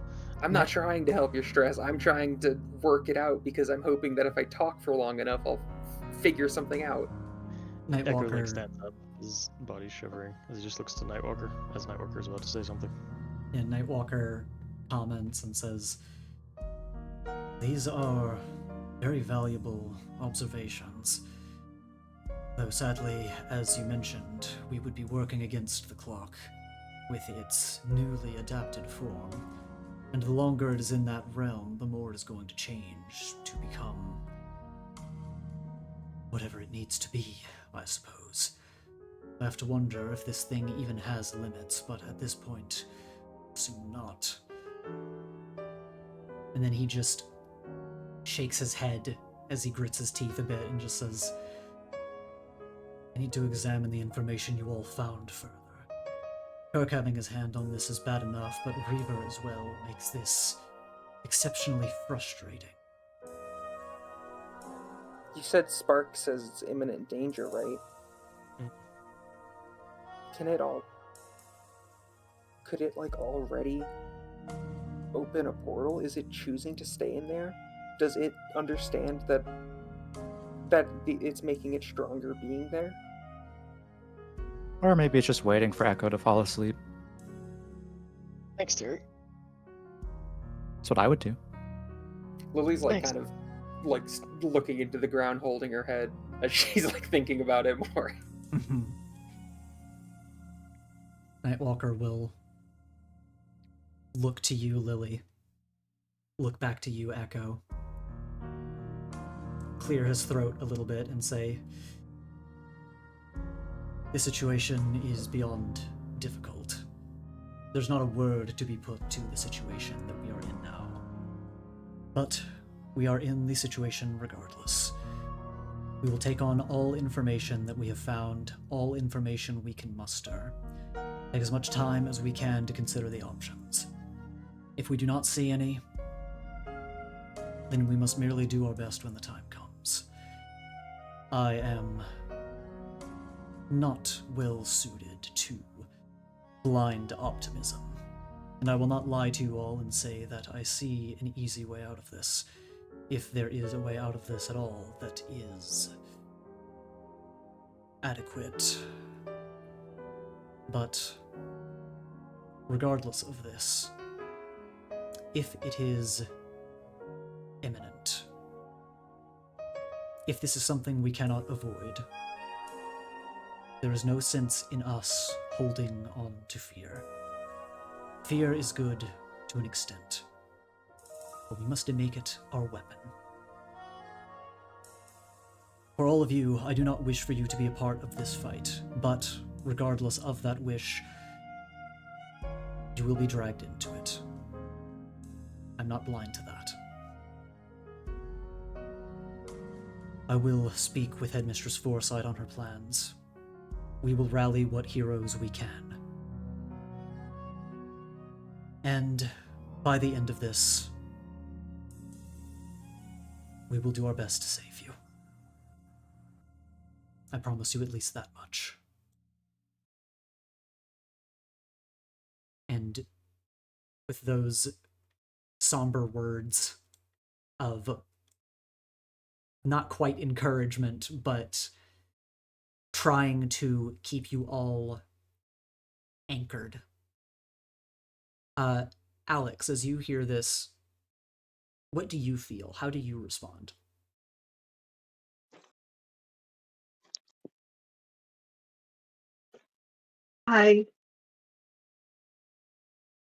She's just kind of overwhelmed. I mean, it's been a day. The monster appeared. Kirk Weston appeared. Jay is now a puddle of goo, and the monster has any chance now of breaking out and trying to kill Echo, and who knows what else. So she's grateful for the support of Nightwalker and everybody that seems to be rallying around them, but also it's like, what can we really do? She's just exhausted. Echo, how about you? Stressed. If you had to live with a little bit, knowing a evil monster would rip through a portal and try to kill you at any second, you wouldn't be doing too hot. He just is stressed. He wants to run. He wants to run and not look back.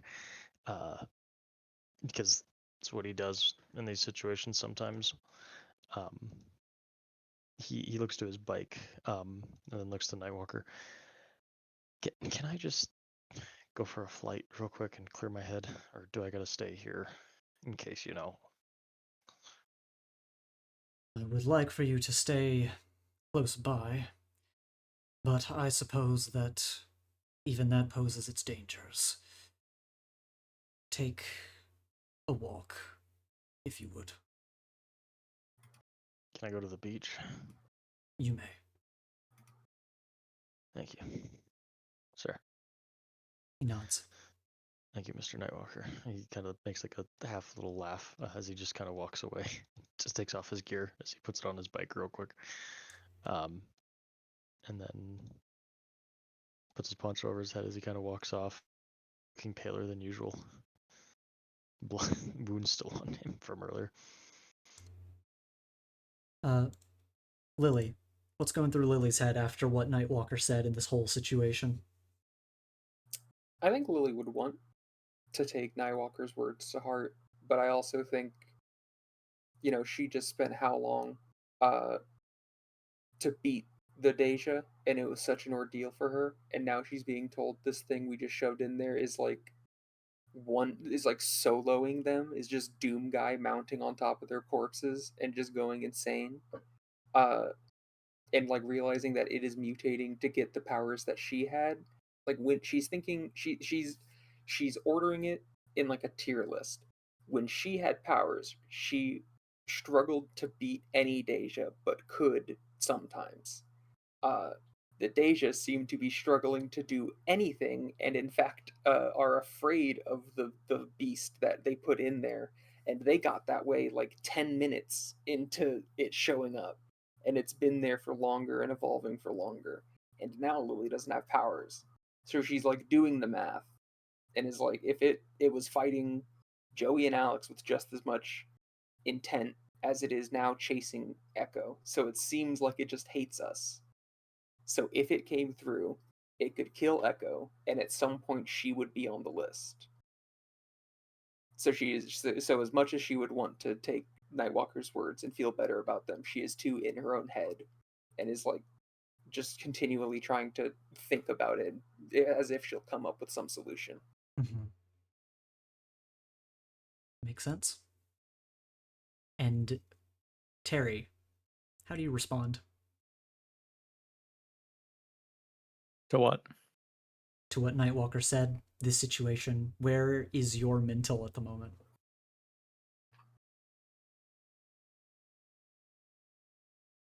Like internally, or like an actual response that Terry would verbalize? Just internally or response, just whatever Terry would be thinking in this moment. Oh, Terry would clap and go, well, let's keep our chins up. Be aware. Yeah.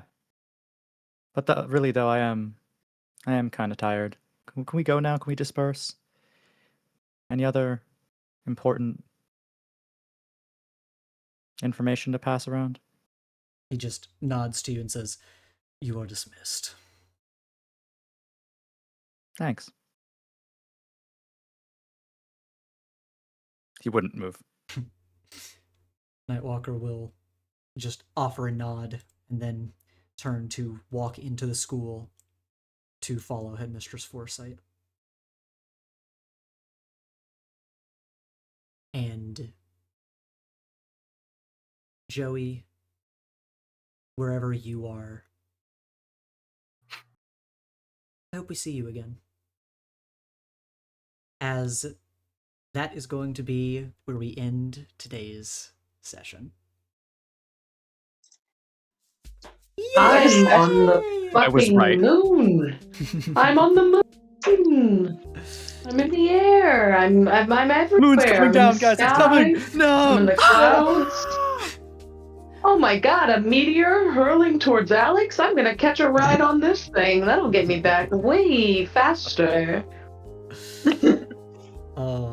Yes, thank you all very much for playing, and we'll hold off on end of session moves today. Thank you all very much I'm for... dead. Yeah. Dude, we're all dead. I'm dead, guys. Dude, I we're all died, dead. everyone. Joey soup.